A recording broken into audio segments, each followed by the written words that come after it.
still about 1.2 billion that is missing, that they have not actually put forward since then.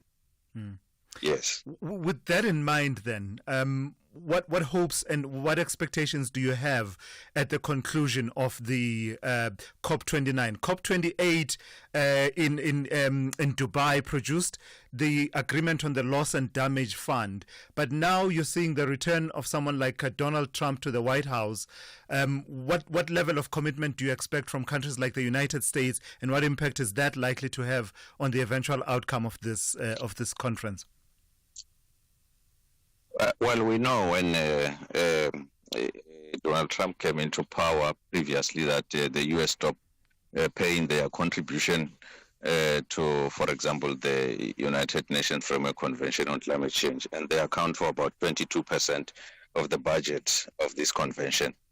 So it remains to be seen how that will play out.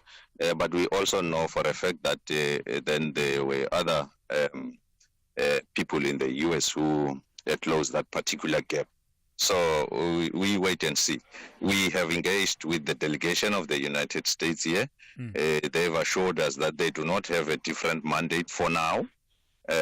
So they will be engaging positively.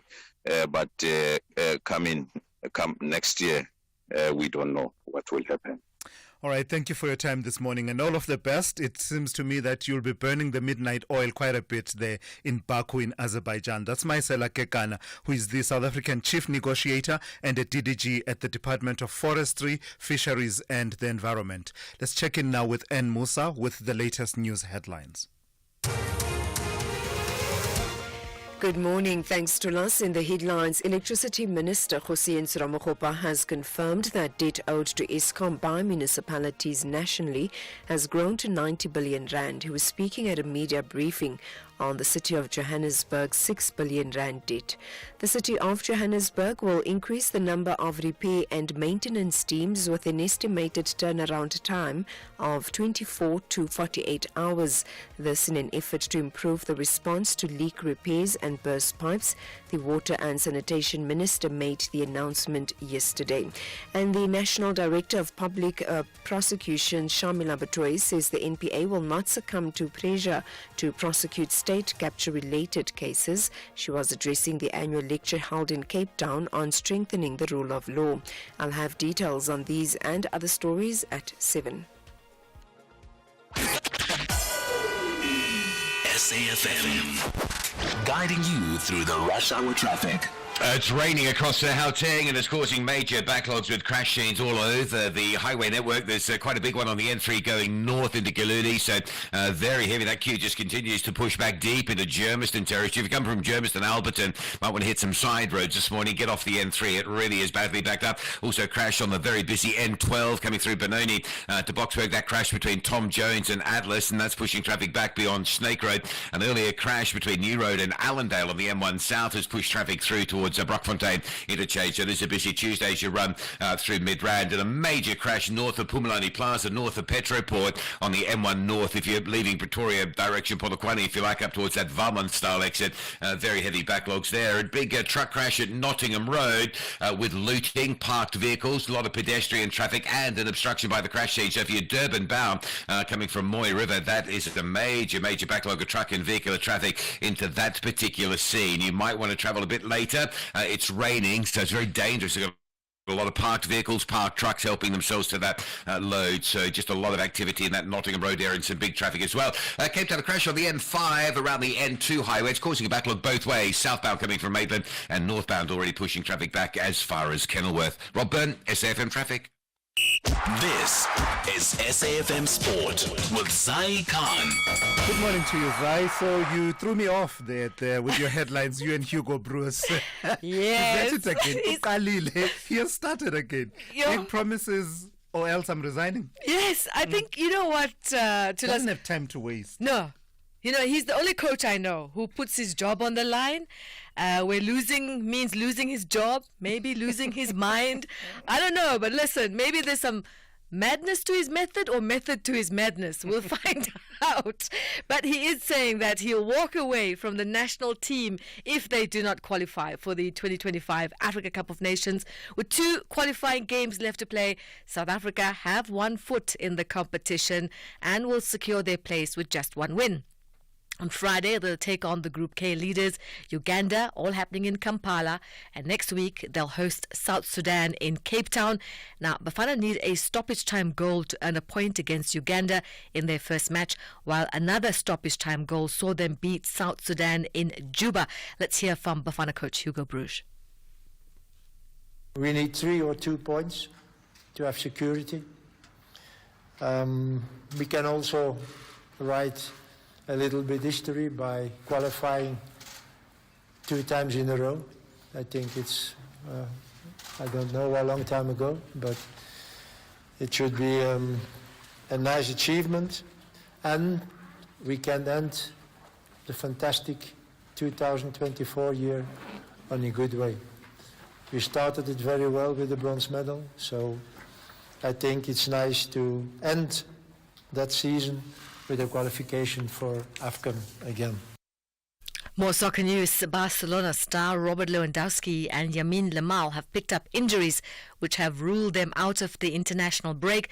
Barcelona are 6th in the Champions League with 9 points. The Catalans are 6 points ahead of Real Madrid in La Liga, but have played a game more than their title rivals.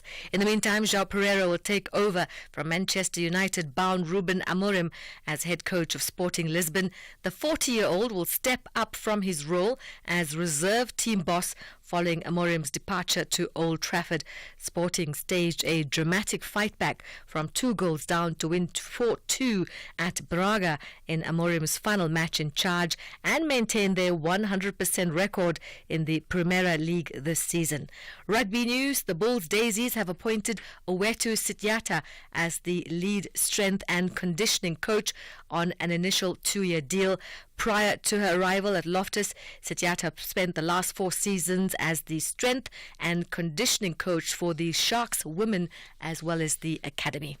And finally, tennis. Norway's Casper Ruud eased to a straight sets victory over Carlos Alcaraz as the Spanish star's bid for a maiden ATP Finals title got off to a poor start. Ruud won 6-1, 7-5 in Turin. The world number 3 Alcaraz, who won the French Open and the Wimbledon Open titles earlier this year, made 34 unforced errors in an uncharacteristically errant display. It was Ruud's first victory over Alcaraz in their 5 career meetings. And now, after winning the season's final Masters event in Paris earlier this month, Alexander Zverev got off to the best possible start at the ATP Finals in Turin, beating Andrei Rublev 6-4, 6-4, and he'll take on Casper Ruud next. That's a wrap of your sport morning brief here on SAFM. I'm Zai Khan. The Business Update on SAFM. Let's say good morning to Ndauling Lechela. Ndauling, so Woolworths has exposure to the Australian markets, and it's just not firing the way that it should be. And you're telling us this morning that it's weighing on Woolworths' bottom line. That's right, Silas, and morning. Woolworths really just struggling down under. It's experiencing so many issues, which eventually did result in it selling its stake in David Jones. Things are still slow despite the sale of that division. Now it's Country Roads Group business reporting a double-digit sales decline amid a worse-than-expected trading environment that side. While struggling in Australia, Woolies managed to make gains in its home market, South Africa. The star performer, as usual, was the food business. Same-store sales in that division grew 12.1%, driven by improved stock availability and an enhanced value proposition for customers. Online sales in the food division surged 36.9%, contributing 6.2% of total food sales. The online segment, largely fueled by Woolies Dash, its on-demand platform, which saw sales skyrocket 54.4%. The company's fashion, beauty, and home division also showed promising growth with a 3.5% increase in same-store sales, although the fashion segment experienced a slight deflation of 0.3%, the beauty segment reported a 21% sales growth. Online sales in the FBH division jumped 37%, accounting also 6.5% of total sales. So overall, a mixed bag of numbers with a strong showing from its local operations. Maybe part of their problem is that they have a lot of customers like me who love some of their brands but just can't afford. That could be part of the problem. Let's not go there. Storage. Tell me about storage. Who is storage? And you're saying they've delivered earnings growth following a strong showing in South Africa and the UK. So Storage is South Africa's largest storage company. So it's a property company that owns property for storage facilities. I don't know if you've seen these big red buildings around Johannesburg, like on the highway. Yeah. It's like oh, yes. Okay, I remember now. Yes. With white writing. Yes, that one. So they've delivered positive half-year results. The company increased payouts to shareholders by 3.5%. The group's total value of properties also improved, sitting at 17.4 billion rand. So Storage currently operates 63 properties in South Africa and 44 in the UK, serving 52,800 customers. I didn't know so many people needed storage. But anyway, in South Africa, the company's rental income increased by 11%. Occupancy rates arose by 2.4% and rental rates increased by 8.2%. This is despite seasonal fluctuations. Storage expects growth to remain strong going into the second half. And then over in the UK, rental income also increased. They're up 6.8%, occupancy rates up 4.3%, and rental rates increased by 2.4%. So an upbeat performance in both markets, contributing to overall growth, with its earnings more than doubling during the period. The company is also exploring growth opportunities, expanding its portfolio by adding 10 new properties, including 5 partnerships. Now, notably, Storage recently acquired extra attic storage space in Cape Town for 73 million rand, scaling up its operations in the Western Cape area. Lastly, please give us our first scan of the markets for the morning. So that post-election rally to still ongoing, pushing markets in the U.S., with Wall Street ending in the green yesterday, fueled by a 0.7% rise in the Dow Jones. This, however, not filtering through to local markets. The JSE kicking off the week on a low, with the all share shedding 0.4% at the close yesterday. The rand, in the meantime, taking a beating. This comes as the dollar strengthens and as renewed concerns over China's economic prospects weighed on emerging market currencies. The local unit edging closer to that 18 rand mark. It's sitting at 17.96 to the dollar this morning. Over in Asia, investors are still reviewing China's new economic plan announced last Friday. The plan is set to help local governments with their debts, but doesn't provide as much financial support as many investors had expected. And so we are seeing a mixed trading in that region. With her eye firmly on the money, Ndauling Lechela will be back with another update for you just after 7:30 here on The Morning Brief. The Chill Zone with Bertha Charuma. You do a lot of work of fighting for justice, especially in the arts arena. Yeah. Why? That's a big deal. You know, it really is. It's heartbreaking, Bertha, to see what is happening in our industry. And people think that we are a well-established production industry as a country. We are producing lots of very popular titles. Our content is being seen around the world. All that may be true. But the one glaring failure, the one absolutely unforgivable failure in our creative industry is that we remain unregulated. That's Jack Devnarine, South African actor. Most of us know him as Rajesh Kumar on Isidingo. Bertha Charuma on SAFM. All podcasts can be downloaded on safm.co.za.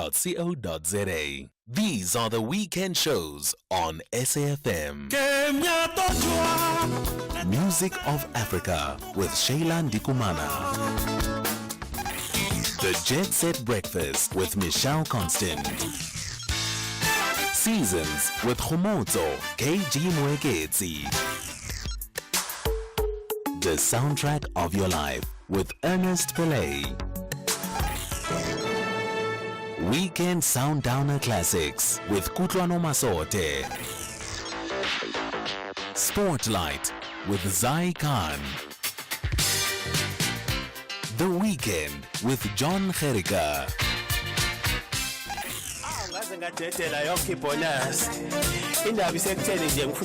Rhythm of Africa with Shayla Ndikumana.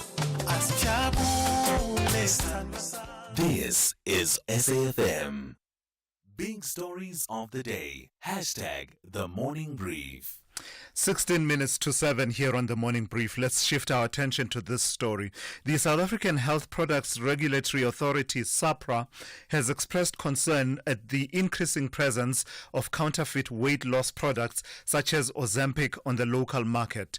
According to SAPRA, these products, which help lower blood sugar levels and promote weight loss, are being made available to the public through websites, social media, and other informal channels. SAPRA says the products pose a health risk to the public as their quality has not been assessed. Let's welcome into the conversation Mokhadi Fafudi, who is the manager for regulatory compliance at the South African Health Products and Regulatory Authority.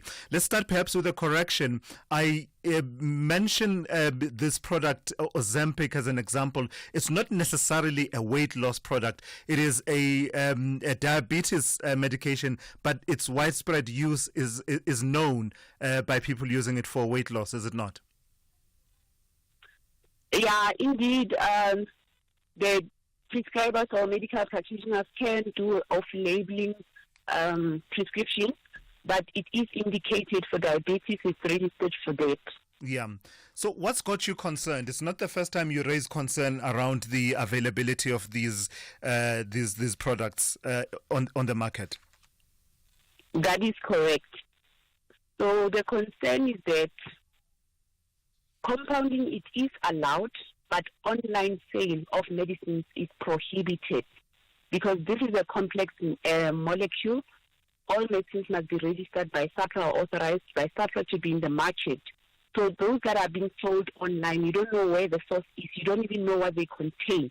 And also, when we say we allow compounding of medicines must be done.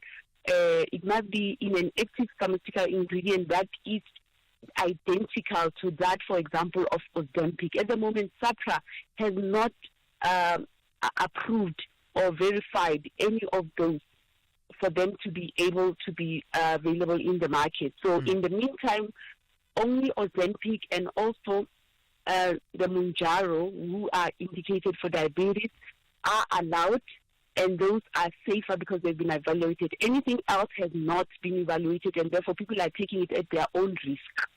All right. So I'm going to ask us to take it step by step for people to be able to follow, especially the non-scientific minds such as myself. Part of your concern is what you are calling compounding. You're saying there are versions that are compounded of Ozempic and Mounjaro out there in the market.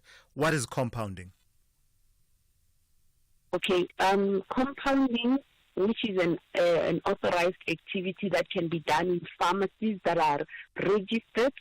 This is where there is a combination. The doctor can prescribe a patient to take a certain active ingredient in a formulation that must have a product that is approved by SAPRA for it to be able to be done. For example, if Ozempic is out of stock, the doctor may say my patient needs to be taking this active pharmaceutical ingredient in a medicine form, and they can ask that a pharmacy compound it, meaning that they can prepare it in a similar way as that of Ozempic. But Ozempic is a biological medicine, and biological medicines are complex to make. We must first make sure that the active pharmaceutical ingredient is exactly identical as that of Ozempic. At the moment, we have not have any API being verified for that. That is why it is dangerous, and we have seen reports of people even dying in other states like the U.S. and other being hospitalized. So it is very dangerous to take unverified products. Yeah. So you're saying the compounded versions of these two medications are in widespread circulation in South Africa, and that is at the heart of your concern? That is correct. And this is via online, and there are some physicians who are prescribing it, but we are concerned that people don't know what they are taking, and we are not even sure if indeed there is semaglutide, which is the active ingredient in those, or terzapatide. So, so far in terms of, because we have to even approve the active pharmaceutical ingredients when they come through our shores. Yeah. So at the moment, there hasn't been any that has been approved. That is why we are concerned where people are getting that from. And if we park the issue around compounded versions of these medications, just taking Ozempic as an example, you raised the concern last year that Ozempic was in short supply globally.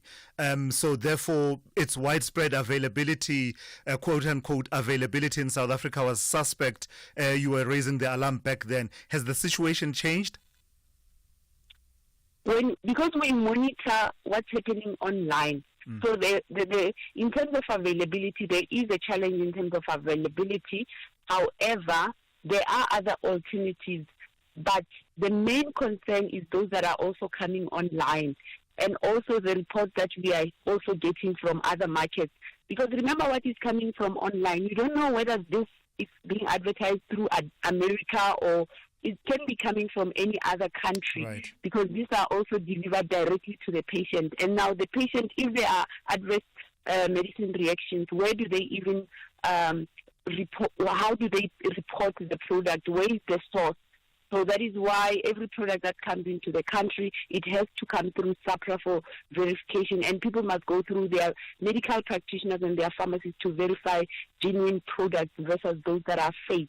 All right, let's leave it there for this morning. Thank you for your time. That's Mogadi Fafudi, who is the Manager for Regulatory Compliance at the South African Health Products Regulatory Authority, SAPRA. SAFM, guiding you through the rush hour traffic.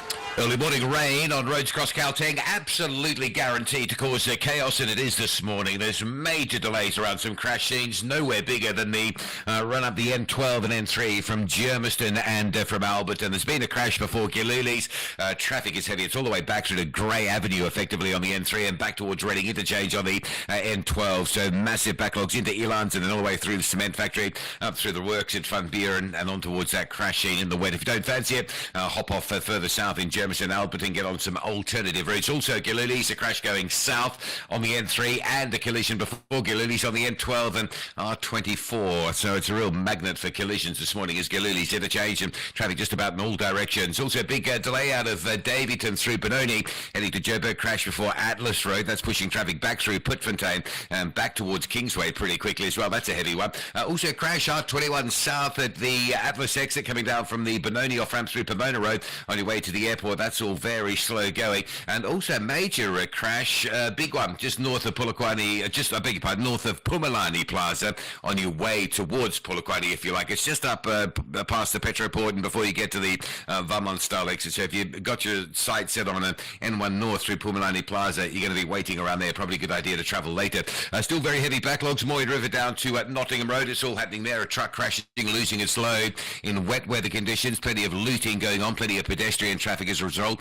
Parked up cars, parked up trucks all over the show there. N3 to Durban, quite heavy, but proceed carefully, please. The N2 still closed, prospecting through to Manzamtoti going south, so you'll deal with diverting pressures again. Also, the N2 north is quite heavy, having a look at everything that's going on there. So from Toti through Tweedy Hill up to Prospect, it's very busy again. We saw it yesterday, seen it again this morning on the Durban-bound track. And Cape Town, a crash, N1 inbound at the N7 highway exit. That's pushing a heavy queue back towards the Belleville area. Rob Byrne, SAFM Traffic.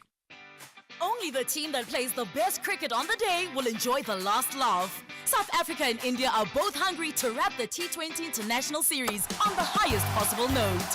What a summer without cricket!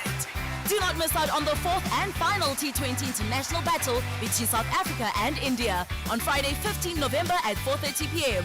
live on SABC3 and 4 p.m. on Radio 2000 with reports on various SABC radio stations. Also available at your fingertips on SABC Plus. Proudly brought to you by SABC Sport. For the love of the game. This summer, we have extra large offers on Ford Ranger XL, XLT and Wildtrak from only 481,900 for a Ranger XL single cab 4x2. It's the extra large Ranger offer from only 481,900. Visit your nearest participating Ford dealer. Optional service plan included. While stocks last. T&Cs apply. If you think you cannot afford a lawyer, think again. Clientele Legal has made professional legal services affordable for you. Whether it's a civil, criminal, or labor-related matter, we have a nationwide panel of attorneys standing by to assist you. SMS SAFM to 32195. That's SAFM to 32195 and we'll call you back. Clientele General is a licensed non-life insurer and an authorized FSP. Standard rates and terms and conditions apply. This is Tula Sizwe Simelane on the Morning Brief. 6 minutes to 7 here on the Morning Brief. I've got to give credit to the initial reporting of Thandu Xolo in the Sunday Times on this story. The defense analyst Helmut Heitmann has warned that drastic measures are needed to halt the gradual implosion of the South African National Defense Force. According to reports, drug smugglers and poachers are operating with impunity as the Navy and Air Force decline in effectiveness. Crimes such as abalone poaching are estimated to cost South Africa about 1 billion rand a year. Helmut Heitmann joins me now for more on that conversation. The word implosion, Helmut, you don't use it lightly, I imagine, and you are raising specific concern, are you, about the ability of the Navy and the Air Force to keep guard and keep watch over those two areas of focus? That is one aspect of it. I mean, it goes beyond that. There's smuggling, there's illegal fishing. We know there's some people trafficking. But we also live in an unstable region, in a very unstable era, new era of major power competition, which means you should be keeping your powder dry. And, you know, with the Air Force and Navy, we see it when they're in trouble financially. The aircraft aren't flying, the ships aren't going to sea. You don't see it so much with Army because they deploy mainly infantry. And they're there, they can walk, they can do their thing. But the Army's heavy equipment is in pretty much the same state. And much more importantly, perhaps, the Defence Force actually, despite what the National Treasury keeps saying about cutting people, the Defence Force is actually too small for what it's supposed to be doing, and quite substantially too small. So that's where the problem is. And the problem we have is that the government wants to play a regional role, not just a deterrent role and defend us in the worst case, and deal with issues like smuggling and piracy and illegal fishing. They want to play a regional role, but they're only funding what is effectively a border guard. And that disconnect is bad. This is like trying to drive a Rolls-Royce on a beach buggy budget. Yeah. So you say that with the Air Force and the Navy, where the budget cuts are hitting, you can see it in their inability to go out at sea or to do those flights. Part of what I read in that story by Thandu Xolo talks about drug smugglers using light aircraft, that are allegedly landing on farms with private landing strips. It all feels like, one of those movies that you watch of drug smugglers in South America, etc. Is this something that is a possibility or that is happening in the country, given the reality, if we focus for a moment on the Air Force and its ability to protect our airspace? Okay, I don't personally know of current smuggling, but I know that in the not too distant past, we had reports of aircraft flying across the border and landing on palm strips. So it wouldn't surprise me at all. And I mean, if it happens in the United States, it can happen here too, quite easily. The reality is...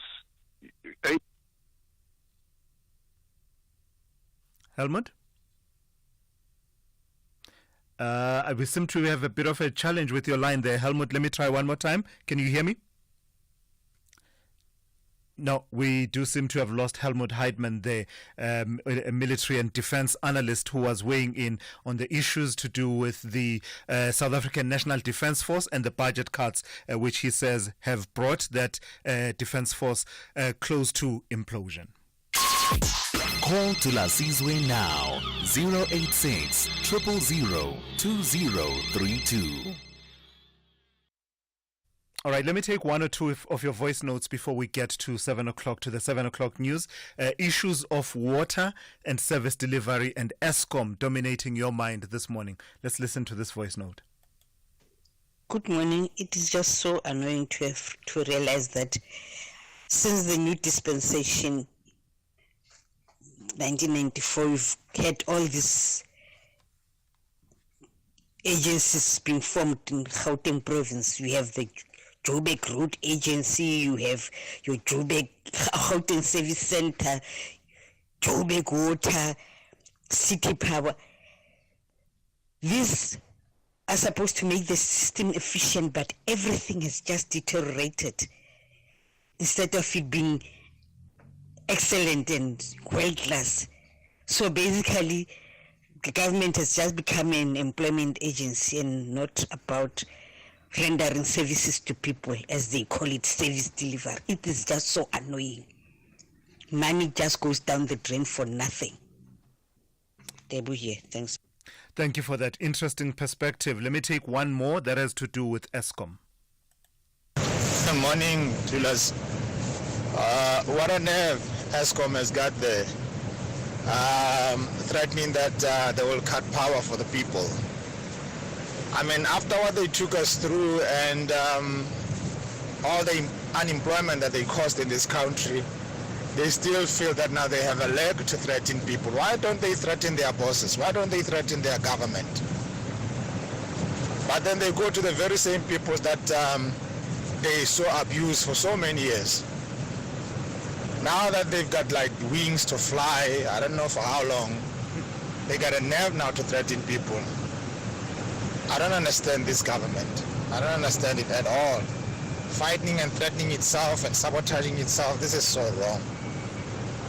Yeah, I hear what you're saying. ESCOM will say, though, that they need to get paid. They need to get paid by the likes of City Power in order to ensure that they continue to have those wings to fly that you are talking about and deliver services to you. 7 a.m. Let's check in with N. Musa with the latest news. Outsurance will go out of their way to try and save you money on your car insurance. If they can't, ask for 500 Rand. SMS out to 30754. Now that's good news.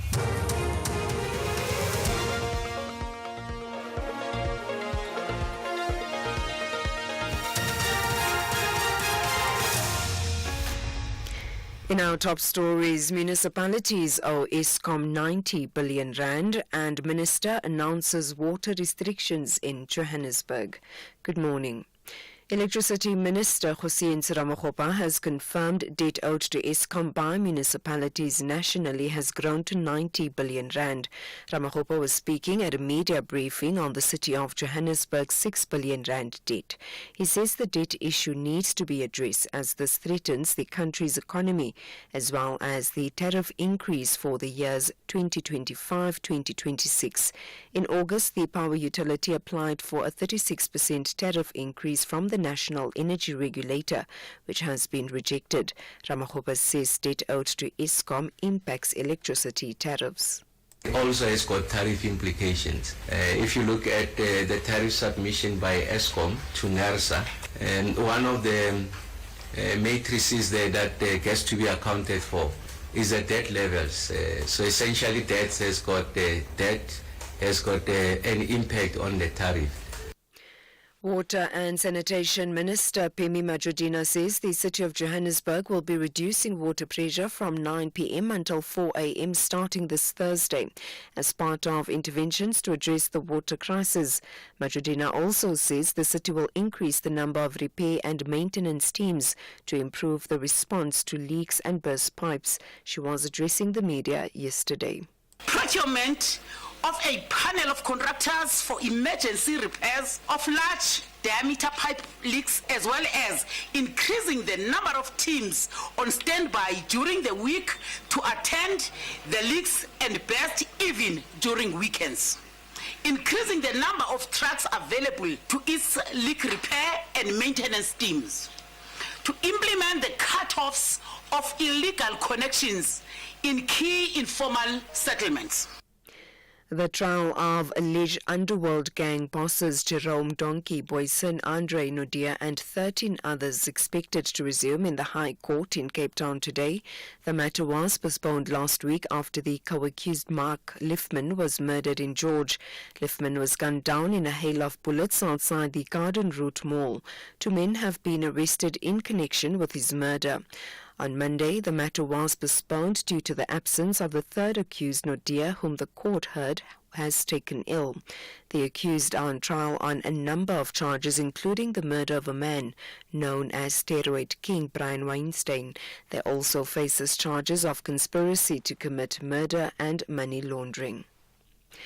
The National Director of Public Prosecutions, Shamila Batoy, says the NPA will not succumb to pressure to prosecute state capture-related cases.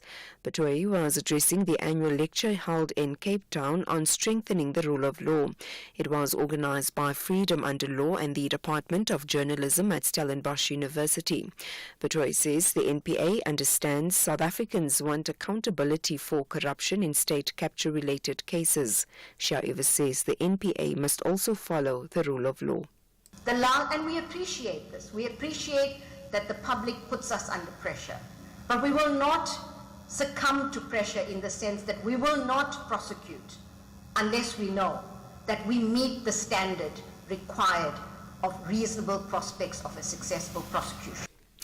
Anglican Archbishop of Southern Africa, Thabo Makgoba, says there seems to be a deliberate ploy of killing of children with food.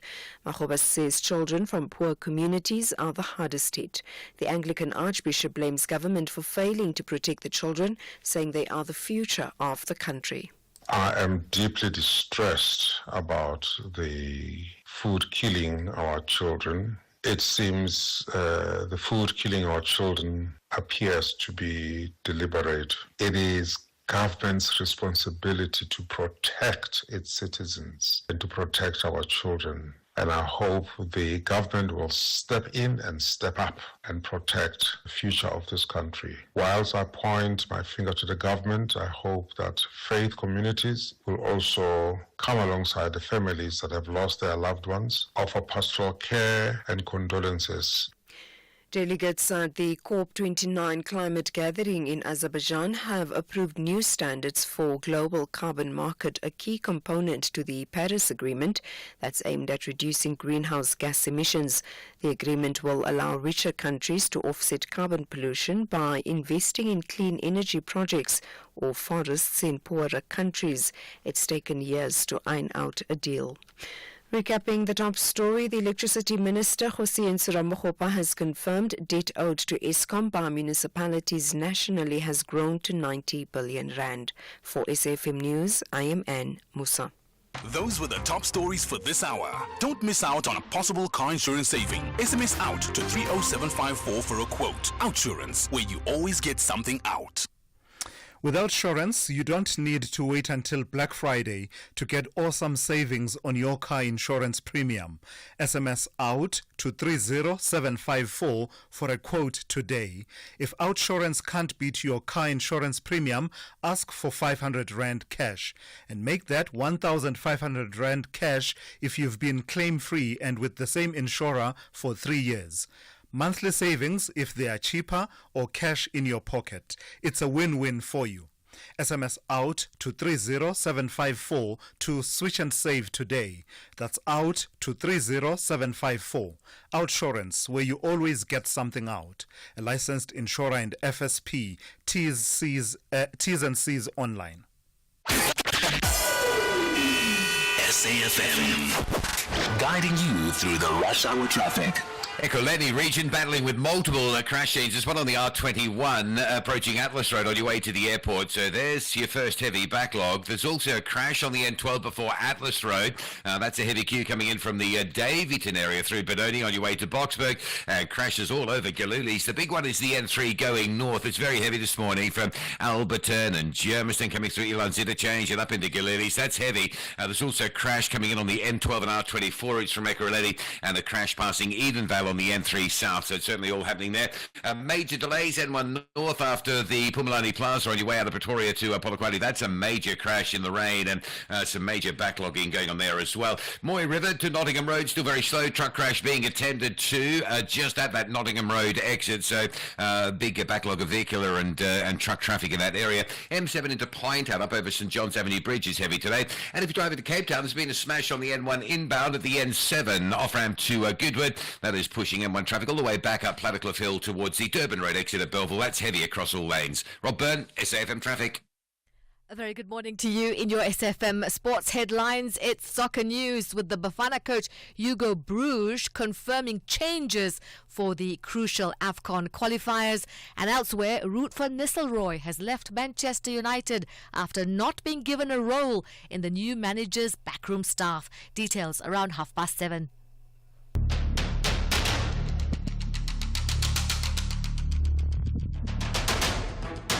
The Morning Brief with Tulasizwe Simelane. Weekdays, Monday to Friday, 6 to 9 a.m. The Morning Brief with Tulasizwe Simelane. Weekdays, Monday to Friday, 6 to 9 a.m. Hey, good morning, South Africa. We are into the second hour of the morning brief on this Tuesday. It's good to be with you. So, coming up in the next few minutes, let me just quickly flag a few stories that we have lined up for you. A year since the Lilian Ngoyi Street gas explosion, and we assume it was gas really because I don't think we've ever been given a full report and a full account of what the explosion was about on that street that was formerly known as Breeze Street in Johannesburg. Well, the Johannesburg Roads Agency has now announced that a new contractor has been appointed to repair the road. Lilian Ngoyi Street, you'll remember, was ripped open when what is suspected to have been methane gas ignited underground, causing the road to crack and partially cave in. You'll remember those dramatic pictures as cars and people were flung into the air in July last year. So authorities say the appointment of a new contractor means that the work may only be completed in 2026, and the skeptic in me says prepare yourself for an even longer wait. But we will hear from the Joburg Roads Agency in the next few minutes here on the show. Then we want to bring you a story that focuses on corruption. There's a concern by some activists who are saying that state capture and corruption did not end with the Commission of Inquiry into State Capture. At an event to launch the Anti-Corruption Week last week, Thursday, various activists lamented what they say is government's lack of commitment to fight graft. The organization Defend Our Democracy is one such example, and its executive director Zakira Vadi will talk to me about what she says are corruption networks that once operated nationally but now seem to have shifted their focus to provincial layers of government as well as municipal layers of government. That's also coming up within the next few minutes. Of course, we've got all of your regulars locked and loaded and ready for you, but importantly, we want to hear from you. The number to dial 086 000 2032. I'll also take your WhatsApp voice notes. Please send those to 061 410 4107. This is SAFM. We are leading the conversations that move us. The second hour of the Tuesday edition of the Morning Brief starts now. Are you blowing your paycheck on car insurance every month? Monica, 39 from Three Rivers, pays just 1,515 Rand a month for a 2018 BMW 320i. None of the insurance companies has come near to the price I'm paying. I am happy at insurance. I'm going nowhere.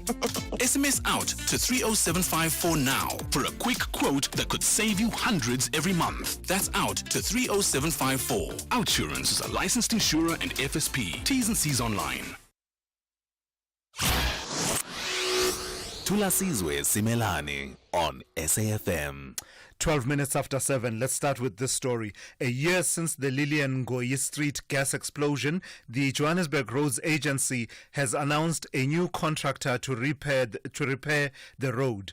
Lilian Ngoyi Street was ripped open when suspected methane gas ignited underground, causing the road to crack and partially cave in as cars and people were flung into the air. Let's bring into the conversation the CEO of the Johannesburg Roads Agency, Zweli Nyati. Good morning to you, Mr. Nyati, and thank you for your time. Before we get into the appointment of the contractor to complete the work of repairing Lilian Ngoyi Street, are you any clearer as to what happened? What was the reason behind? Have you received a comprehensive report that tells you, as the custodians of that road, that street, what happened? Good morning to Lasizwe. Good morning to the listeners. Yes, we do have a comprehensive report. I remember after the explosion, we did our own investigations, but we also outsourced at the city level, which is a shareholder, experts in terms of, explosions and stuff. And they went in and they compiled their report into the case and all sorts of things that are underneath. And they came out with that report. Yes, it was gas. And it was verified at many stages in terms of what kind of gas it was and stuff. So we have it readily available for the public in case it's required. Okay. So then tell me about the appointment of this new contractor. Is this someone coming in to replace the previous contractor that was in place? And if so, what necessitated that you change contractors at this point? Look, for me as the accounting officer, I don't usually get engaged in what the HODs and the lower levels are doing. But obviously, I must account for whatever HRA is doing. So from the early stages, there were some hiccups in terms of site establishments, certain safety files that were required, and the time to occupy site. And there was a delay which we could have, managed to catch up or come with a catch-up plan. And then subsequent to that, when the work started a few months later, or 2-3 months later, there were some other delays as well as they started digging the tunnels. You find that there are services that they need to move, but they are not authorized. For instance, like City Power. They can't touch City Power's infrastructure. They are not authorized or nor hired by City Power. They have to seek authority, and a competent contractor can be able to be appointed by City Power and move those particular infrastructure. And so is Joburg Water as well. As much as we have engineers, we have to speak to Joburg Water to say, can you move your services so that we can be able to do this? So there was that back and forth in terms of moving certain services. And some of them come at a cost to the contractor. So that's where the battle was, and we lost a bit of time. And I mediated maybe 3 times to say, guys, I need a catch-up plan. We lost this many months. Give me a plan. How are you going to catch up with the schedule of December 2024?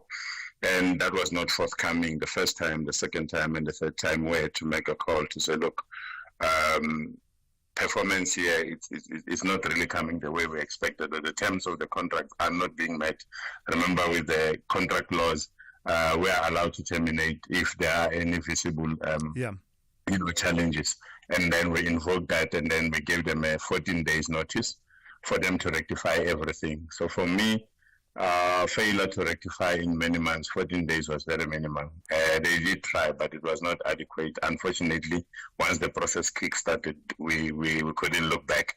We had to look for an alternative and make sure that we restore that road to what it used to be or better. How much complexity is introduced by the presence of live electricity wires underground in that system?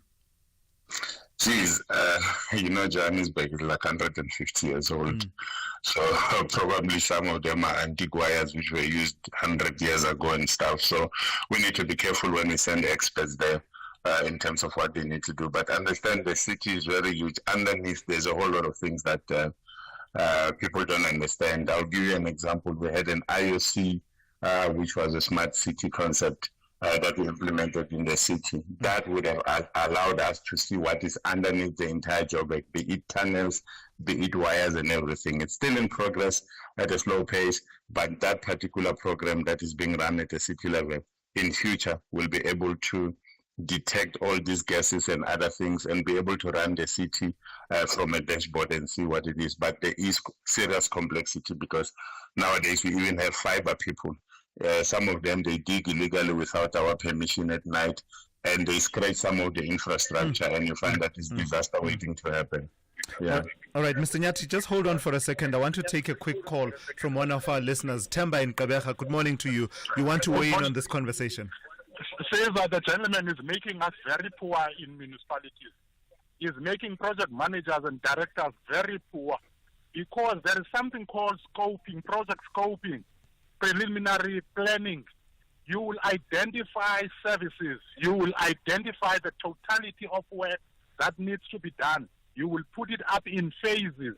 Your project will involve the removal and identification of those services.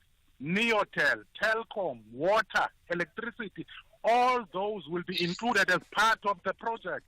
And the project manager appointed or contractor appointed will have the authority because his company is at the higher grade. Why would you have a delay in the project because of work supposed to be done in the preliminary stages. All right, let's leave it there. Making us poor. Thank you for that, Temba. Mr. Nyati, you should have done all of this in the preliminary stages, says Temba. Yeah, I think it's good to take emotions out of these conversations and be factual. I'm sitting here in front of me. There is a scope that he's talking about. Unfortunately, you never asked me about the scope. You asked me about other questions. Here's the thing. We have work package 1. We have work package 2. If I were to read it out to him for his satisfaction, work package 1 in the scope, it involves rehabilitation, which was scheduled to be finished is now scheduled to be finished in 2025, will focus on reconstruction of the 4-meter section of Harrison and Gray Street, including the demolition and rebuilding of a tunnel, installation of infrastructure, and road improvements. Then we have work package 2. So I can go on in terms of scope and him teaching me how project management works. But let's listen to what you have asked, and I've answered exactly what you were asking. But if he wants this, it's a public document. Work package 2 as well will commence upon completion of work package 1. That will take further 12 months to complete. That's the beautifying and re-imaging Joburg, because now we don't want it to be densely, populated or a whole lot of traffic in the city. As per our principals, they've spoken about this in the media, that they want to promote walking and other things and trees, so that it's an enhanced Johannesburg rather than the old Johannesburg. So we have those scopes, we have all those packages. Thank you for that. Ready for them to consume. All right, thank you for your time this morning. That's Lilian Ngoyi, who is the Johannesburg Roads Agency CEO. Big stories of the day. #The Morning Brief. So we want to now shift our attention to the issues to do with the water situation in Johannesburg as well. You will have seen the briefing by the Minister of Water and Sanitation yesterday after a meeting that was held with the various authorities, including the city mayor as well as the Premier of Gauteng and other authorities, Pemi Majodina, there in that meeting yesterday. Let's bring into the conversation Aisha Laher, who is the Director of AHL Water and environmentalist scientist. Good morning to you, and thank you for your time. So just listening to that briefing yesterday, it seemed to me, at least from what the minister was saying, that the problem with water shortages in Joburg is not at the Rand water level, but is actually at the Johannesburg water infrastructure and service and maintenance level. Does that tally with your understanding of the current crisis? Good morning to Lasizwe and your listeners. Thank you for the opportunity to speak on this pressing matter. I do agree with that. I believe that the Department of Water and Sanitation has been proactive in managing the water supply by increasing the capacity that is available for rainwater to abstract and purify. I believe also that rainwater is effective in the abstraction of the water and delivering of it. They've also upgraded their infrastructure, maintained their pipelines, increased reservoir capacity, etc. The issue is, once the water is handed over to the city of Johannesburg, that is where we have our biggest issues, and those are real losses due to leakages, aging infrastructure, illegal connections. We've got revenue, lack of revenue management, billing, collections, meter inaccuracies, etc. So we have a number of issues that is leading to the lack of water reaching the public at the end of the day. And the minister has been so blunt as to call it, these are self-inflicted wounds. Where exactly is the Johannesburg water management system broken? Is it a matter of a lack of expertise to carry out all of that maintenance that's required? There's been many issues in the reports in the media about the maintenance, and it seems that they have a lot of contractors. So yesterday there was Dr. Ferriel IFG was speaking about the external contractors being used to undertake the maintenance. So it takes a bit of time for that to respond. So for example, if there is a leak, you cannot just call Joburg Water and report the leak and a team will come out. You need to be the owner of the property to do it. And what we see is thousands and thousands of liters of water. I'm sure as you drive to Johannesburg, you see that being lost because of leaks. So we need to respond faster to that. I think what is key is that we are in a level 3 water restriction area, but it seems like it's business as normal for the city to respond to leaks, and also for us as consumers to operate as usual. So I think there is a double-prong approach. The city of Johannesburg definitely needs to respond faster, but we as consumers also have to be cognizant of the fact that we have to reduce demand. Sure, but part of what you are raising there is the infrastructure itself, is it not? Because when you talk about leaks, at one level, it talks to the infrastructure. Right now, we are told that the reservoirs are at about 30% of what they should be, and they don't get enough replenishment even overnight. Hence, the need to move to, what they call it, water throttling in the city of Joburg.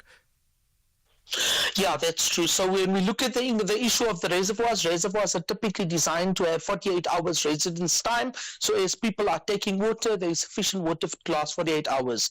Now, one of the key issues is that we have not increased the reservoir capacities to look at the population demand within Johannesburg. I think there's one new reservoir that has been built recently by the city of Johannesburg, but obviously we need to accommodate the capacity of the reticulation network to accommodate for the increased population. Then there's also the issue of the illegal connections. So once you have illegal connections as well, taking off demand, you don't have the water reaching the end user because there's already water that's been taken off, and that must be definitely addressed to reduce, to ensure that everyone receives the water. The other issue also to us is that the aging infrastructure. So we have pipelines in Johannesburg that are more than 50 years old. These need to be replaced. So there are huge real leaks as well that are resulting in lack of water actually reaching the reservoir, and even if it does, in actually reaching the public at the end of the day.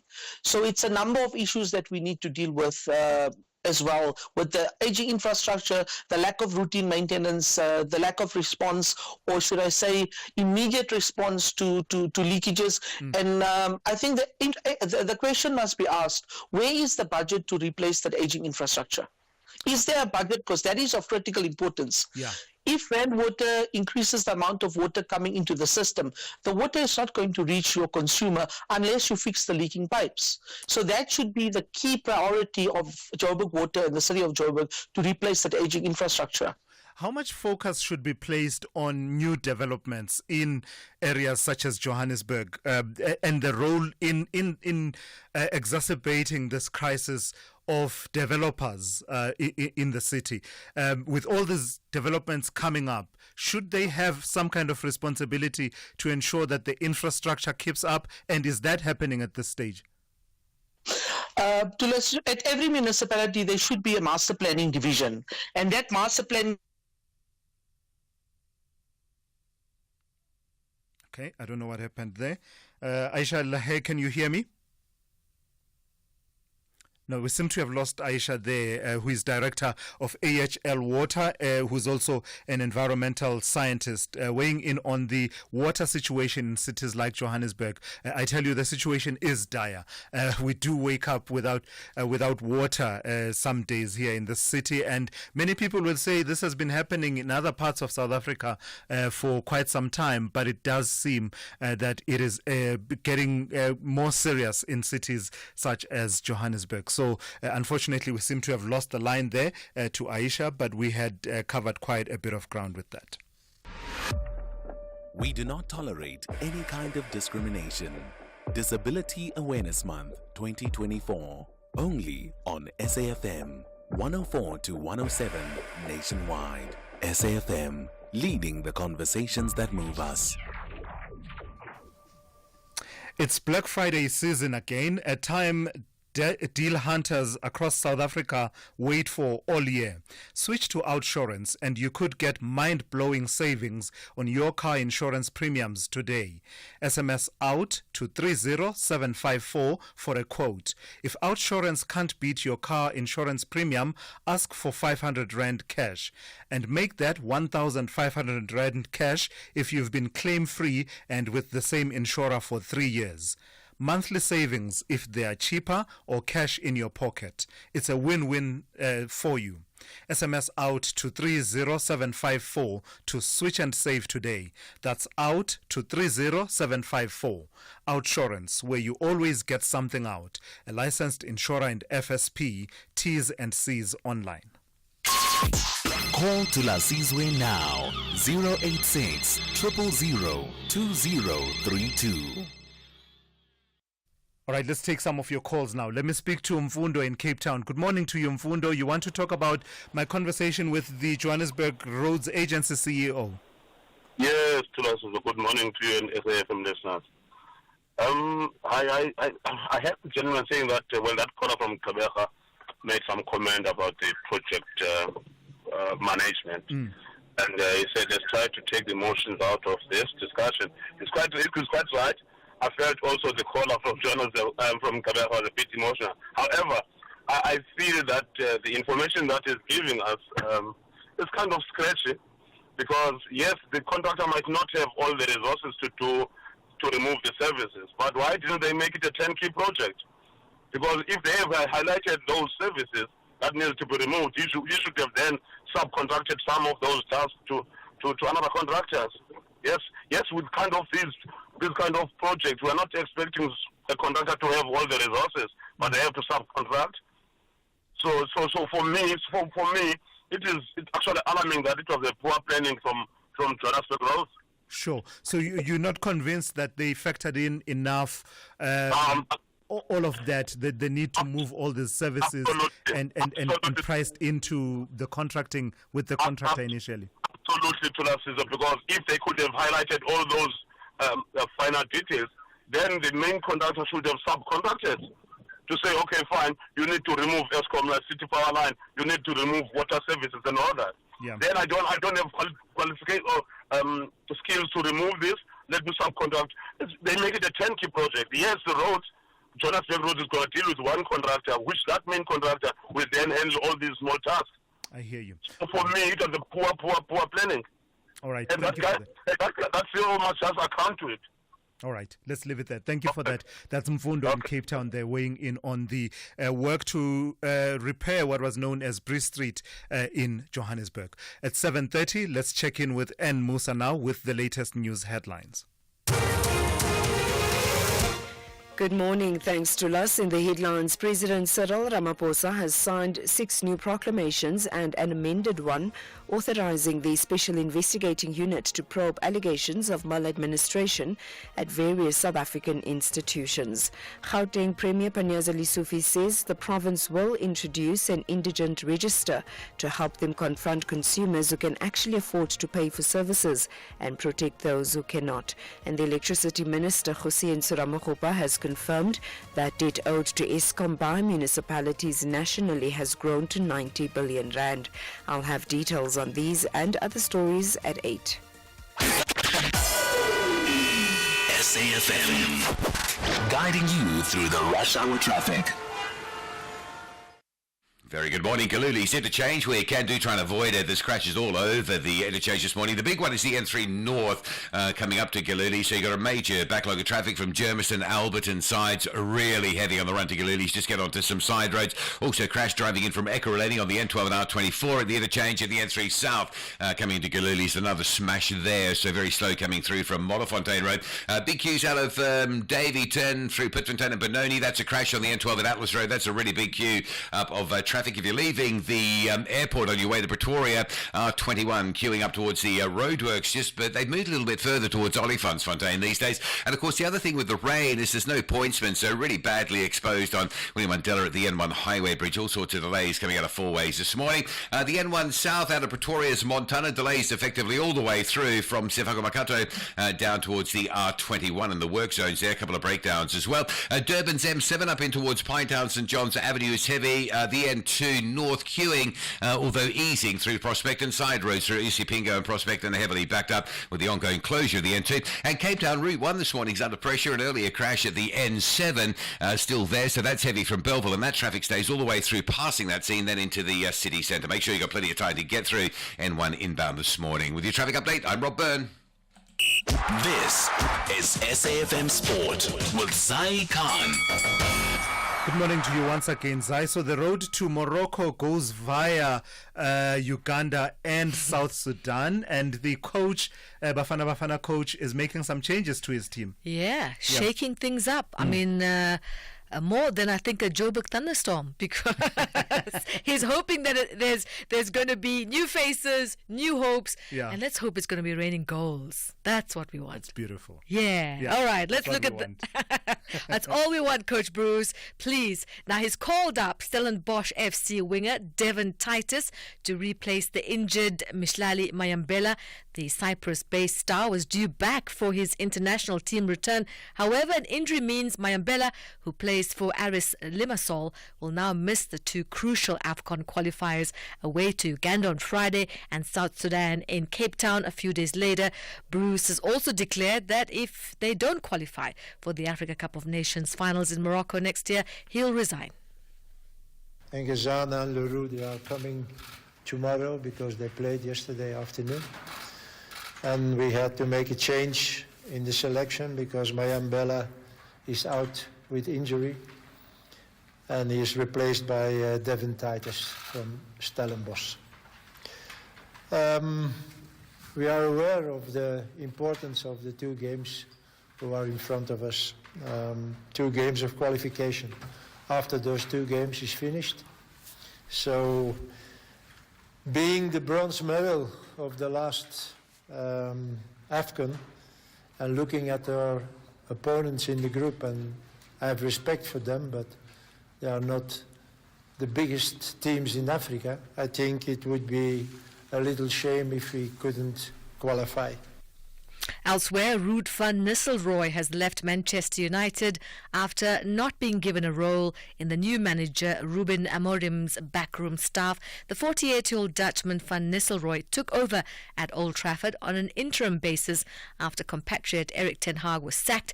Van Nistelrooy, who joined United as an assistant coach in July on a 2-year contract, managed 3 victories and a draw in his 4 games during his time as caretaker boss. However, Amorim has decided against retaining the services of the former Netherlands striker. No, I know how I am going to play in the beginning, because you have to start with a structure that you know, and then you will adapt with the players that you have, some injuries or no injuries, what kind of players, the abilities to defend, to attack. I will discover that in the next few weeks. We don't have a lot of time to train, so I have to show something that I know very well. That's the new manager of Man United, Ruben Amorim. Let's go to rugby. Rassie Erasmus opening up about managing the twilight years of 2-time Springbok world champions Makazole Mapimpi and Vali Leroux. The 34-year-old speedster's clinical finishing has seen him amass 32 tries in 46 tests since his 2018 test debut, though Mapimpi now finds himself behind Cheslin Colby and Kurtley Arnser in the pecking order. The 35-year-old Leroux just 2 tests shy of becoming the 7th Bok centurion. And finally, tennis and emotional Yannick Sinner was celebrated as he claimed the coveted ATP year-end #1 crown in front of a raucous home crowd at the Inalpi Arena.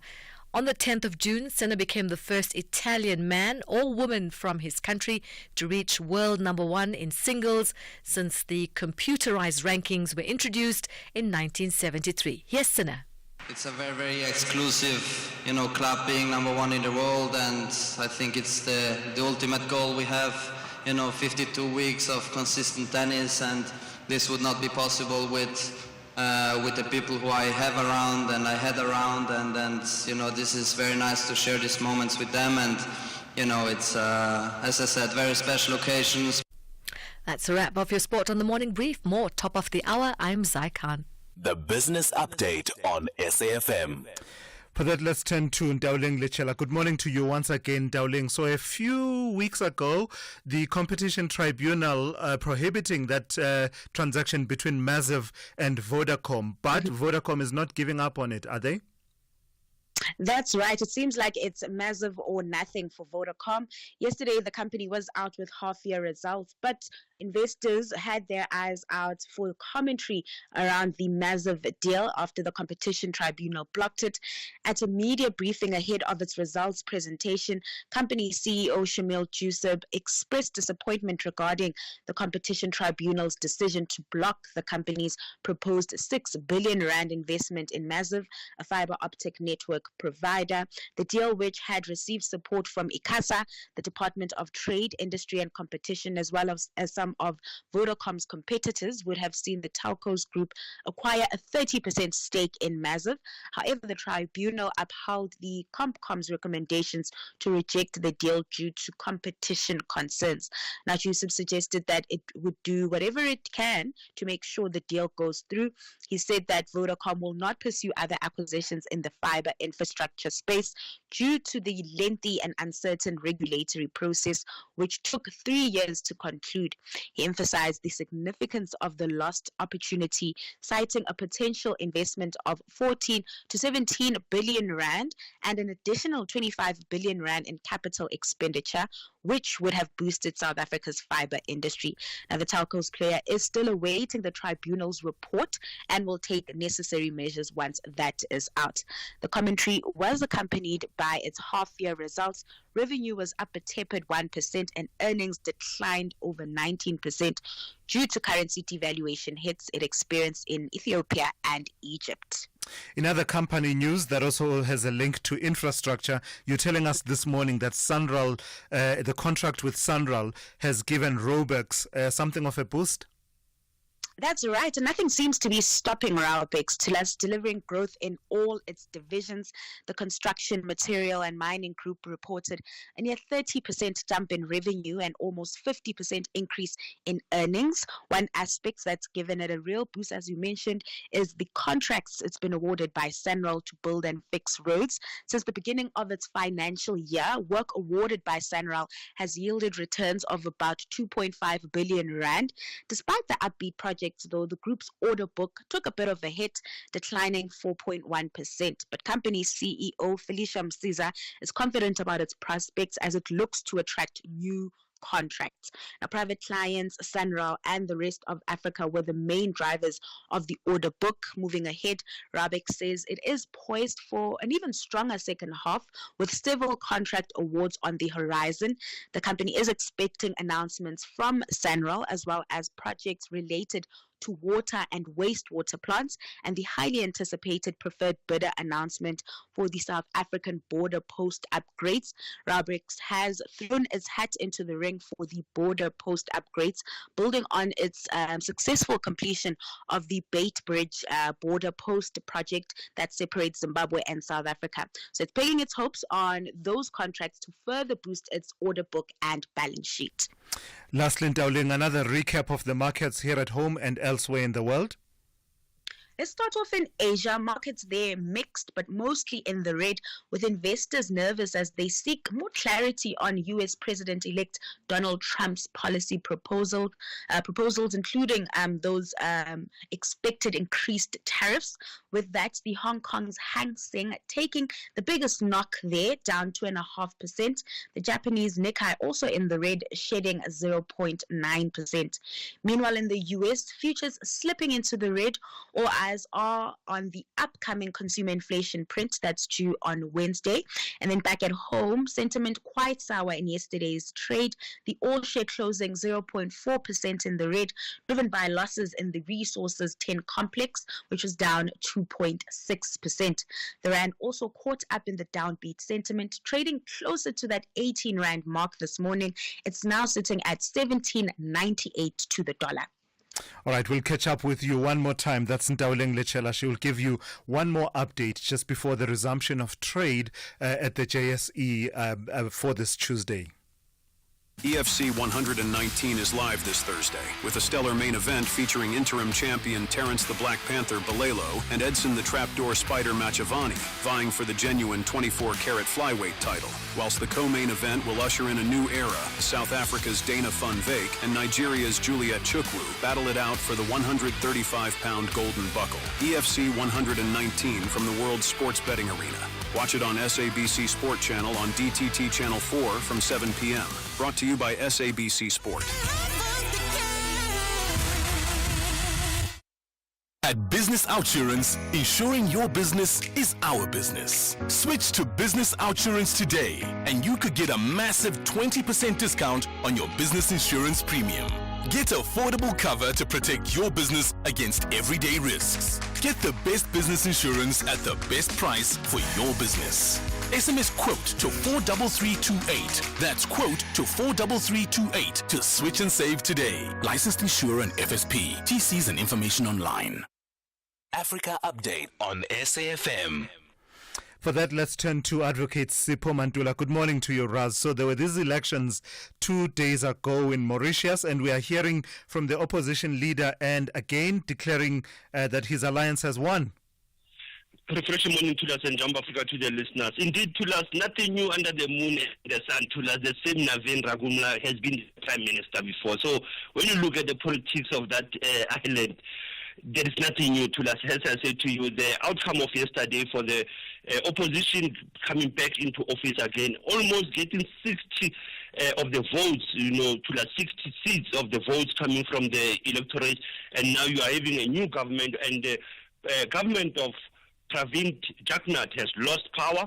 Now you have a new, like I said, the same Prime Minister who his father was the founding father of Mauritius. So this is how it comes in the SADC region, Tulas, how we see Botswana, Mauritius, new leadership coming in.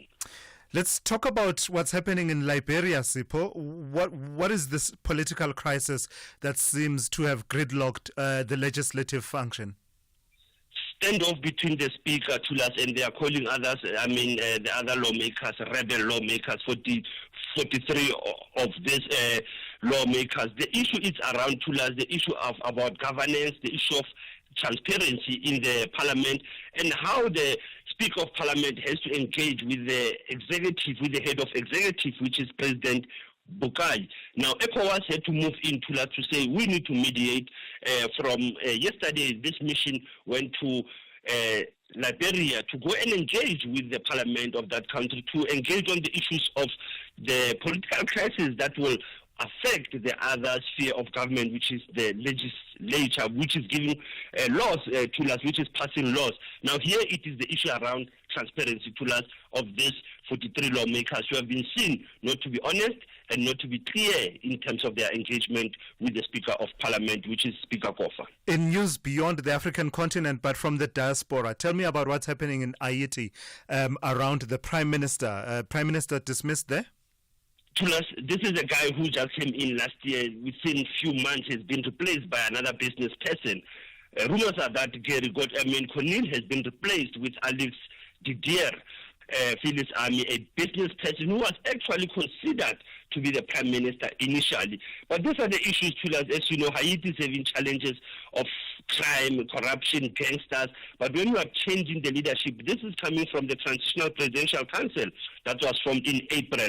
Now you have a new Haitian acting Prime Minister because they have not went to the elections since the killing of their Prime Minister. So it is important to us to look at Haiti, that the UN and the African member states of the AU need to focus on Haiti because there is still no political legitimacy or authority in that island. Yeah, and we continue our focus on the situation in Mozambique, Sipho, and SADC still intent on having their summit on the 16th to the 20th of November, despite events unfolding in real time in Mozambique. Absolutely, Tulas. Actually, they'll be overtaken by events. Yesterday, Venancio Mondlane saying they're getting into the second phase. It's trade blockage. They're going to protest at the borders, Tulas. They are going to raise the issue of of now dealing with the economy of Mozambique. Now, as you know, the opposition have been saying this issue of electoral dispute, and they are relying on this extraordinary summit of SADC. Others are still calling that we might rely on SADC, but again, it's Mnangagwa and Samir Sulu, independent and impartial. Hence, they are trying to push South African mediation. Hence, there is this call that 4 days from now, Tulas, the SADC summit of the ministers who meet before the heads of state must definitely deal with this question of Mozambique, how to come out of this post-electoral violence that is already affecting the economy of that country. Lastly then, Sipho, give us your historical archives. You're taking us back to 12 November 1938, and it has to do with an icon of the South African struggle and democratic governance. That is quite true to us. This is a political activist, a member of MK. He went to exile in Lesotho, Zambia, Zimbabwe.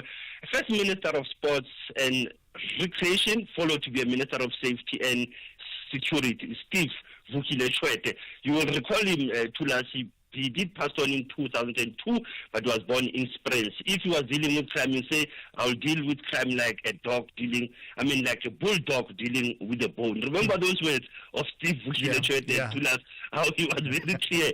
Despite he was accused also of a coup he was plotting against the then President Thabo Mbeki, but there was nothing around that. But this is an interesting person who took part in our liberation struggle, Steve Vukile Chwete. Asante sana Tulas. All right, thank you for that. That's Sipho there with your Africa update here on the Morning Brief. If you think you cannot afford a lawyer, think again. Clientele Legal has made professional legal services affordable for you. Whether it's a civil, criminal, or labor-related matter, we have a nationwide panel of attorneys standing by to assist you. SMS SAFM to 32195. That's SAFM to 32195 and we'll call you back. Clientele General is a licensed non-life insurer and an authorized FSP. Standard rates and terms and conditions apply. So why should I use We Buy Cars if I want to sell my vehicle? Because We Buy Cars buys cars. But will I get the right price? Of course. We Buy Cars buys thousands of vehicles and knows exactly what every vehicle is worth. Their buyers deliver exceptional service and pay you immediately. And how do I know what they'll pay for my vehicle? It's easy. Visit webuycars.co.za or use the We Buy Cars app. Follow the simple steps and voila, you'll know your car's value in no time. We Buy Cars. Quick, easy, the best.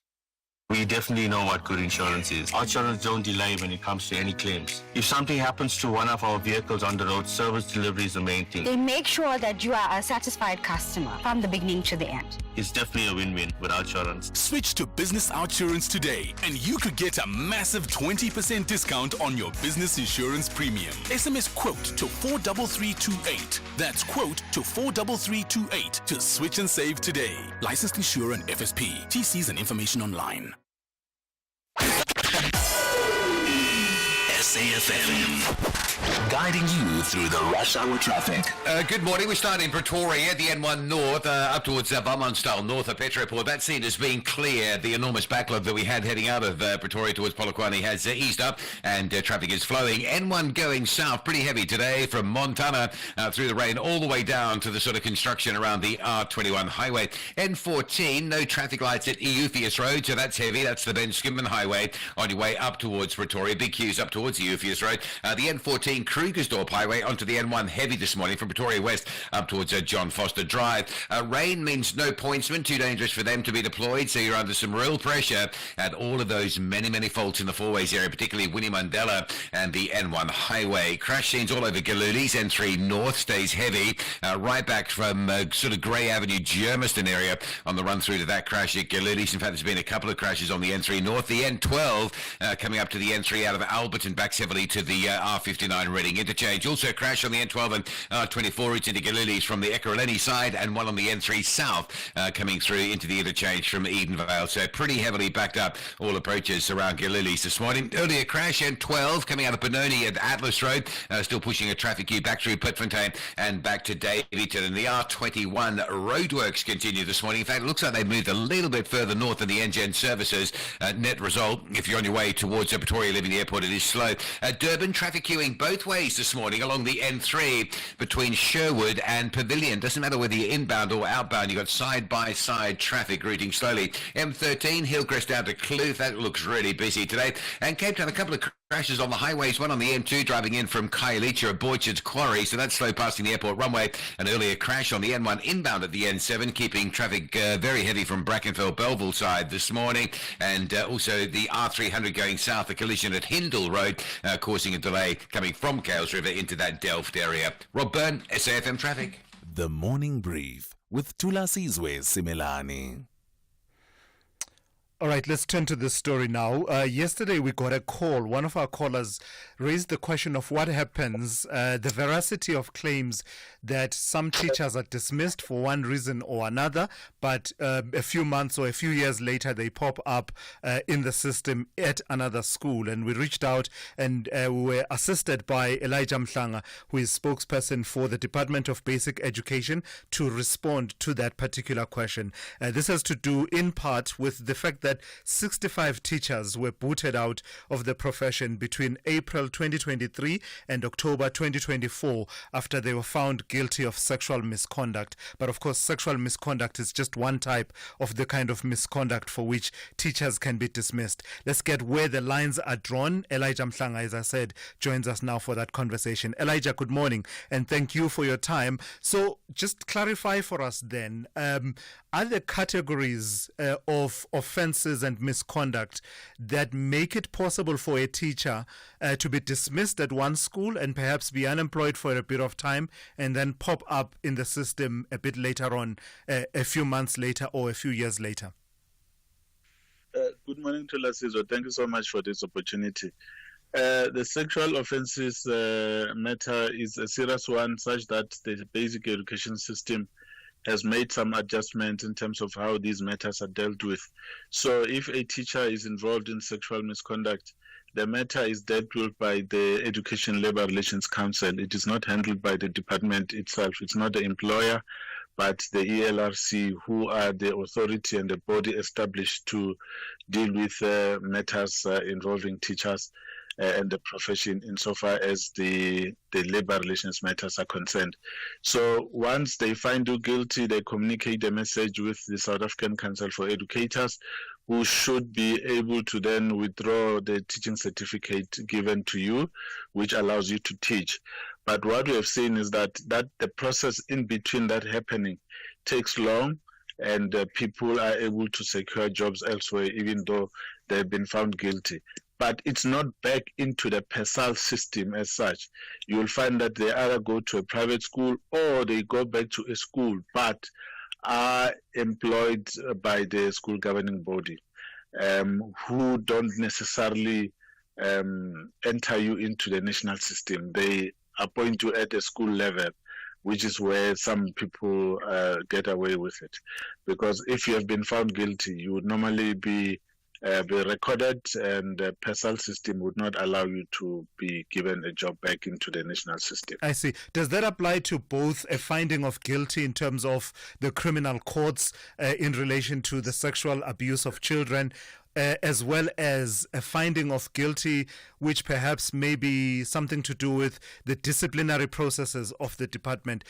Do both lead to a automatic disqualification from ever holding office as a teacher in the case of sexual abuse?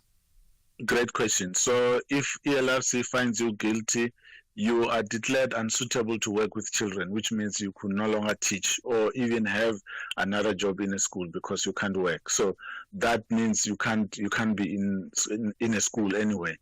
And then in terms of the criminal cases, yes, you are also totally banned and your name goes onto the sexual offenders list. But the problem comes when the new employer that would have advertised the job advertises and they don't do proper vetting. That's how people get away with it. By so your employer, while probably in the private sector, or even in the public sector, I see. If the vetting is not done properly, and we know that in some cases the vetting, even at provincial level, some provinces don't do it because they are rushing to employ the teacher because some other teacher has left and there's a vacancy and they want to quickly fill in the gap. So they just skip the vetting part and employ you, and not understanding that you had actually been dismissed somewhere for a serious offense such as this one. Why have you as government not made regulations and issued directives, Elijah, to say no education system anywhere, no school anywhere, no school governing body, no one involved in the administration of education is allowed to employ a person without a proper vetting that includes all of these elements? You are a government, you're not activists. Your role is not to lament where the gaps are. Your role is to fix the gaps. You are correct. So we've done that. That declaration is there. The systems are there. In fact, we have made some progress in that regard. That's why you see now, since the past 3 years or 4, when you enter into the profession, you are required to produce a police clearance so that we know about you. But also in the system, we have commenced the system of vetting all our teachers, even those that are in the system already, so that we're able to establish the profile of all our teachers that are in the system. But even with that, the system is not perfect. We are still doing this this work of cleaning the system of the bad elements, and it will take some work. I mean, remember, we have a cohort of about 410,000 teachers in the system. So some are coming in each day, others are leaving. We still need to manage that as well. So in responding to the question by the listener yesterday, yes, it happens. We deal with them, we dismiss them, but yes, there are still challenges in the system, but we are addressing them.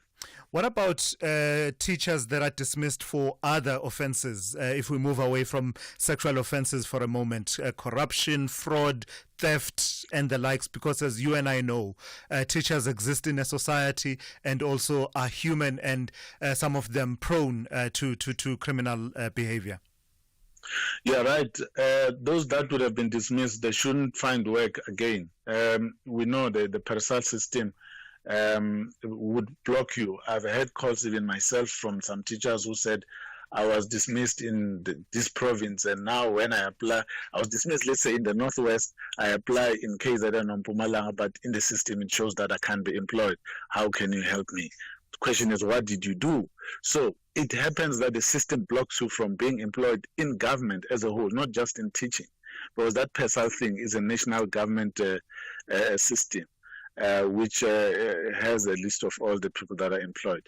So we're able to see that you've had some misconduct case somewhere and you're found guilty, and therefore before you are employed, you need to explain yourself or else go get a job elsewhere. But you also find that some private schools or independent schools would then employ that person because they're interested in his or her services, as opposed to vetting them to see what they've done, where they come from. All right. Thank you for your time, Elijah, and thank you for being responsive to what that listener wanted us to ask you. Elijah Mhlanga is the spokesperson of the Department of Basic Education.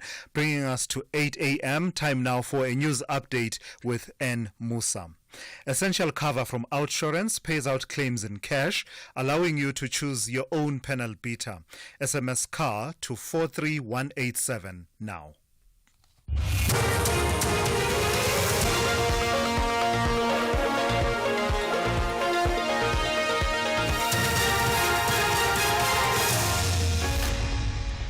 In our top stories, SIU to probe allegations of maladministration at various institutions, and municipalities owe Eskom 90 billion rand. Good morning. President Cyril Ramaphosa has signed 6 new proclamations and an amended one, authorizing the Special Investigating Unit to probe allegations of maladministration at various South African institutions.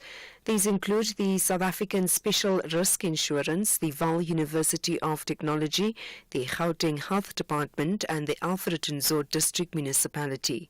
Nontlanhla Nchingela reports. The SIU says it will investigate allegations of maladministration with regards to South African Special Risk Insurance Association payments relating to the July 2021 civil unrest. In the Alfred Nzo municipality, the SIU will probe 7 contracts relating to water supply projects in various areas of the municipality. The SIU will also investigate allegations of maladministration at the Vaal University of Technology in the procurement or contracting for goods and services relating to 2 contracts. One is for the refurbishment of student residence, and the second one relates to campus security and protection service, both of which were done in 2018. Gauteng Premier Panyaza Lesufi says the province will introduce an indigent register to help them confront consumers who can afford to pay for services and protect those who cannot. The register will be linked to all the municipalities in the province. Lesufi says if residents were paying for the water they are using, the province would not have such drastic challenges. He was speaking at a media briefing in Johannesburg. If everyone that is using water is paying for water, our challenges will be minimum. But if there are people that are using water and are not paying for it, it creates serious problems. So the message to the residents of Gauteng is simple. We have to reduce the consumption of water at a faster pace. If we can't do that, the system will not be in a position to carry us for a longer period. So it's in our best interest that the consumption of water is reduced. Electricity Minister Hossein Suramakgopa has confirmed debt owed to Eskom by municipalities nationally has grown to 90 billion rand. Ramakgopa was speaking at a media briefing on the City of Johannesburg's 6 billion rand debt. He says the debt issue needs to be addressed as this threatens the country's economy as well as the tariff increase for the years 2025-2026. In August, the power utility applied for a 36% tariff increase from the National Energy Regulator, which has been rejected.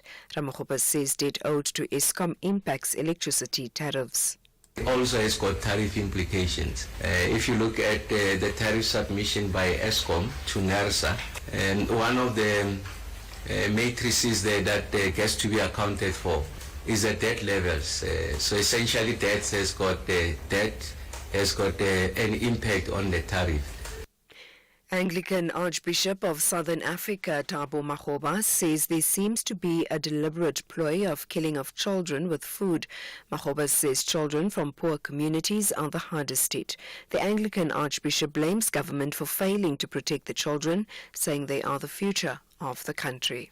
I am deeply distressed about the food killing our children. It seems the food killing our children appears to be deliberate. It is government's responsibility to protect its citizens and to protect our children. And I hope the government will step in and step up and protect the future of this country. Whilst I point my finger to the government, I hope that faith communities will also come alongside the families that have lost their loved ones, offer pastoral care and condolences.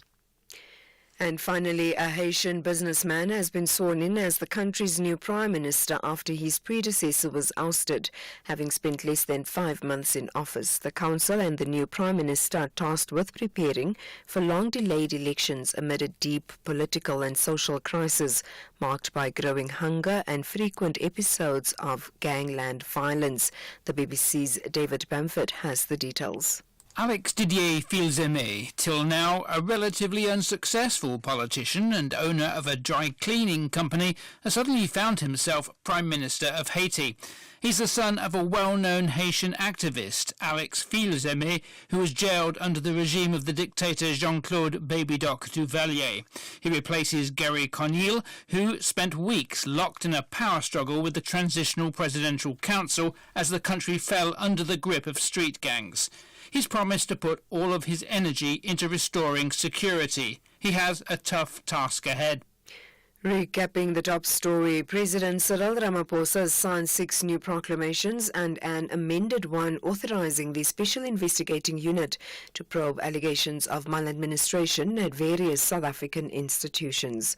For SAFM News, I am Anne Musa.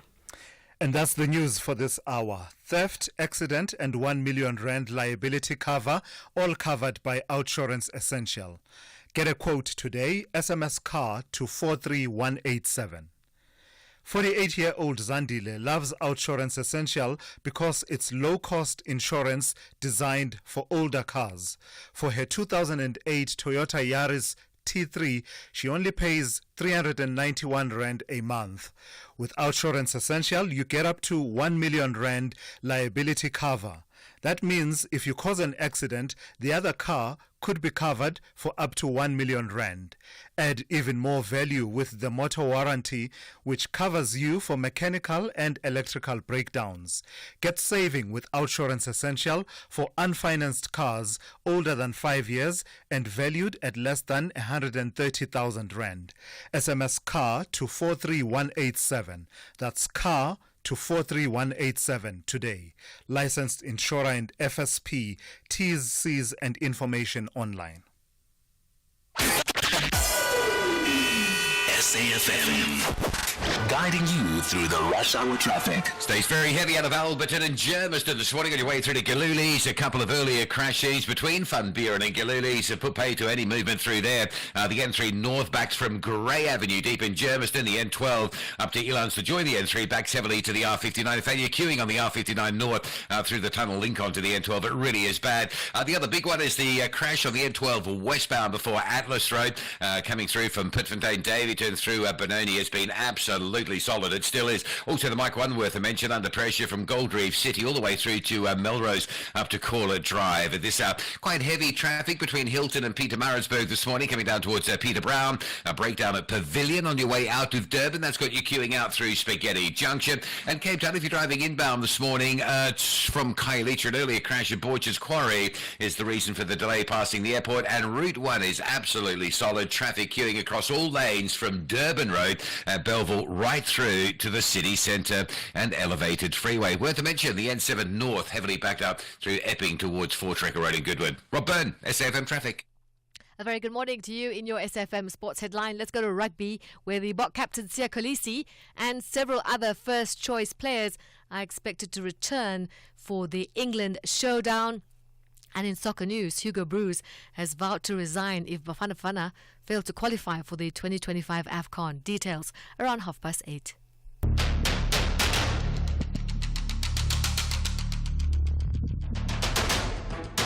The Morning Brief with Thulasizwe Simelane. Weekdays, Monday to Friday, 6 to 9 a.m.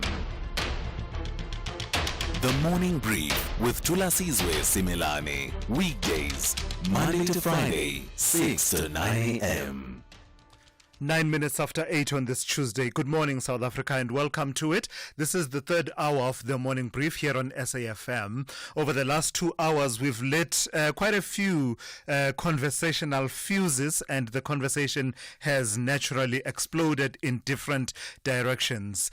Among the key conversations we've been having is this sense that there's a sense of putting out fires, at least in Gauteng, in as far as service delivery is concerned, the key services of water and electricity. You had a hive of activity in the city of Joburg yesterday. The ministers of electricity and water and sanitation intervening in different situations, all of them involving Johannesburg alone. We've not even touched on cities like Tshwane and other municipalities, 11 of them in Gauteng, let alone the rest of the country, what's happening there. But you're getting a sense of putting out fires. So the fire that was threatening to burn around Eskom, threatening to cut electricity supply to Joburg residents at certain times because City Power was withholding payment of a bill that is due to Eskom. That seems to have been put out for now. So we are in the clear, Joburgers, at least for now, following the intervention of the Minister of Electricity there. But at the same time, the fire that's burning now around the issue of water, that is an issue we're just going to have to take into the bargain and accept that this is our reality. What they are calling, quote unquote, water throttling at various hours, I think it's 9 p.m. to 4 a.m. will start on Thursday. The reservoirs are at 30%, we are told, and there'll be, they're pledging the usual. There's going to be more maintenance, more teams will be available, contracting with maintenance teams to assist, and the issue of leaks will be attended to. But we'll have to see it to believe it, really. That's where I am at this point, that we'll have to see it to believe it. How many times have you seen in your neighborhood water gushing out like it's a fountain, and you call in and you report it, and how long does it take to get it responded to? So that's one of the issues that we have raised this morning. But I'm keen to hear from you at this point about what's on your mind. The number to dial 086 000 2032. Also send me your WhatsApp voice notes on 061 410 4107. This is SAFM. We are leading the conversations that move us. The third hour of the Tuesday edition of the Morning Brief starts now. EFC 119 is live this Thursday with a stellar main event featuring interim champion Terrence the Black Panther Balelo and Edson the Trapdoor Spider Machavani, vying for the genuine 24-carat flyweight title. Whilst the co-main event will usher in a new era, South Africa's Dana Van Wyk and Nigeria's Juliet Chukwu battle it out for the 135-pound golden buckle. EFC 119 from the World Sports Betting Arena. Watch it on SABC Sport Channel on DTT Channel 4 from 7 p.m. Brought to you by SABC Sport. Call to Lasizwe now, 086 000 2032. Yeah, let's do exactly that. Let's take a call from Ayanda in the Eastern Cape. Good morning to you, Ayanda. You want to talk to me about schools and corruption in the education sector?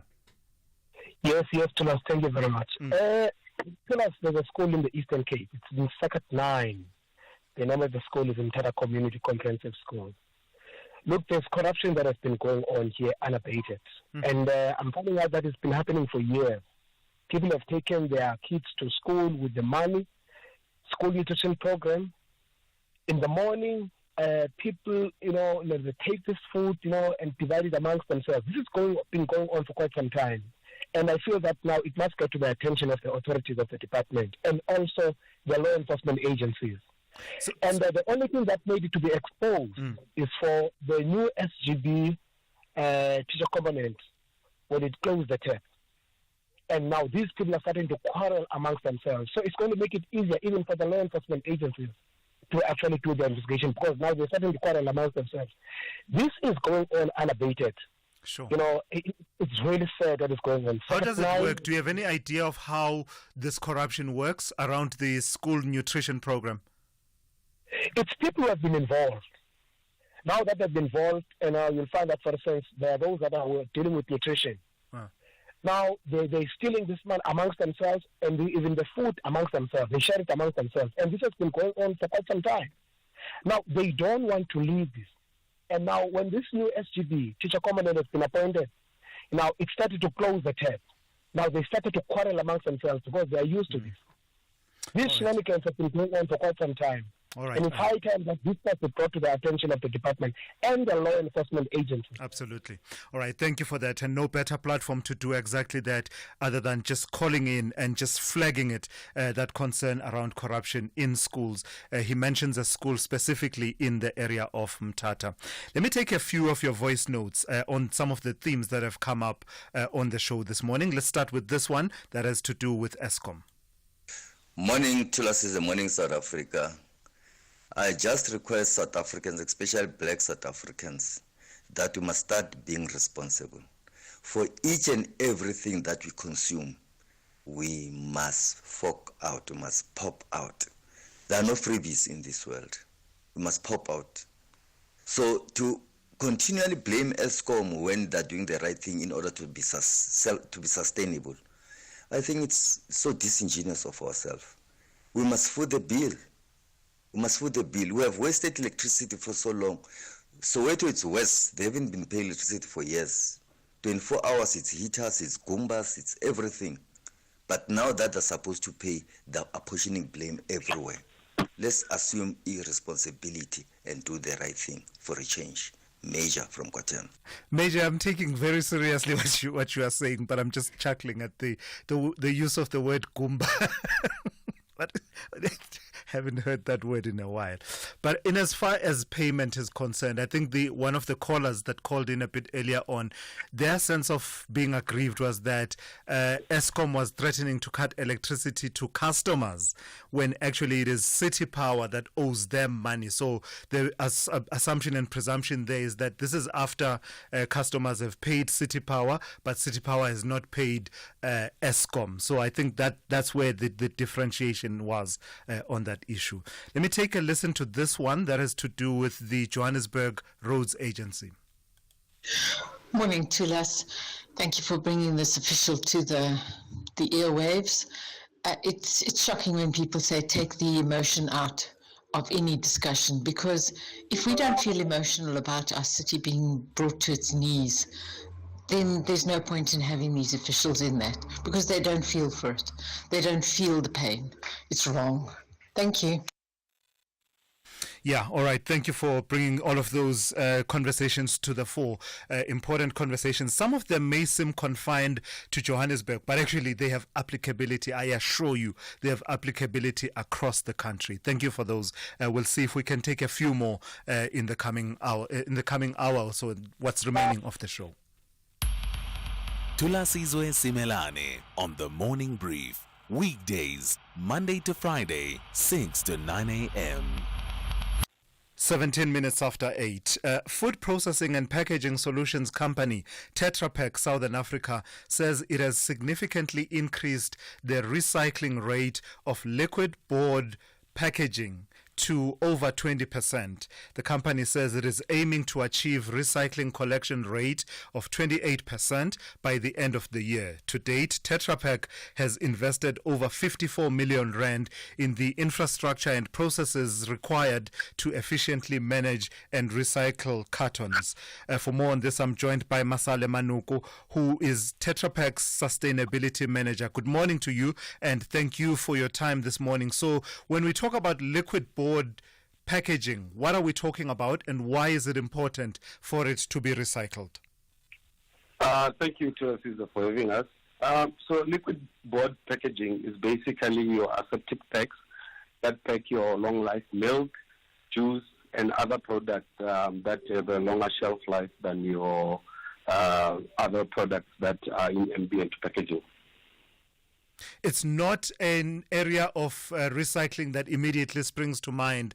Should it be? Because usually people think, recycle plastic and the likes, and bottles and the likes. Should we be focusing on liquid board packaging? Absolutely. Liquid board packaging is constituted by 75% paper board, and it's got a 20% plastic component, and 5% of it is aluminium. This packaging can be recycled in South Africa by two major paper mills, which are Impact Recycling and Gayatri. And the paper board basically goes to make your normal products like cardboard and other packaging products.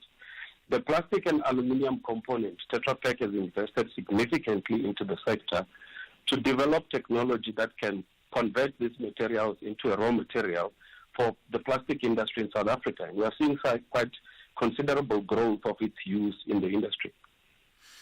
But are you convinced that we've not reached a point where we need to actually be shifting away from liquid board packaging with all the components that you mentioned?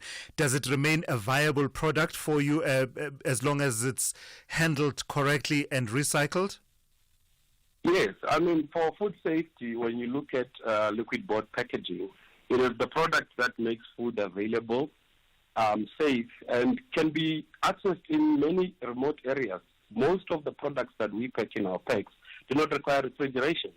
And this is actually quite a good property of the packaging, because even in the rural areas where food safety sometimes might be a concern, this packaging is there to make sure that food is available and safe for everybody that consumes it.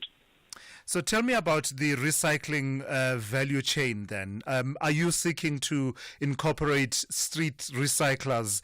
We've seen them. They've become quite a feature in our cities and towns. These people that go around picking up recyclable materials. Are you incorporating them, and if so, how? Absolutely.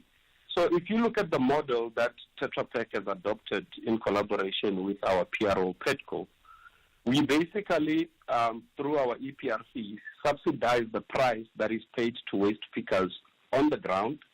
And also, we didn't just stop there. We understood that the complete value chain needs our active participation for it to be functional. So we then worked also with the recyclers that collect this material, like Impact Recycling and other independent biobank centers across the nation, to support them in every way that we can so that they are able to give waste pickers value for money for the materials that they collect.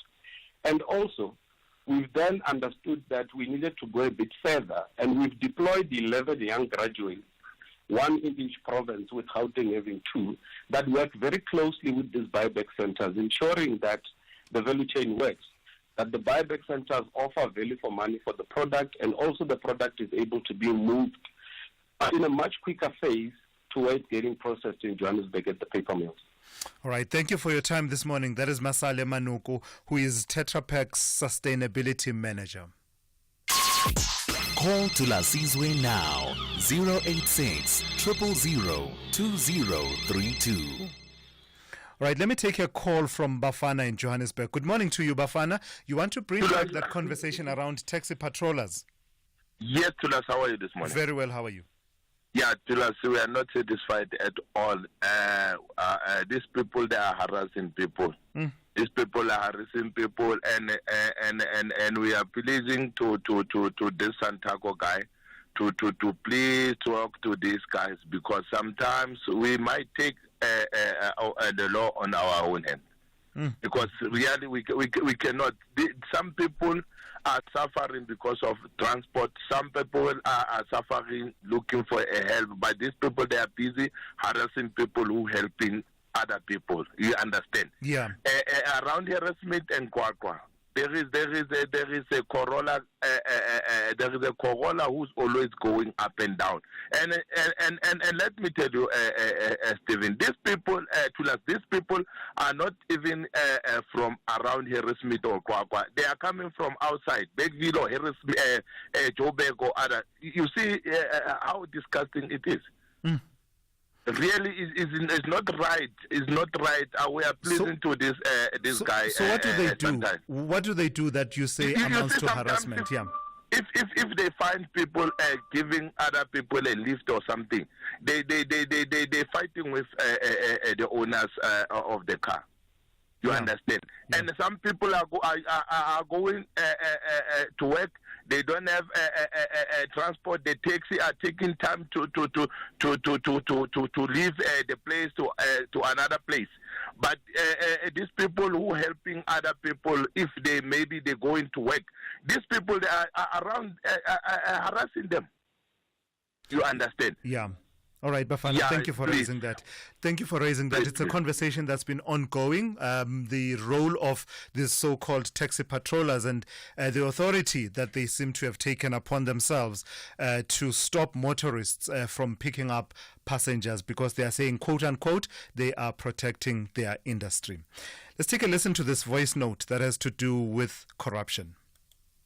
Hi, good morning to us at Johnson and Bombella. Yes, it's true. Corruption did not end with the State Capture Commission of Inquiry. I don't know what we were expecting the commission to do, to root out corruption in its totality. There's no society that is corrupt-free. Unfortunately, corruption will always exist for as long as there are human beings on earth. Corruption will always be there. It depends on the scale of the corruption. But corruption in its totality cannot be uprooted, unfortunately. Even even pastors are corrupt.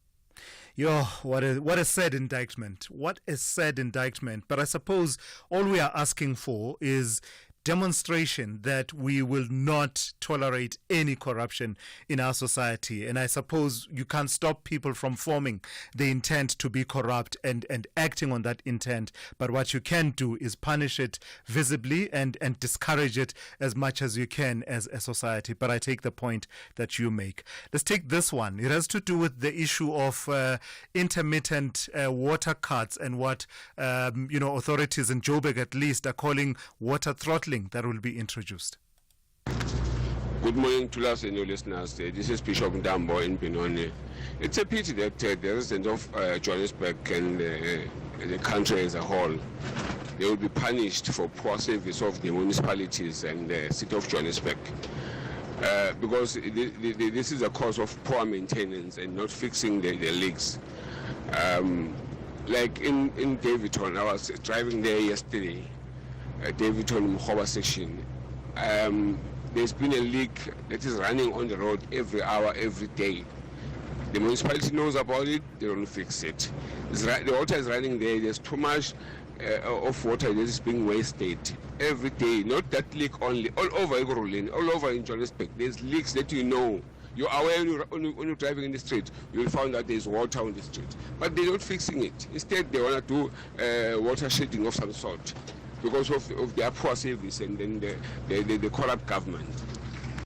Yeah, you have no idea how spot on you are about that issue. How often have you and I seen, I was saying earlier on, water gushing like a fountain, vehicles needing to sort of drive around to try and maneuver around that water that's gushing out of a burst pipe or something on the streets, where various people are calling it in and they're getting a reference number that it's already been reported.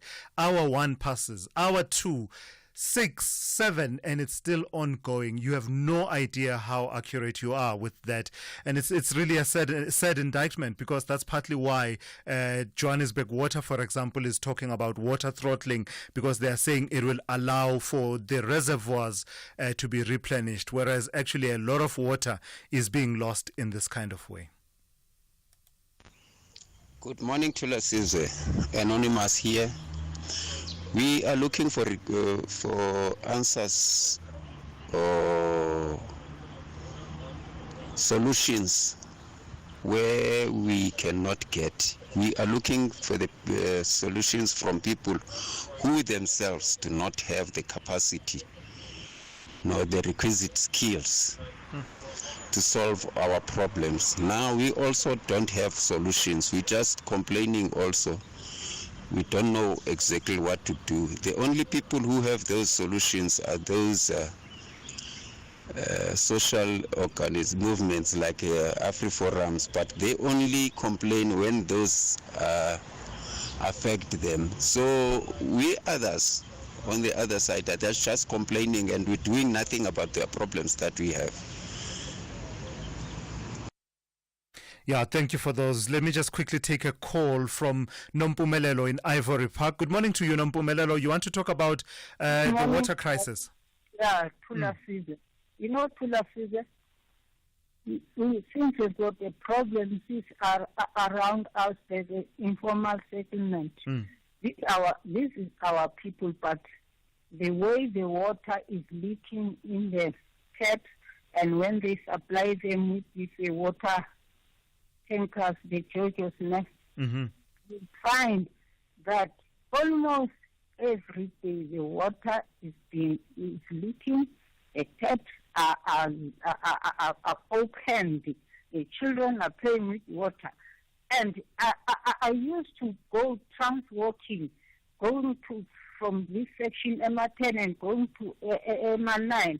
I see the very same problem. The water they waste, and for to pay for the water, and our councillors don't just go around and check what is happening. This is hurting me, because we are all people who must pay water. Sometimes we'll find you are charged more than 300 rand a month than the services. There's a lot I wanted to say. I'm running short of time. No, that's fine. Thank you so much, Nompumelelo, for raising those issues. It also, for me, it raises the issues of when do we start deploying technology such that the authorities are able to see if there's a loss of water in one particular part of the network, such that they are responsive to say something is definitely going on in that area. Go check it out and see if there's no leak. But yeah, this is where we are. 8:30. Let's check in with N. Musa now with the latest news headlines. Good morning. Thanks to us. In the headlines, Parliament's Communications and Digital Technologies Chairperson Kusela Sangoni Diko says they will consider introducing a committee bill or entertain a private member's bill if Minister Solly Malatsi does not reintroduce the SABC bill before the end of the financial year.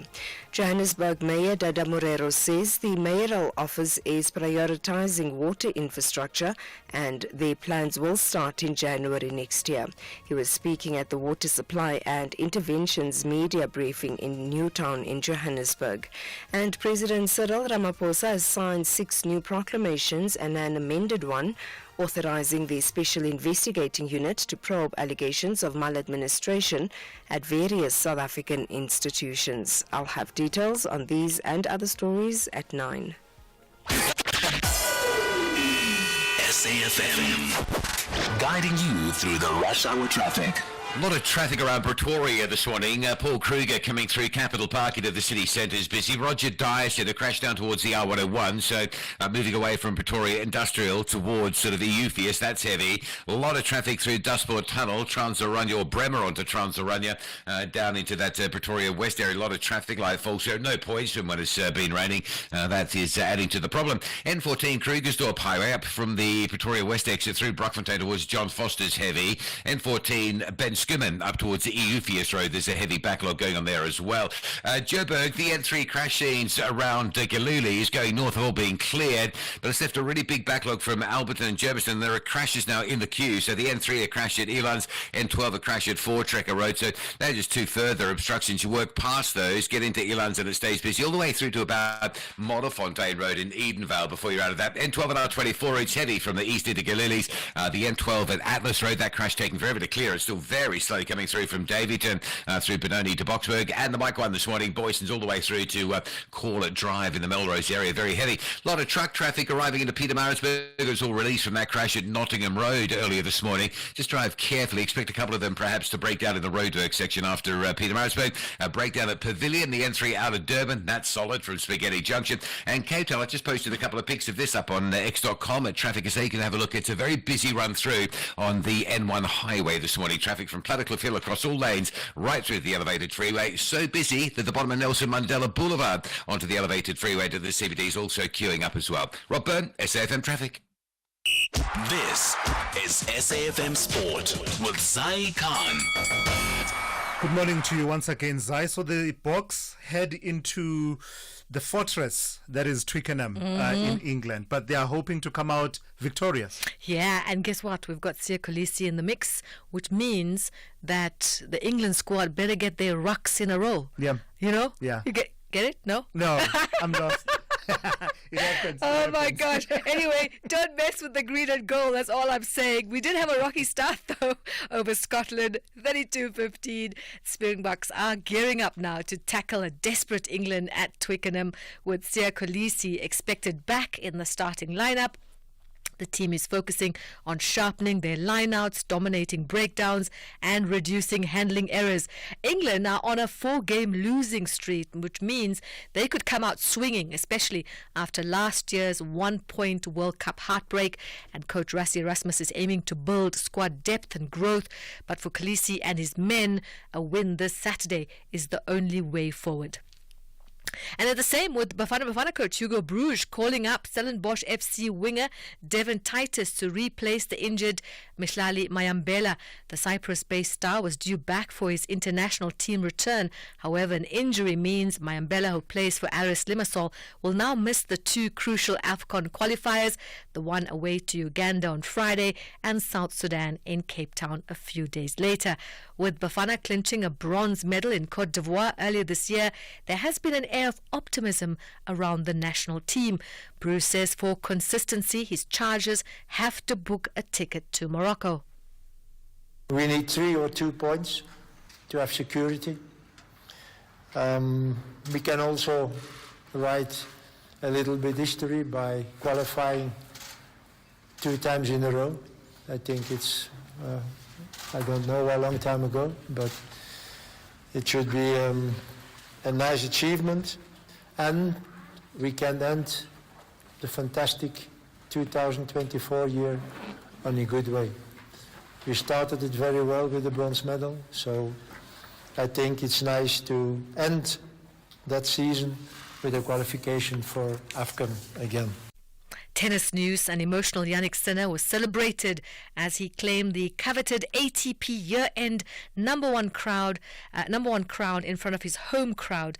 And Yannick Sinner became the first Italian man or woman from his country to reach world number one in singles since the computerized rankings were introduced in 1973. Here's Yannick Sinner. It's a very, very exclusive, club being number one in the world, and I think it's the ultimate goal we have. 52 weeks of consistent tennis, and this would not be possible with the people who I have around and I had around, and this is very nice to share these moments with them, and it's as I said, very special occasions. Moving on to motorsport, where Formula E played host to the first ever all-women testing session for an FIA World Championships in Madrid, with Abby Pulling driving a Nissan running out the fastest. Now, the race is a 3-hour session. It's part of the 2024-25 Formula E World Championships pre-season testing schedule, and it's the first of its kind test which provides elite women racing drivers the opportunity to drive the new 4-season 11 Gen 3 Evo race car, which is capable of 0 to 60 miles per hour in just 1.82 seconds, which is 30% faster than the current Formula One car. That's where we leave it on the fast lane here on the Morning Brief Sport. We have more with John Hedeka around 12:30. I'm Zai Khan. The Business Update on SAFM. Good morning to you once again, Dowling. So the issue between the International Air Services Council and Fly Safm has now reached litigation stage, and the stakes couldn't be higher. That's right, Tulas. Fly Safm has filed an urgent court application to challenge a decision by the International Air Services Licensing Council. The council ruled that the airline's foreign ownership structure does not comply with South African law, potentially affecting its international routes. But the airline assures customers that it is committed to maintaining service continuity and transparency throughout the regulatory process. The issue solely affects its international flights, leaving domestic operations unaffected. Fly Safm believes it has followed existing regulations and is confident in its compliance. Despite this, competitors have raised objections to Fly Safm's court action, potentially driven by competing business interests. South African law limits foreign ownership in domestic airlines to 25%. However, Fly Safm's foreign ownership exceeds this limit, prompting the council's ruling. Now, the council may impose sanctions affecting the airline's operations. Fly Safm stresses that limiting seat capacity could increase fares and disrupt travel plans, particularly during the peak summer season. Now, the council is expected to announce a sanction within weeks. Meanwhile, Fly Safm is urging stakeholders to consider the broader implications of the ruling and its potential effects on the sector as a whole. And Dowling, the only reason you and I are able to talk like this, or let me say in the coming weeks, otherwise you would have had to be in the dark wait not for the intervention of the ever-energetic Electricity Minister, Kgosientsho Ramokgopa. He's come in to save the day, has he, around the electricity situation in Joburg? He has. We are very grateful and thankful to Electricity Minister Kgosientsho Ramokgopa, whose intervention took place yesterday. He was at a meeting with Johannesburg's power entity, City Power, and he has made an agreement there. Now, City Power has agreed to pay part of its 4.9 billion rand debt to Eskom. This avoids potential power outages that would have harmed businesses in South Africa's economic hub. Last week, Eskom threatened to cut power due to unpaid bills, causing anxiety among residents and businesses. Ramokgopa stepped in, meeting with Johannesburg officials to resolve the issue. City Power will now pay 1.4 billion rand by month's end and resolve billing disputes through independent evaluation. Ramokgopa ensured no electricity supply disruptions would occur. This crisis is part of Eskom's larger municipal debt problem, with unpaid bills totaling 90 billion rand since 2015. Eskom struggles with 400 billion rands in debt. Now, to address this, Ramokgopa emphasized the need for municipalities to pay their dues. Yeah. All right. With about 20 minutes to go before the resumption of trade, what kind of a day can we look forward to, Dowling? So local markets are set to start the day in the red following global peers, particularly peers in Asia. Locally, we'll be getting those labor numbers for the third quarter, so that is something to watch out for. In the currency scene, the rand is still on the back foot, now sitting at 17.99 to the dollar. And then over in Wall Street, markets taking a turn, those futures with them turning into the red. Traders on that front are shifting their focus to the upcoming inflation print, which is out tomorrow. And then over in Asia, markets are on track and mostly in the negative territory as investors digest the disappointing debt package from China and Trump's next moves as he takes up the White House. All right, thank you for that. Have a great day. That's Ntauleng Lechela there. She's been watching the economy, business, as well as keeping you updated with the markets throughout the morning here on The Morning Brief. Big stories of the day. Hashtag The Morning Brief. Let's turn to this now, and it's been one of those issues that have dominated throughout the morning. Gauteng is compelled to introduce water rationing in order to avoid day zero. This is according to the Institute of Race Relations, which last week released a report on the ongoing water crisis in the province. The report is entitled Gauteng's Water Crisis, and it examines the causes of the imminent water problems in the province. For more on that, I'm joined by Makone Maja, who is the Institute for Race Relations Campaigns Manager and lead author of the Water Report. Good morning to you, and thank you for your time. So as you listen to the plan to introduce what the authorities in Joburg are calling water throttling, how does it tally up with what you found about the water crisis in broader Gauteng? A very good morning to you, Mr. Similane, and to your listeners. Well, that checks out. According to our report, our findings revealed that owing to poor planning and poor management of what we all know to be South Africa's fragile water resources has culminating in municipalities having to now act quick to avoid day zero. And those water rationing and water restrictions that you allude to have now come as a result of Parliament having to compel municipalities to act. This threat to South Africa's water supply has been looming for quite a while, and yet municipalities haven't done much to alleviate the pressure on our water resources. And so now the big bosses in Parliament have had to come down and rein them in. So it absolutely checks out in accordance with our findings. You have warned that the water situation in Gauteng risks becoming catastrophic if systemic issues are not addressed immediately. What are these systemic issues that need to be addressed immediately? Absolutely. I mean, water is, people say water is life. That cannot be understated. It is a human right in this country, but also for a country with such low growth prospects and that requires economic growth so that it can end poverty, you absolutely need water to run an economy, to build projects, to again, for example, the mining sector uses enormous amounts of water. So absolutely water is quite necessary.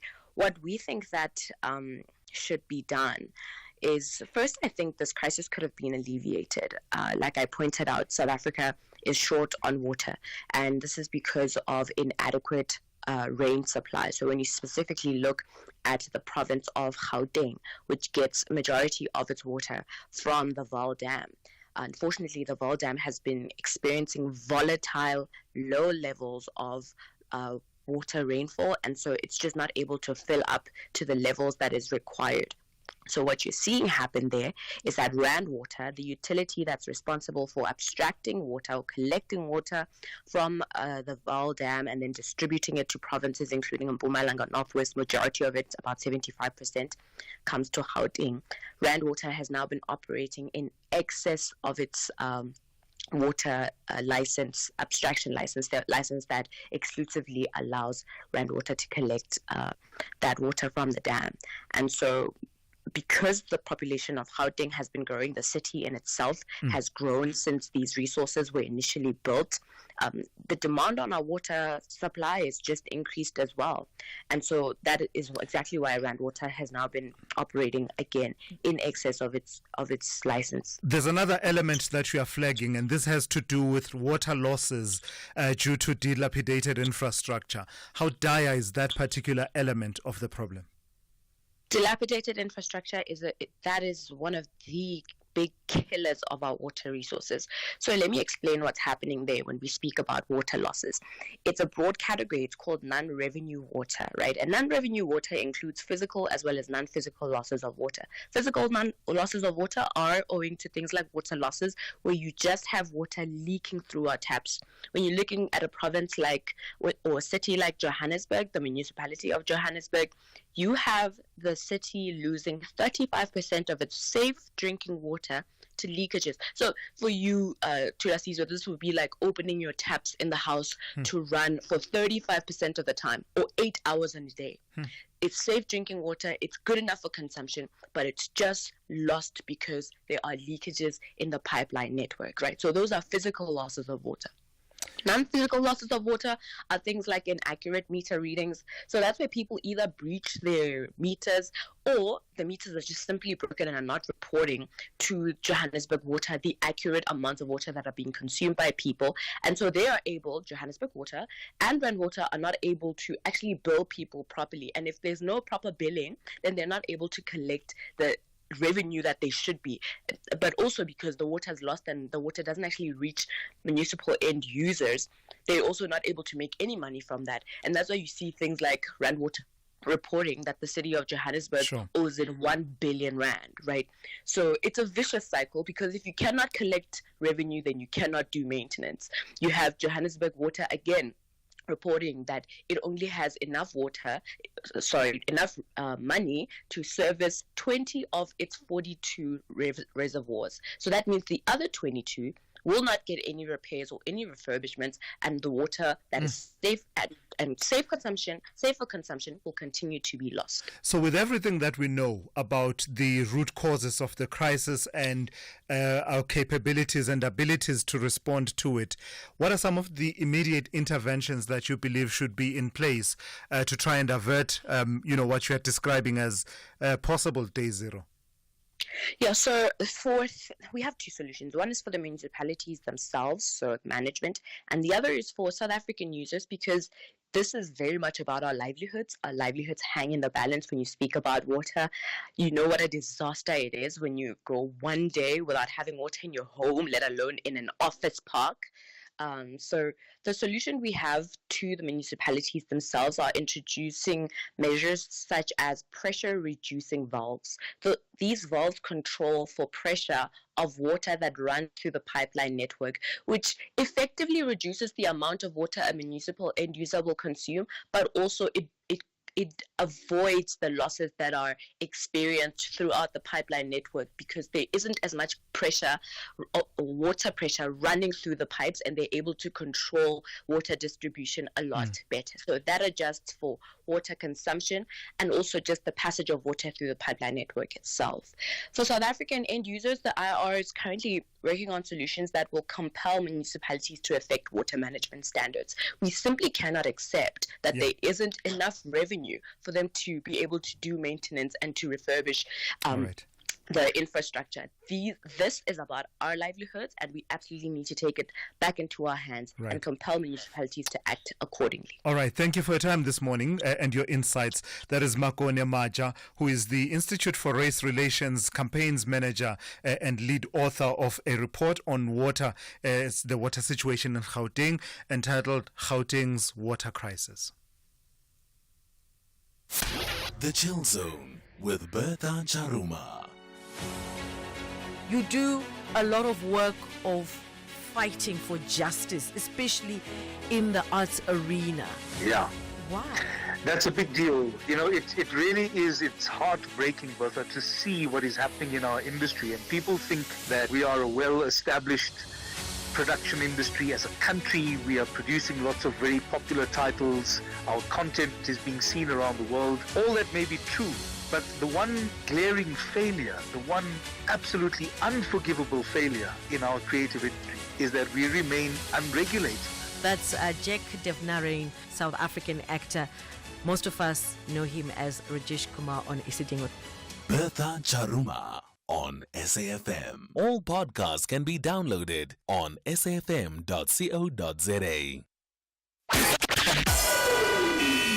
SAFM.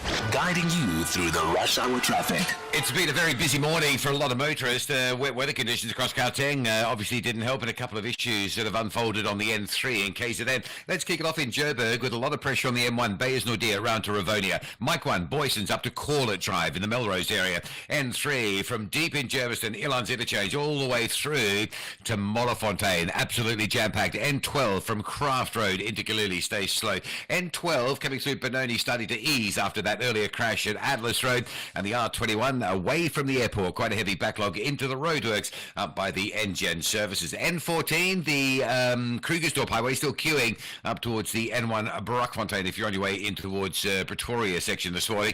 Now, we had a big truck crash scene earlier at Nottingham Road. That's basically been cleared out of the way, but all that backlog has caused two problems. There's a fallen tree further south now that a lot of the backlog is running into at Balgowan. So between Balgowan and Lions River, that section of the roadway currently closed, and a lot of the other trucks that built up during that earlier crash at Nottingham Road have been released, and they've got through, and they're now sort of sitting between Howick and Town Hill. So there's some big volume of truck traffic on the way to Durban today. Inevitably, some will break down south of Pietermaritzburg in the construction. Also breakdown at Pavilion Mall. That's still with us, heading out to Pinetown from Spaghetti Junction, really busy. And we've been tracking a really busy Tuesday morning into Cape Town on the N1. It's still pretty solid. Backlogs from sort of Plattekloof Hill across all lanes right through to the city centre. It's so bad over the elevated freeway that even Nelson Mandela is backing up to about Searle Street as you get down towards the elevated freeway. That's a very unusual queue on Nelson Mandela. It just shows you how heavy the N1 into town is. Rob Byrne, SAFM Traffic.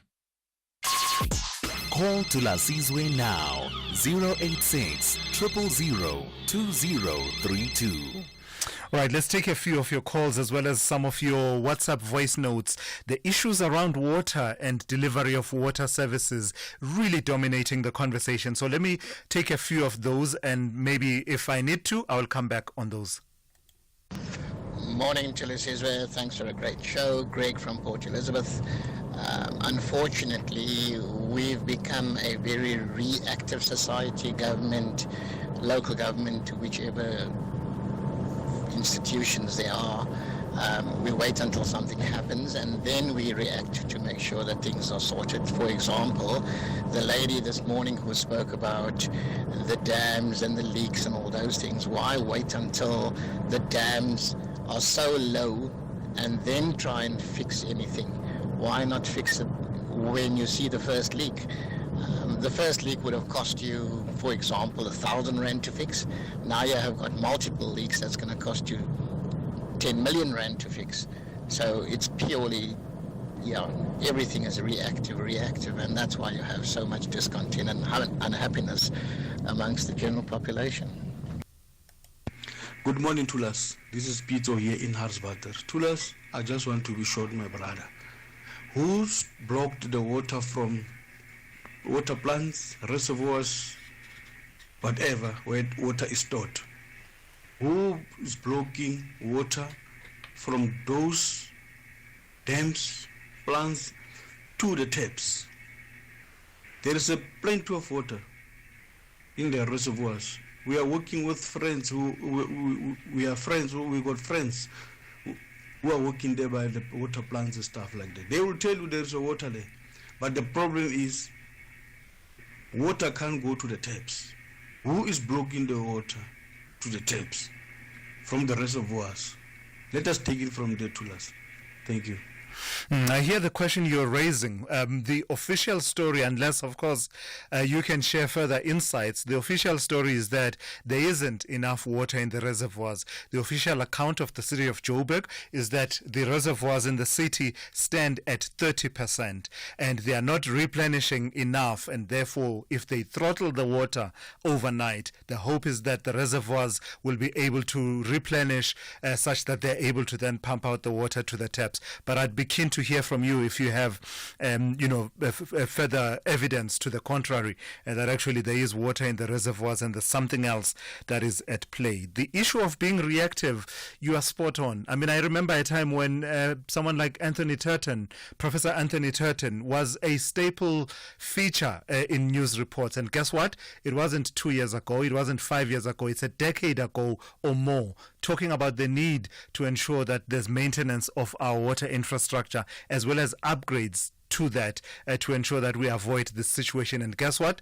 We've lived to be at a point that was being predicted all of those years ago around the water crisis.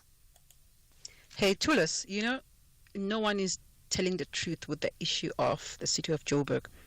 The city of Joburg is broke. Maybe go and ask them to open the books. They are broke. They don't have money. Currently, they are just robbing Peter to pay Paul. Ask them. They must be open with this to the public. They are broke. That's why they cannot provide services. They cannot fix anything. Yeah. Thank you. That's another issue, right? That's definitely another issue to look into. Is it a question of them quibbling with the bill from Eskom because they think there's something untoward with the bill? Or is it simply a matter of, I can't manage here. Let's see where we can. Yeah, that's an interesting one. That's something to think about. Look, the taxi industry and the patrollers were not supposed to do that. The law enforcement agencies should take action against them. Everyone has got a choice to use the mode of transport they want. It's buses, it's aeroplane, it's train, it's lift, it's trucks, whatever it is, and taxis. So they should be allowed to use whatever they want. Nobody should be forced to use a certain mode of transport. When the taxis started, the buses and the railway didn't say you're taking our customers. There used to be a daily train from Messina to Joburg, and then another one from Joburg to Messina. They didn't say you're taking our customers. They adopted. It's only one train now from Joburg to Beitbridge on Friday and back on Sunday. They adapted. When the mall are built around towns, the shops don't say you're taking our customers. When spazas are mushrooming all over around, the small shops don't say you're taking our customers. So why should the taxis be allowed to do that? We don't have leaders. That is why ANC is losing power. One word: entitlement. Feeling that you are entitled to the business of the commuters, and the Eastern Cape has led in this regard in terms of what they've promulgated by way of regulations that make it clear that no one is allowed to intervene in this kind of way that these so-called patrollers do from time to time. Let me take a call from Bongani. Good morning to you, Bongani. You want to talk about the issue of SOEs. Good morning. Yes. If you remember during the Thabo Mbeki era, there was an idea of privatizing these SOEs, most of these SOEs. And there was an outcry from the unions, from people that people will be losing jobs, so they must stop doing that. So the government stopped. But the people who actually were behind the privatization idea, now they are, it's not verified, but I will tell you, they are sabotaging the government itself, including the people that are working within the government, so that these things can be privatized. They are making them so that they should not be able to do their work. If it's like that, then they should be privatized. I hear the issue of SABC now. It was Eskom. It was Rainwater. Now it's SABC. All these things, they want to unpack them and privatize them. And for them to do that, if people are resistant, they have to sabotage them so that they are not unworkable. How do we counter that, Bongani? Because wholesale privatization of all SOEs is perhaps not the answer, given that some of them have a mandate that needs to be served, particularly a developmental mandate that may not perhaps reside well in the private sector. Yeah, you see, look at SABC right now. SABC serves also the poor. SABC serves people who cannot afford to pay for your pay television watch, like your your Mnet, multi-choice. Yeah. So people depend on the government, specifically on those on news and all that. So SABC should be protected also. It shouldn't be privatized wholesalely. Maybe part of it like Telkom. Yeah. Maybe part of it like Telkom. I hear you. But not, that's it. Thank you for that. That's Bongani in Joburg there, bringing us to the end of today's edition of the Morning Brief. Thank you for engaging and thank you for listening throughout the morning. The Talking Point is up next here on SAFM after the news. Essential cover from Outsurance pays out claims in cash, allowing you to choose your own panel beater. SMS CAR to 43187 now.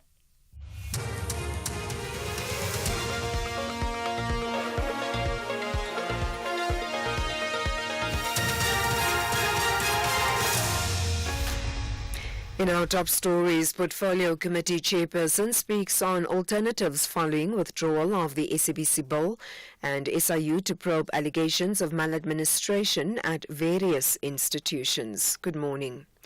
Parliament's Communications and Digital Technologies Chairperson Kusela Sangoni-Diko says they will consider introducing a committee bill or entertain a private member's bill if Minister Solly Malatsi does not reintroduce the SABC bill before the end of the financial year. She says this will be in the interest of the SABC. Malatsi has notified the National Assembly Speaker about the withdrawal of the bill. The bill still has to be withdrawn officially during a National Assembly sitting. Malatsi says one of the reasons to withdraw the bill is to focus on a funding model for the public broadcaster. Sangoni Diko says withdrawing the bill does not solve challenges faced by the SABC. The department had ample time, for example, to finalize the audio and visual policy, which is one of the concerns that was raised with civil society, to say you are putting the horse before the cart because you want to finalize the SABC bill without the audio and visual policy. Now he is trigger happy. He goes for the easiest fruit that he can pick, which is withdrawing this bill, and I hope it's not for political grandstanding, but it doesn't resolve the challenges of that bill. As the Portfolio Committee, I think we're really calling on him to ensure that it's reintroduced before the end of the financial year. Otherwise, as individual members of the committee or even the committee itself, we will then look at entertaining the possibility of introducing either a committee bill or alternatively a private member's bill in the interest of the SABC. Malatsi has meanwhile defended his decision to withdraw the bill. The bill as it is does not answer, in my view, the question around a sustainable funding model that will empower the SABC to be on the path of that financial sustainability and suitability that we need. And in addition to that, if you look at the written submissions that were provided to the bill, there's a lot of criticism in terms of the key components of the bill around the risks of editorial independence, around the risk of, the appointments of the board. And those things I feel that are very important to refine the bill. Johannesburg Mayor Dada Morero says the mayoral office is prioritizing water infrastructure and their plans will start in January next year. Morero was speaking at the Water Supply and Interventions media briefing in Newtown in Johannesburg. He says one of the strategies they've developed is to engage with informal settlement residents to use the water supplied to them sparingly. Unless you speak to communities, you are not going to win the battle.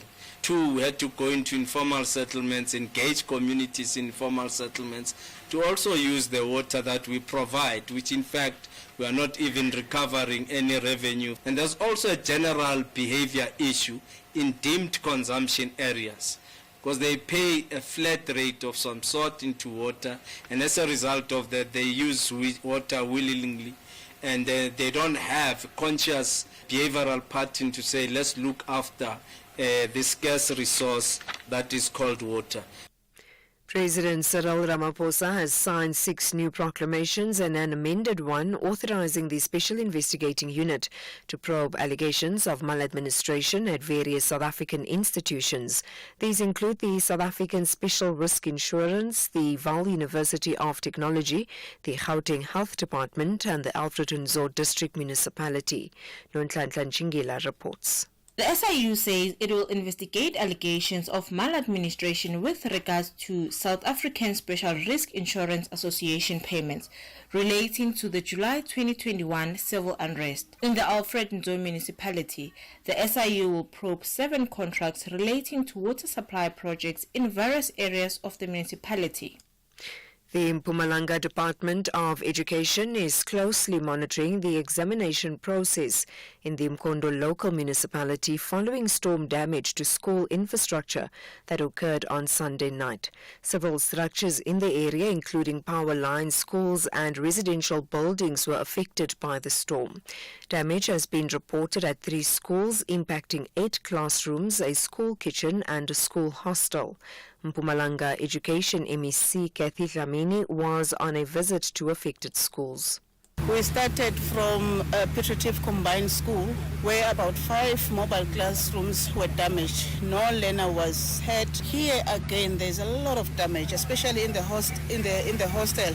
And I am also told that learners were here. None of them were hurt, but the damage is huge. I will thank the Executive Mayor that if needs be, they are going to use the community hall until we finish our exams, but none of them were affected whatsoever. Recapping the top story, Parliament's Communications and Digital Technologies Chairperson Kusela Sangoni Diko says they will consider introducing a committee bill or entertain a private member's bill if Minister Solly Malatsi does not reintroduce the SABC bill before the end of the financial year. For SAFM News, I am Anne Musa. And that's the news for this hour. Theft, accident and 1 million rand liability cover, all covered by Outsurance Essential. Get a quote today. SMS card to 43187. Only the team that plays the best cricket on the day will enjoy the last laugh. South Africa and India are both hungry to wrap the T20 International Series on the highest possible note. What a summer without cricket! Do not miss out on the fourth and final T20 international battle between South Africa and India on Friday, 15 November at 4:30 p.m. live on SABC 3 and 4 p.m. on Radio 2000 with reports on various SABC radio stations. Also available at your fingertips on SABC Plus. Proudly brought to you by SABC Sport. For the love of the game. 52-year-old Sipho loves Outsurance Essential because it's low-cost insurance made for older cars. For his 2007 Hyundai Tucson, he pays only 314 Rand a month. With Outsurance Essential, accident claims are paid in cash, so you can choose the panel beater you want to use. Top this up with motor warranty, which covers you for mechanical or electrical breakdowns. Get saving with Outsurance Essential for unfinanced cars older than 5 years and valued at less than 130,000 Rand. SMS car to 43187. That's car to 43187 today. Licensed insurer and FSP, TCs and information online.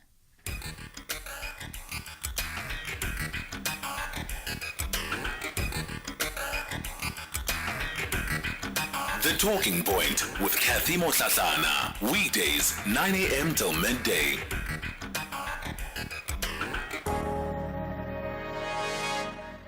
I was a head boy until I was about 17. A shepherd without sheep following him is a wanderer.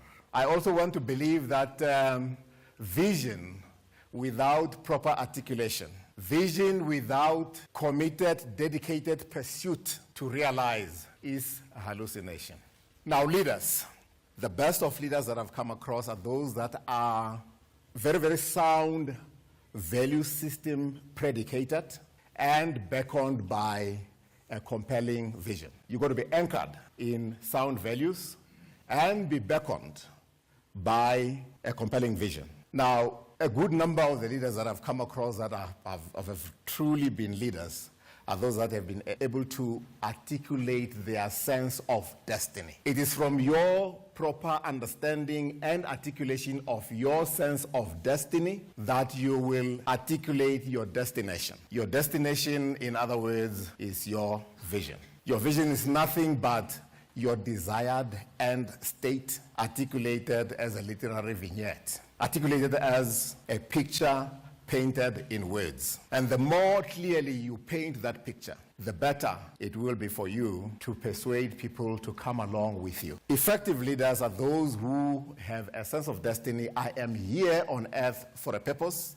and from that sense of destiny, I can articulate my destination, which is my vision, and I am anchored in what you would call a sound value system. When I provide leadership, I rely on moral authority. The world has become a neighborhood. You cannot think parochially. You cannot think like a villager, which I happen to be from Bushbuck Ridge, and want to lead a sophisticated political economy.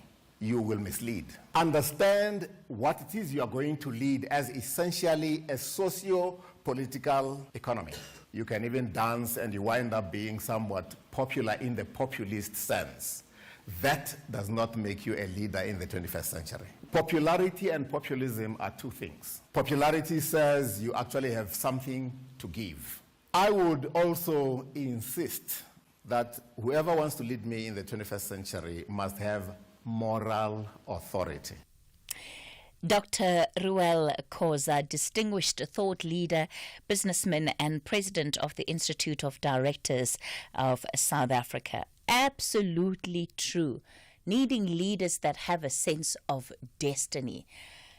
A part of me is even inclined to say, can we have leaders who actually want to lead?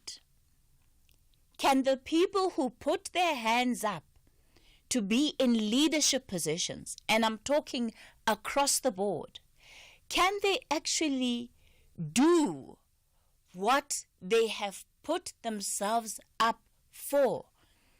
I don't know why this morning, anyway, I'm going to pull myself towards myself. It's 11 after 9 o'clock. Welcome to the Talking Point. I'm Kathy Mutlahlana, very demure, very mindful this morning. Not losing my cool. Welcome to the show on this overcast Tuesday, at least in Johannesburg. With you until midday, and as always, we're leading the conversations that move us. I'll be taking your calls in the first hour of the show for the open line. The number to dial 086 000 2032. That's 086 000 2032. On the WhatsApp voice note line 0614 104 107.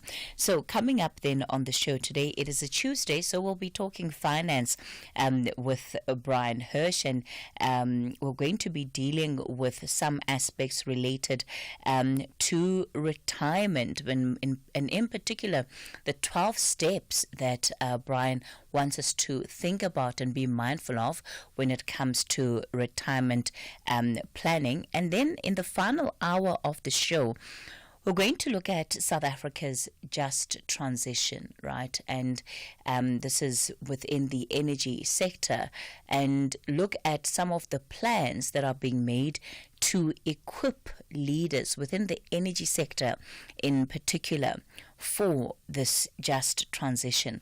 And of course, that will also entail a conversation about what exactly South Africa's energy plan is. It seems to be that, we don't quite have consensus yet. Yes, we've got the Integrated Resource Energy Plan 2023, the draft that came out last year.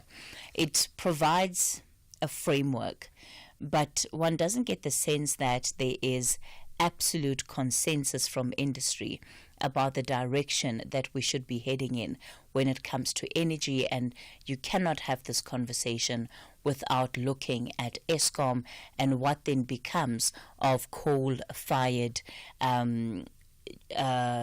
fuel, the coal-powered power plants, and so that of course is going to be crucial, especially in conversations around the just transition. So we'll have a look at that in the final hour of the show.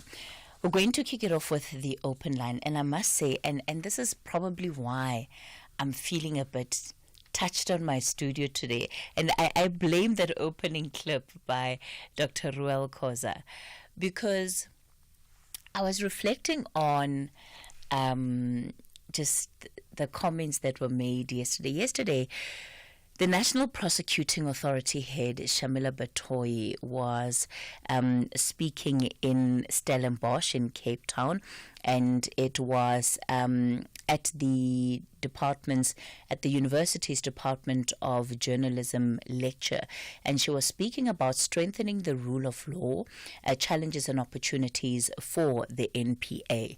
And some of the comments that she made have also been quoted in news, but this is part of what stood out for me. So I'm going to place a clip of what she said, and then I'm also going to add to that quote before I get into what's on my mind.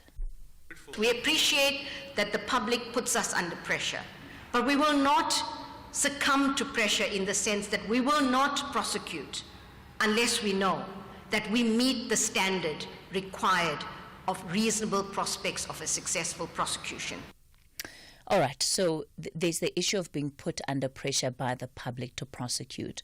And that pressure, of course, is just the public expecting the NPA to do its job where there's criminality, follow through, right? Can we see criminals actually being held accountable for their actions? I don't think South Africans are expecting the NPA to go around arresting people where they haven't gathered enough evidence. But members of the public are crying out to say, but why is it that even where there seems to be substantive evidence, i.e. Zondo Commission, we still have such few examples to point to of successful prosecutions? So that's on the one aspect of things. The other, in her reflections, she says, and I'm quoting now out of the Daily Maverick, sadly, local trends in rule of law and justice do not bode well. South Africa has historically been a trailblazer in the rule of law, a trailblazer in many other areas, and a moral guiding light, particularly under Madiba's leadership. We need to take on that role again, especially given the global context. However, in order to accomplish this, we must first organize our own affairs. The NPA is a leading actor in this regard. So, if local trends in the rule of law and justice are not boding well, who are we to blame for that in this country? These are not reflections of an outsider looking in and thinking about the work of this institution. These are the reflections of the head of the NPA, who has been at the helm of that institution for 6 years. So when we talk about trends not boding well, where do we put the blame for that? On whose door should that blame sit? And I guess I'm increasingly becoming tired of leaders who speak like they're not in a position of leadership, who speak as if they're not empowered. In fact, they're not resting with the responsibility to come up with solutions to the problems that their organizations are facing. That's why you are the leader. So when we ask, what must we do as a country to instill the rule of law? I'm sorry, ma'am. The reason you're leading the institution is that you are the one that is supposed to be telling us how exactly you plan to respond to that issue. And we just continue to perpetuate a cycle of bemoaning, lamenting, the state of the criminal justice system is terrible. Yeah, but you're not like all of us. We don't all run the NPA. When we all don't get to see and get to make the decisions around the functioning of this institution.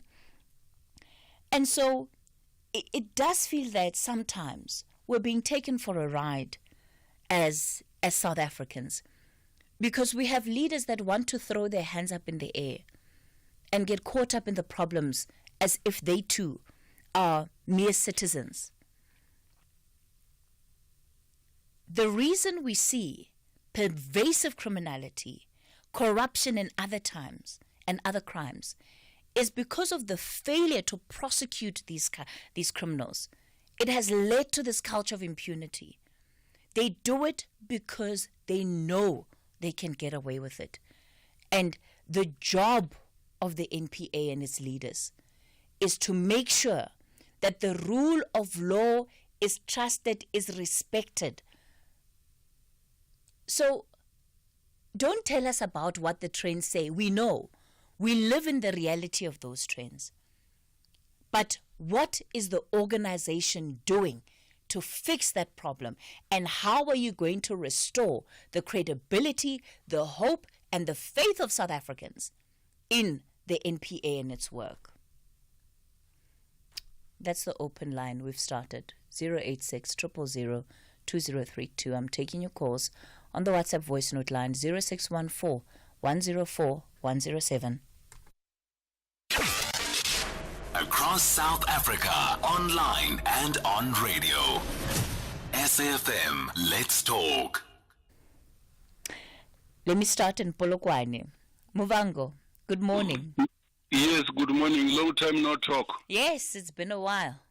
Yes, I should have gotten in yesterday, but because it was raining, I couldn't.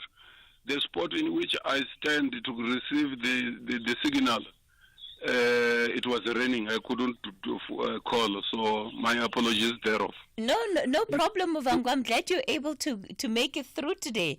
And it sounds, with very strategic, with some serious strategies in order to, strengthen your signal. What do you want to talk about this morning?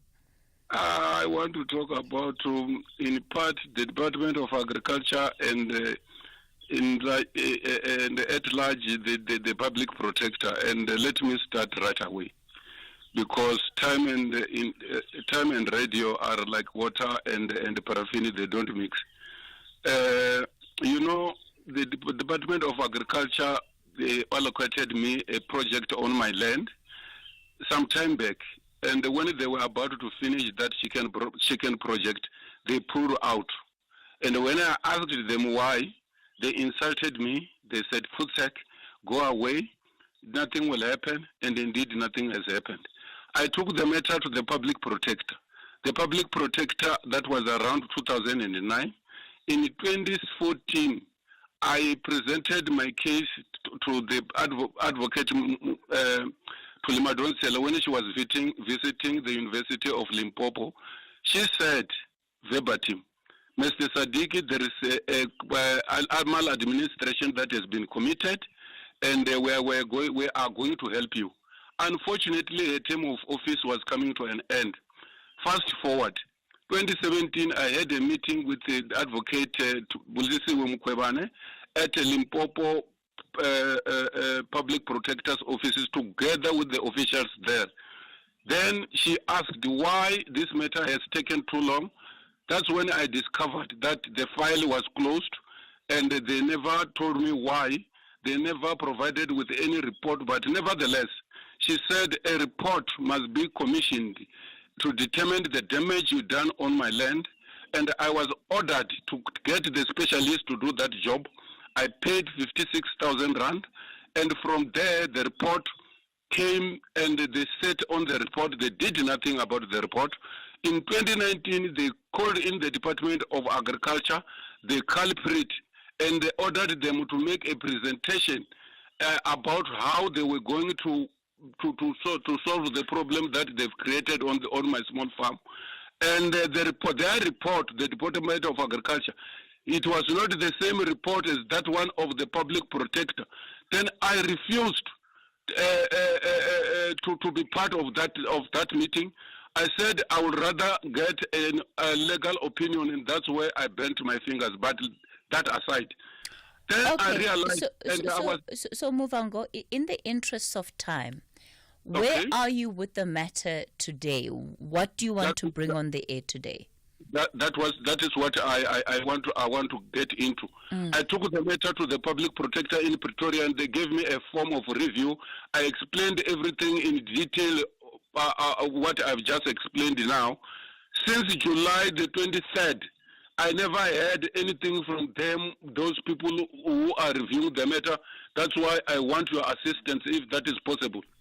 And which, did you take it to the regional office in Polokwane, or is it now sitting with national? No, I've got nothing to do with the people in Polokwane. I took it to the people, to the public protector in Pretoria, and they gave me a review form, and I filled it explaining everything in detail. All right. Okay, Muvango. I never heard anything from them. Okay, Muvango. Thanks for calling in with that issue. We'll forward it to the guys at the Public Protector's Office, and, we'll try to help you get to the bottom of why there hasn't been a response to you. Anonymous, you're in the Eastern Cape. Good morning. Hi, good morning, kids. How are you? Good, thank you, Anonymous. I'm good. Hey, Kathy, I know it's very difficult to speak with a lady with this matter, but I have to address it. I want to talk about initiation school this season. All right, go ahead. We've got a big problem here in the Eastern Cape, but not the whole Eastern Cape. Some people, especially to the Basotho nation, they are taking our kids to the mountain initiation school without any permission of the parents. After that, we're going to the police station. The police, they told you, no, the people once they reach 18 years is older than enough, you can take a decision by yourself, of which that is still a child belong under your supervision. So all I can say, Katie, if these people, maybe someone of the court must come and address this thing of people, they must not taking the kids to the initiation school without any parents. Anonymous, how do you think these individuals are able to lure them? This is the teenagers and young adults into these initiation schools, because even the process of somebody going to initiation school is often a family-based matter. So families make decisions about when it's going to happen, which school it is, who the nurses that are going to be caring for this individual are. So how do you think they're able to convince these young adults to not take the counsel or the advice of their families and just go with them? Exactly, Kathy. You know what you're saying is 100% correct. But what they did, they taking the kids and hiding them to the bush and say, no, the kid just come itself. There's no kids can go to Mopato alone without any supervision of an older person. After that, if you insist you want your kids, they say you must pay our damage. They charge you almost 10,000 to get your kids back. Oh no, Anonymous. And even on top of that, you can't say you're taking a kid of 110 to the initiation school and then you expect all of kids, they will be satisfied. No. Some villages next to us, Sinku villages like Sexprite, if you are going to initiation school, a large number, it can be a 10. Yeah, I'm saying they racing to the numbers. Maybe someone wanted 200 kids in one person. I mean, it's impossible. Yeah, look, Anonymous, I think what has become clear over the years is that, the issue around initiation has also very quickly become commercialized, right? People are looking to make money. Unfortunately, there's some unscrupulous individuals out there who are set on making money. But I'm just more concerned about how these individuals are convincing these young men to come on board when they don't even have the input of their families. Simon, you're calling us from Richmond. Good morning. Morning, Kati. Morning. Yeah, I want to talk about Shamila Patoi. Go ahead. She never did nothing for the country. Since she came there, since she came in the parliament, she did absolutely nothing. There's nothing we can hold it with both hands and say this is what she did. She did absolutely nothing. Then after that, she will come out there with the benefit of all the money that she's going to get after she's leaving the parliament. She is ripping us off. She is ripping all of us off because we are the ones who are paying tax. She did absolutely nothing. All right, Simon out in Richmond. Look, I guess the part of the argument that the NPA leader has always advanced is that she took over an organization that was corrupt and where they'd lost senior prosecutors, had lost capability within the institution, and her task or priority was to try and restore that institutional capacity. But it's 6 years on. Right? It's 6 years on. What expectations should we have 6 years on of what the organization should be able to do? And the NPA is not the only organization, by the way, that found itself in the crossfire. Think about SARS. Think about how SARS was 6 years ago. Today, SARS has been able to become yet again a globally respected institution and really show that excellence is possible within the public service. So it's not a case of anomalies. It's that it is possible. There are benchmarks that we're looking at that show that it is possible to turn an institution around. But how much leeway do we give, right? How long is too long for us to say, but by now we need to be seeing a lot more results than what we have been? It's time for the latest news headlines. I'm still taking your calls. 086 000 2032 is the number to dial. On the WhatsApp voice note line, 0614 104 107. Good morning. In the headlines, Stats SA is expected to release the third quarter employment statistics today, with experts saying they expect a slight decline. Civil society organization Kupanang Africa Against Xenophobia has criticized government's decision to suspend food sales within and around school premises, saying it will exacerbate the problem of high unemployment among black women. And Parliament's Communications and Digital Technologies chairperson says they will consider introducing a committee bill or entertain a private member's bill if Minister Solly Malatsi does not reintroduce the SABC bill before the end of the financial year. I'll have details on these and other stories at 10. Real savings, real benefits. Here's what real clients say about OUTsurance. My name is Adam. I'm 71 years of age and I live in Douglasdale. I'm paying 554 Rand a month for my 2022 Nissan Magnite. Want a car insurance premium that'll blow your mind? SMS out to 30754 now for a quick quote. That's out to 30754. It's quick, it's easy, and it could save you hundreds of rands every month. OUTsurance is a licensed insurer and FSP. T's and C's online. SAFM values your views. Be an active citizen. Good morning, Sis Kathy. Sis Kathy, thank you very much for your comments. You know, sometimes people attack AfriForum for taking over some of these cases because of the failure from the NPA. Thank you, Sis Kathy. From Andy in Willowville, Eastern Cape. Morning, Sis Katie. This is Dambo in Pinoni.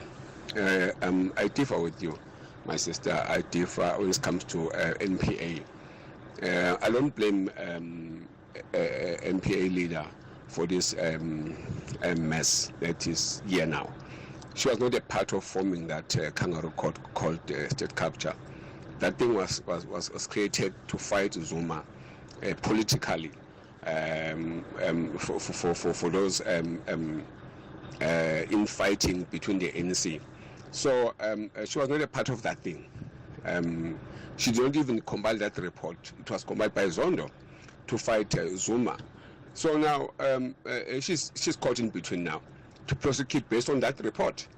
So we can't put pressure on her to prosecute based on that thing. So I don't blame her.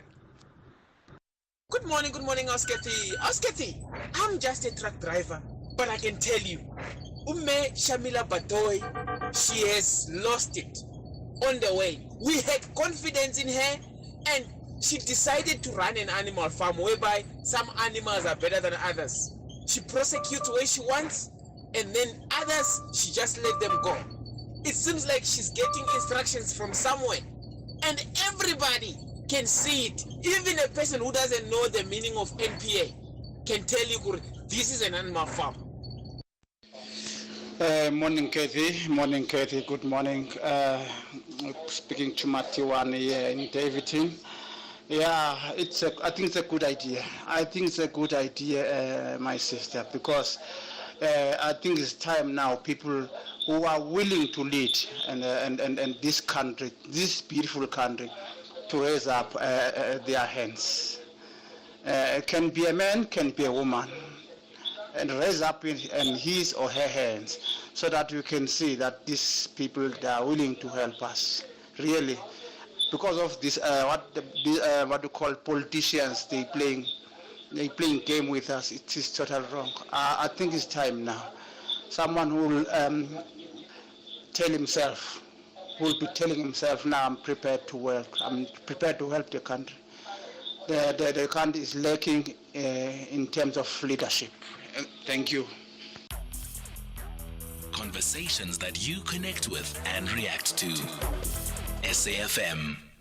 We're still listening to the open line, taking your calls on 086 000 2032. It's your national round table on the WhatsApp voice note line, your text messages and voice notes on 0614 104 107. Let me head over to Ventersburg. Sello, good morning. Good morning. Good morning, Sister. How are you? Good. I'm good. Sister Kesselman, I'm worried a little bit of the MK project. It is not a party, it's a project. As I understood what Advocate Davenport was saying, and the forming of this MK, it is like it is a well-planned, but when it has to be put in a proper execution where you put someone there and one day on other positions, it is not well being executed. I want to ask 2 or 3 questions to myself. One, if these members of EFF that are going to the MK, I feel like what Advocate Bob was saying, he was reporting to the leadership of the EFF of the progress of the plans of the Commission of MK. What happened that Julius did not agree to this? That's what is my concern. If he knew from the beginning of MK and its plan. And I don't want to, at the end of the day, it is me understanding a project is something that is going to end at the end of the day. It's just there for this specific reasons. If we have a project where to fix a road, we are going to fix this road for the period of 6 months or so. Can we as South Africans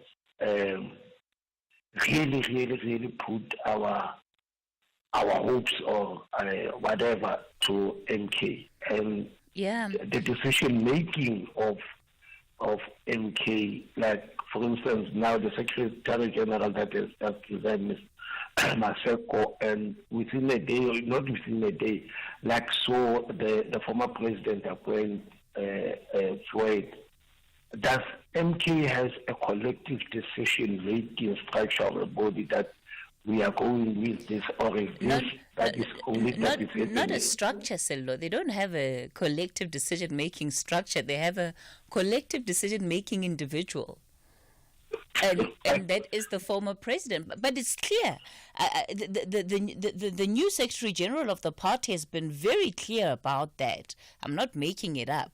He's the one that has come forward to say that they trust in his political leadership, they trust in his guidance, and he's not going anywhere anytime soon. That's why they're not having an elective conference anytime soon. And again, I think that especially for the people who vote for the MK party, who are members of the party, these are the things that they have to think about.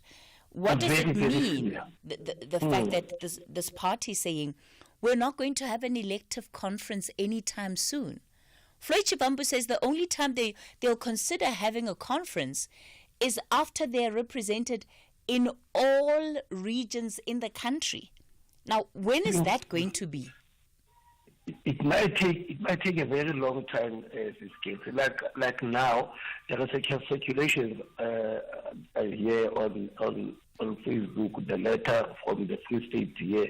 I'm wondering who's a representative or someone that is representing MK in Free State that holds that the Premier Letai must step down on the basis of the allegations of fraud.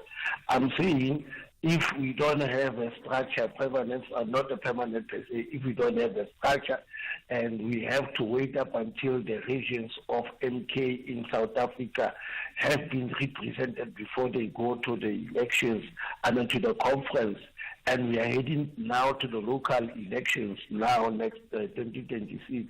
So what is going to happen, Sis Casey? I think some of the people, I don't know, but we have to think, Sis Casey, before we act. All right. Silo, out in Ventersburg, you've made the point. And also, the risks of the MK of the MK party becoming almost a fiefdom of the former president. Because if the leader can wake up and decide, if his word is unilateral, and that's what the constitution of the party says, it says it's his way or the highway. There's no confusion about that.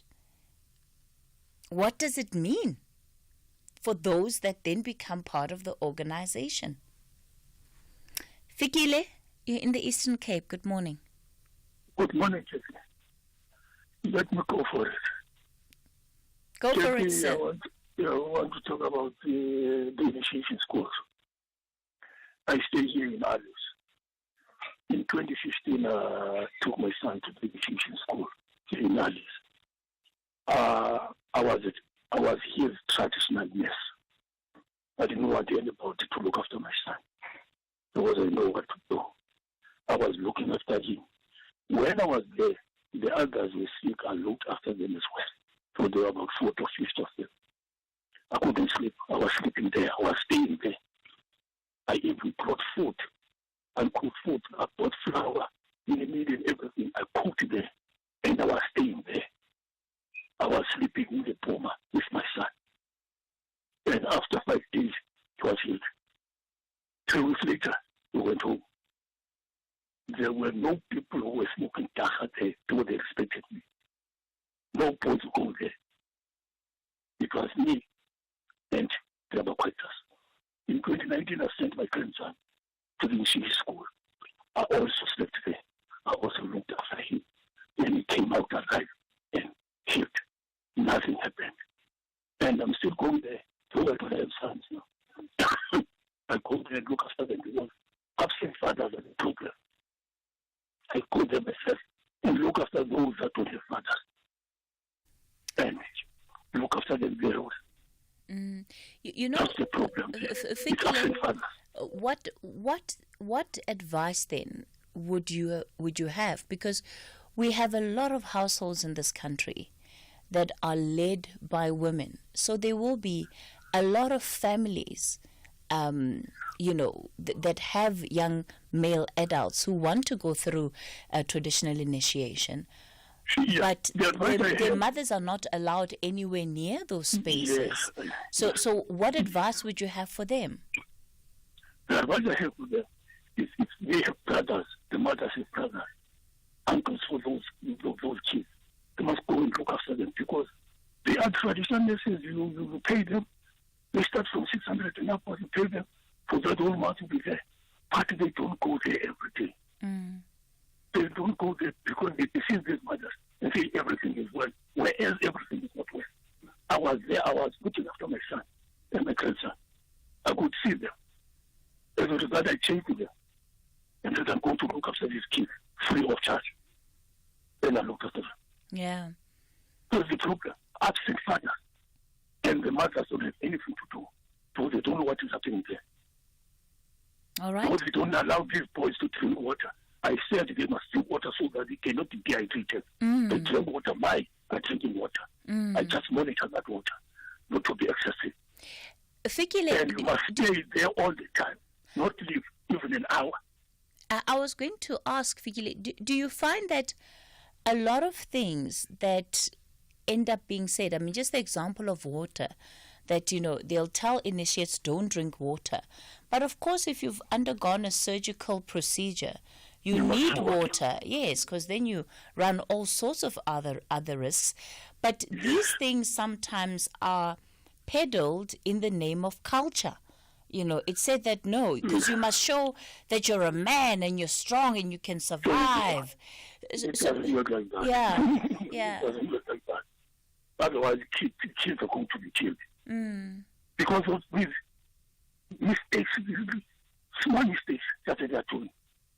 Because now the initiation in the schools are being monitored by young men. You can't take a boy who was circumcised last year and say about his traditional. He knows nothing about that. Sure. Go to SABC. I was circumcised more than 50 years ago. I know what is happening. You must be there yourself. If you are a father, you must be there to look after your son. Nobody's going to look after your son. As a result, the bond, I had the bond I fought with my son when I was there. It's still there today. Because we are so close together now. It was more after that initiation school. He was in church everything with me. He goes to church with me. He's a deacon in church now and a minister of mission in the Presbyterian church. He goes to church with me. Yes. Thank you so much for calling in and sharing that story with us. And there's so many lessons I think that people can take from your experience. And kudos to you and your son and the relationship that you've also been able to build over the years. Joseph, you are in Polokwane. Good morning. Good morning, Kathy. How are you? Good. Yes, Kathy, Dr. Ruel Koza's words, so profound. Right? Yes. How does one get hold of the full text? I'll ask the team to put it up on social media. Okay. It's a pity that people of his caliber do not make themselves available, in political leadership. But I know that he's a leader in his own right in other areas. Absolutely, Joseph. Yeah. Okay. I'll ask the team to put it up on social media for you.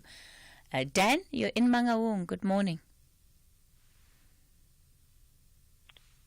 Okay. Good morning, Dan. I'm good, Kathy. But I just want to talk about unemployment. Do you hear me? Yes. Yes, I'm calling from Mangaung. I've called you before. I don't know if you remember. Talk about unemployment here in Mangaung. The unemployment is very rough, Kathy. We've tried anything. They even told us that if we don't get any jobs, we must try maybe opening our businesses and all. We've even tried it. But what's happening is here in Mangaung, there's some shady things happening there, especially there in what do you call it? Glass house. You get people who want bribes, all sort of things, some sexual favors, even older men, from younger guys, and all of that, not only from girls. So it's very hard here in Cape. I've been unemployed since 2020, since COVID, till now. Yeah, I've got 2 kids at home. I've tried even applying for this SRD grant.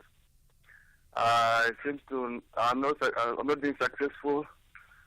So it's really hard, really struggling in Mangaung. I've even had some suicide attempts several times, but I've managed to get some help. Some people get some counseling, all that, because it's very hard, because you can even go for almost maybe 2 weeks, 3 weeks without food at home. And I'm staying with kids here who are going to school and all that. Sure. So, okay, I just want maybe to get your people to come and investigate what's happening in Mangaung, because it's really, really, really bad. And I don't need other. And tell me, where did you work before? Not the organization, but just what field are you in? No, I've done some IT, and I've also done some marketing. So, and I've even worked in some retail shops and all that because of lack of employment. So I've done many things in retail shops. Sure. And effectively, when you go to the municipality, is it trying to apply for posts in the municipality? They already have their own people there. Even if maybe they want to maybe a job or some opportunity, even if you have some qualifications, you're gonna maybe solicit some sexual favors, even from men. You can get that from men who want to sleep with other guys, with other men. So it's really bad here in Mangaung. I don't know what's happening. Maybe can even get some people to come and investigate, maybe underground. Have you had a personal experience with that, Dan?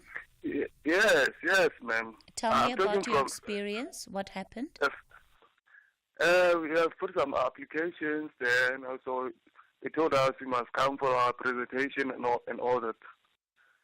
So when we got there, they told you, your application is successful, blah, blah, blah, blah, and they take you maybe in the private space, just to talk, maybe in an office, just to speak to you. Then they tell you maybe you need to do this, otherwise you won't get this thing. But there are many people who want to this opportunity. So if you miss this opportunity, it's up to you. So you must decide whether you want to do us a favor or what. Because you always want a favor. You can't get things like proper straight procedure. There's some shady procedures that are going on there. So either you pay a bribe or you do some favor for them. So it's really hard. It's really hard. It's a risk that I phoned you and gave you my real name.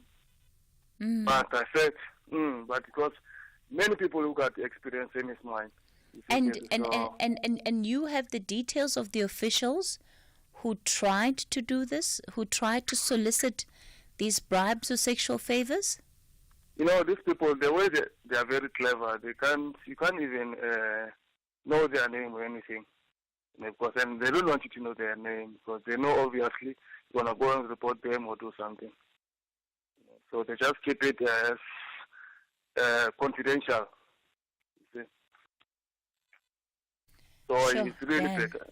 I don't want to lie to you. But just get your people, because I know the SAFM, you really work hard there. So just try and come in Mangaung, investigate, ask people what's happening, come on the ground. But sometimes it's like we are lying or making up some stories, you see. But this is what's really happening.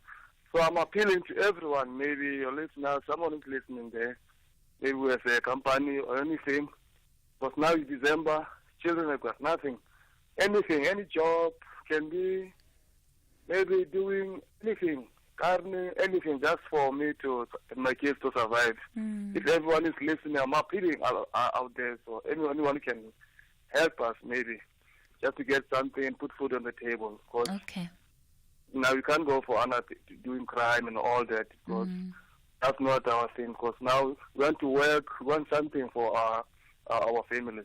All right, Dan, I hear you loud and clear. And yeah, Dan, one of millions in this country who is unemployed, right? And so there's that issue. And then there's trying to find opportunities.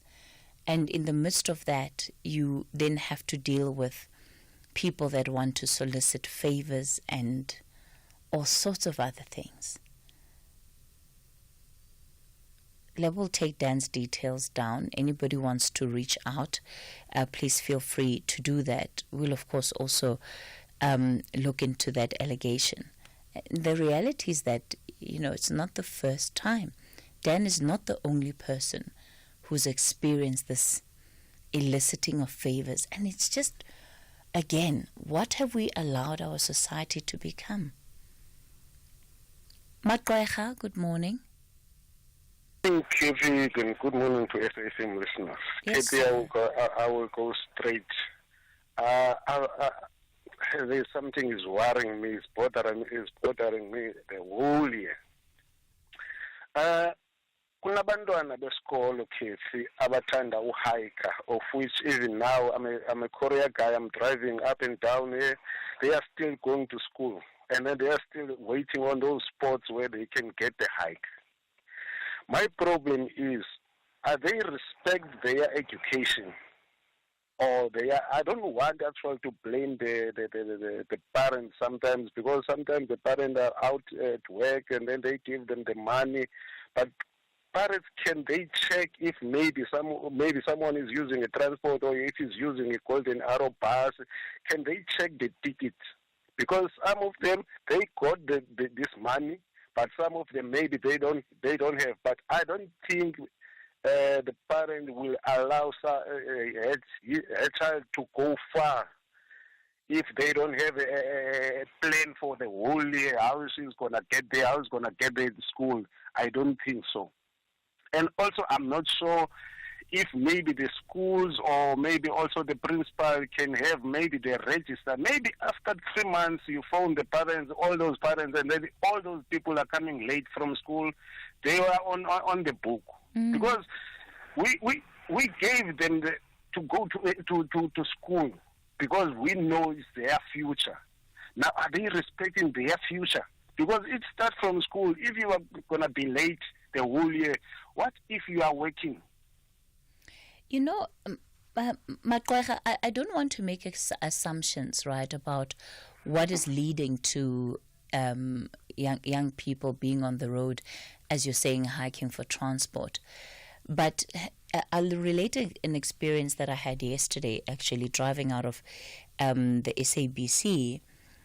Just up the road, there was a group of kids who then were at the traffic lights in their school full uniform, and they were stopping motorists and asking motorists for money, asking for change, approaching motorists asking for money in school uniform.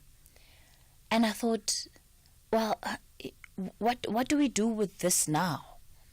What do we do with this now? Because usually it will be the homeless guys that are there asking for money, but you've got kids in school uniform asking for money. That's also other problem, KKP, because they will photocopy that paper. They will take the original and then they will ask for the money, and then they still got another one, the photocopy, which they're gonna ask again. I don't know really, because these ones weren't even fundraising. They didn't have a photocopy of anything, Matkwega. They were just asking for money. It's so. I mean, now there's no safety in the boys. There's no safety even in the girls, those little girls and those little boys. That's my problem.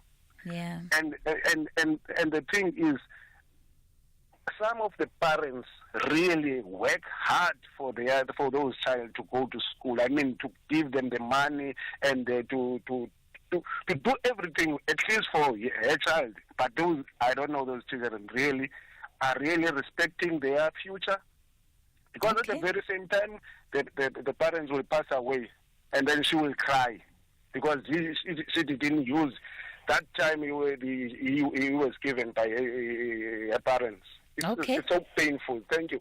All right, sir. Let me go to Mankweng. Sekhatli, good morning. Morning, Kerry. Morning.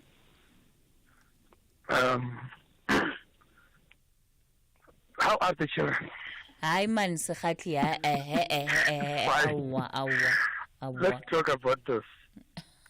The R71 is not for the first time I put this matter to you to help.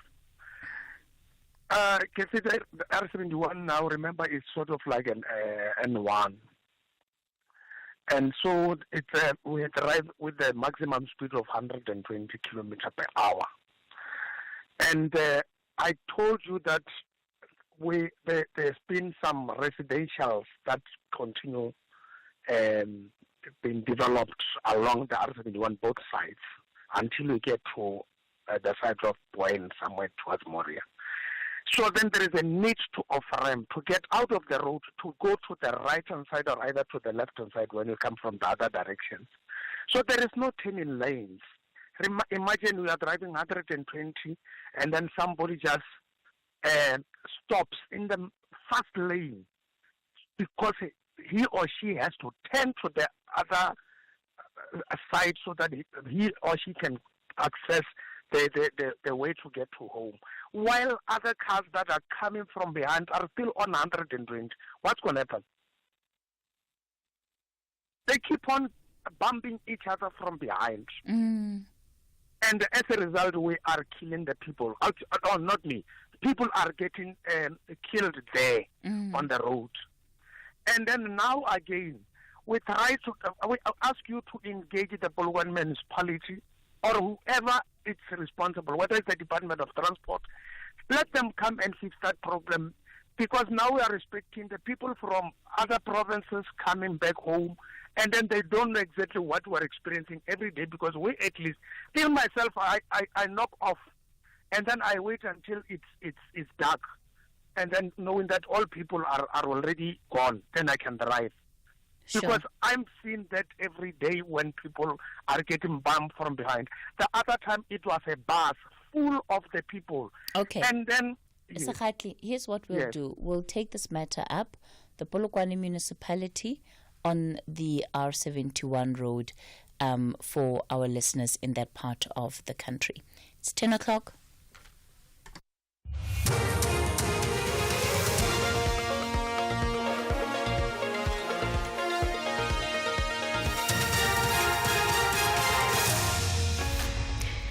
In our top stories, 2 Pretoria children die after allegedly eating snacks purchased from a spaza shop. And Portfolio Committee Chairperson speaks on alternatives following withdrawal of the SABC bill. Good morning. 2 children between the ages of 7 and 10 years old are believed to have died yesterday after allegedly consuming snacks purchased from a local spaza shop in Mamelodi, east of Pretoria. This is according to the parent of one of the deceased children. It's believed the 3 children became ill hours after consuming the snacks and were rushed to the Steve Biko Academic Hospital. 1 child died in the early hours of yesterday morning and another passed away last night. The surviving child remains in the intensive care unit in a critical condition. The Department of Health has indicated to SABC News that they cannot comment on the matter until they receive a full post-mortem report. Stats SA is expected to release the 3rd quarter employment statistics today, with experts saying they expect a slight decline. Unemployment increased in the 2nd quarter to 33.5% from 32.9%. Young people remain the most impacted by high unemployment. Laura Hodes is an economist with Investec. Vulnerable youth, comprising those aged 15 to 24 years, remain the most disadvantaged segment when it comes to finding sustainable employment in the subdued economy. Unemployment in this grouping remains at a critically elevated level. Water Resource Organization WaterCan says attention should be put on government buildings that may be contributing to water leaks that have led to water restrictions in Johannesburg. This after the City of Johannesburg announced water restrictions starting on Thursday in an effort to stabilize reservoir levels, which are currently responsible for water leaks in the system. We need skilled teams to actually deal with the amount of leaks that's happening. We also think that at a high level they should do an audit of all government buildings. They're always blaming residents, but we need to know in terms of government buildings how much are they losing, and can they focus on that and fix those things. So those are the smaller issues that we're looking at. But as a systemic issue, I think that we are concerned that what is coming through some of the new policies is a move towards privatization, and that is a little bit of a concern for us. Parliament's Communications and Digital Technologies Chairperson Kusela Diko says they will consider introducing a committee bill or entertain a private member's bill if Minister Solly Malatsi does not reintroduce the SABC bill before the end of the financial year. She says this will be in the interest of the SABC. Malatsi has notified the National Assembly Speaker after the withdrawal of the bill. The bill still has to be withdrawn officially during a National Assembly sitting. Malatsi says one of the reasons to withdraw the bill is to focus on a funding model for the public broadcaster. Diko says withdrawing the bill does not solve challenges faced by the SABC. The department had ample time, for example, to finalize the audio and visual policy, which is one of the concerns that was raised with civil society, to say you are putting the horse before the cart because you want to finalize the SABC bill without the audio and visual policy. Now he is trigger happy. He goes for the easiest fruit that he can pick, which is withdrawing this bill, and I hope it's not for political grandstanding, but it doesn't resolve the challenges of that bill. As the portfolio committee, I think we're really calling on him to ensure that it's reintroduced before the end of the financial year. Otherwise, as individual members of the committee or even the committee itself, we will then look at entertaining the possibility of introducing either a committee bill or alternatively a private member's bill in the interest of the SABC. Malatsi has meanwhile defended his decision to withdraw the bill. The bill as it is does not answer, in my view, the question around a sustainable funding model that will empower the SABC to be on the path of that financial sustainability and suitability that we need. And in addition to that, if you look at the written submissions that were provided to the bill, there's a lot of criticism in terms of the key components of the bill around the risks of editorial independence, around the risk of, the appointments of the board. And those things I feel that are very important to refine the bill. But most importantly, we need to dedicate our energy towards that key funding model. And it Recapping the top story, 2 children between the ages of 7 and 10 years old are believed to have died yesterday after allegedly consuming snacks purchased from a local spaza shop in Mamelodi, east of Pretoria. This is according to the parent of one of the deceased children. For SAFM News, I am Anne Musa. Specsavers now looks after your hearing as well as your vision with Specsavers Audiology. With 60 stores and counting, we are South Africa's largest audiology group. For a limited time only, buy 1 rechargeable hearing aid and get 50% off the second. You heard right. Buy 1 rechargeable hearing aid and get 50% off the second. Find your nearest store at specsavers.co.za. Specsavers Audiology. Test your hearing and join the conversation. T's and C's apply. For 120 years, Rhodes University has shaped history. From Sir George Corey's pioneering 62 conversations capturing the early history of the Eastern Cape, to the first email to be sent in South Africa, and now leading the way in nanotechnology. Rhodes University is more than an educational institution. We are a legacy in motion. Be part of the evolving legacy. Rhodes University, where leaders learn. This summer, we have extra large offers on Ford Ranger XL, XLT and Wildtrak from only 481,900 for a Ranger XL single cab 4x2. It's the extra large Ranger offer from only 481,900. Visit your nearest participating Ford dealer. Optional service plan included. While stocks last. T&Cs apply.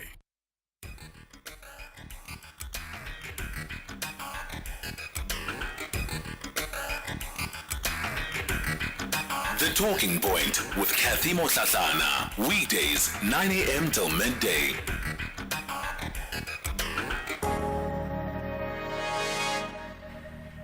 You're listening to The Talking Point as we lead the conversations that move us. It's 8 after 10 o'clock. Welcome. I'm Kathy Motlatlana. Pleasure to have you with us for the second hour of the show. We'll be talking finance with Brian Hirsch because it is a Tuesday and that's what we do every Tuesday. Brian has walked into studio whining. Yeah. Where's my jingle? Where's my jingle? I want a jingle. After we gave him a nice jingle, he didn't like it. So now he'll see to finish. Anyway, while I try and make him feel better, we'll start off the hour with your voice notes from the open line. Good morning, Kathy, and my fellow SFM listeners. Kathy, I couldn't agree more with you regarding the issue of absent leadership while they are collecting big fat checks. I mean, Shamila Batoy, ever since she took over that office, all she's been doing is to mourn, complain, without providing proper solutions. So I think it's high time that we get people. You can't just be a leader for the sake of a paycheck without solutions. So we need solutions, we need prosecutions, we need restorations. So I fully agree with you, Kathy. I think we need to move towards the direction we're in, leaders' account, and come with innovative ideas. Thank you. Morning, Kathy and the listeners. This is Magdalene from Bloem. A leader. In this world, we've got 3 types of leaders. A born leader, emerging leader, and an imitation leader. In South Africa, we are led by imitation leaders because they are only interested in self-enrichment. They are concerned about themselves, not about other people. Within the wards, is emerging leaders, those who want to practice to be leaders, whereas they don't have that potential. The born leader is rejected and pushed out of the system of leadership. Those who initiate and put action. Magdalene from Bloom, thank you. Morning, Kathy. Shamila Batoy must resign. She's incompetent. She's like Busisi Kobane, the previous public protector. They are just lousy at their jobs, and she needs to resign. And also the media, yourselves and your colleagues, please. You're doing a good job, but you can do a much better job. You can't allow these politicians to get away with murder. You need to ask him the tough questions. I was watching Floyd Shivambu with these journalists, and they were just letting him talk, and they weren't asking the hard questions. He was speaking about something, but yes, they told, I believe the lies that Zuma took the money and he built a house in Dubai. But you forget what happened in the country, how much money what was wasted there. No, man, guys like Floyd Shivambu and Jacob Zuma, they don't belong in the political arena. They can't make comebacks. They stole money from VBS. They stole money from South Africa. They must just go to jail. And that is why we need a strong public NPA. Thanks, Vince, Cape Town. Morning, Sis Kathy. It's Impoye from Frieda. Sis Kathy, I'm worried at how government is handling this whole thing of food poisoning. You know, they're now targeting street vendors and tuck shops who are near schools without going deeper to understanding what actually is the real problem. You know, because if you're closing down those shops around schools, children are still going to buy things from their homes and bring it to schools, and they eat that, and then the problem continues. Why aren't they going down to the manufacturers, to the wholesalers? Check the whole, the whole system, and as to where the real problem lies. You know, it can't be that, a month later, 2 months later, we still now don't understand what is really going on here. It's unacceptable. Thank you.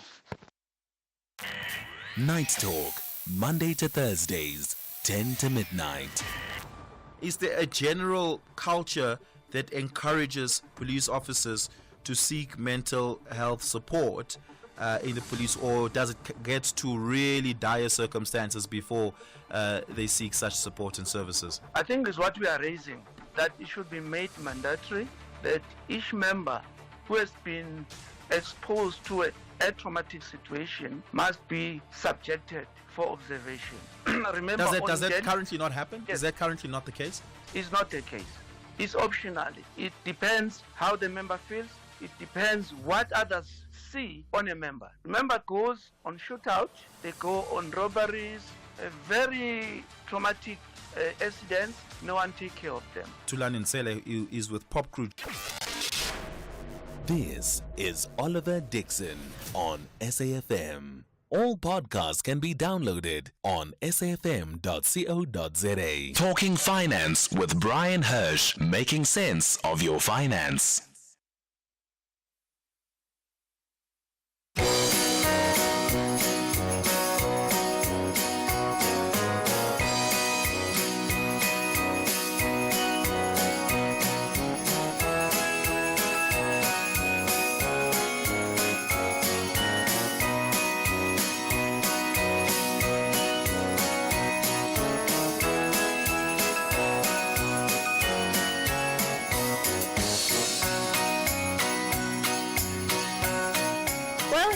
Jingle, right? You know, you shouldn't laugh, because when I started radio in the 80s, I did programs for a radio station called Canny, and my song opening my program was "Where Is the Love." That was a beautiful number. Where is the love? Aww. So that was it, yeah. And that's a lovely one. That's setting the scene for Christmas coming up. And how many more days? There's let me quickly work it out. There's only 43 days for Christmas. Are you happy with it as your new jingle? No, yeah, it's a lovely one. It's a lovely one. Yeah. Thanks for that, Kathy. Kathy, okay. I'm a worried man this morning. Yes, you walked in here very stressed. Yeah, Tell me why. I'm worried about two components. The first is the number of people who've taken money under the two-pot system. Statistics reflect 30 billion has been withdrawn, and on top of that, 7 billion has been paid to the receiver of revenue. So many people are making use of the two-pot system, and they really just don't understand what they're doing.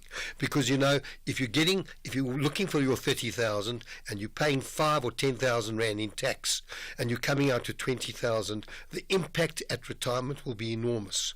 The second area that's concerning is government trying to encourage, and the statistics reflect, they're hoping 30,000 government employees take early retirement.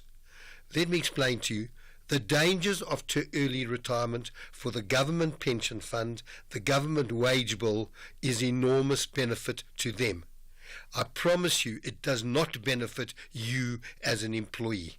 Let me first explain. If you retire, say, 5 years early from retirement, let's say your retirement age is 63 and you retire at 58, and let's assume your life expectancy is age 90. So from 63 when you retire to 90 is 27 years. So your money has to last 27 years. If you retire at 58 and your life expectancy is still 90, you have to now live 32 years. So what I'm saying to you is your money has to last longer, and you're going to get less, because although government is not going to penalize you, and the reason I'm stressing this is because individuals don't, I'm not convinced the people in South Africa understand the two-pot system. They're just making use of it because it's easy money. Yes, if you're desperate, but let's understand, people who work can put bread on the table. People who can't work are desperate because we don't even know if the government grant is going to be extended after next year. So, but if you can put bread on the table, to be so desperate, and when it comes to now planning an early retirement, the first thing is, even though they're not going to penalize you, understand what that means. If you're on the government pension fund is what's called a defined benefit fund. Most pension funds are defined contribution, which means it defines how much you're going to pay, how much the employer is going to pay, but you don't actually know what the ultimate result is. Under a defined benefit, you do, because it's a number of years of service multiplied by a percentage. So, example, if you're in a 2% scheme and you work for 25 years, you will get 25 times 2, which is 50% of your salary as a pension. It may be averaged over the average over the last 5 years. There's a formula, and every pension has a different formula. But now, if they say they're not going to penalize you, someone who wants to retire early, and let's say they've been working for 23 years and they want to retire, their normal pension would be 46, 23 times 2, and the penalty means if you want to retire earlier, they will reduce that percentage because of the number of years that you retire early. Government's not going to penalize you. That's fine. But what you are going to be getting is less money, and because you haven't saved. So if you save, in the last 5 years before retirement, all the money sitting in your retirement fund, say at 55, and I'm going to use this example now, at 55 to 60, 5 years later, whatever you were going to get at 55 has 2 further amounts to be added to that. Future contributions and growth.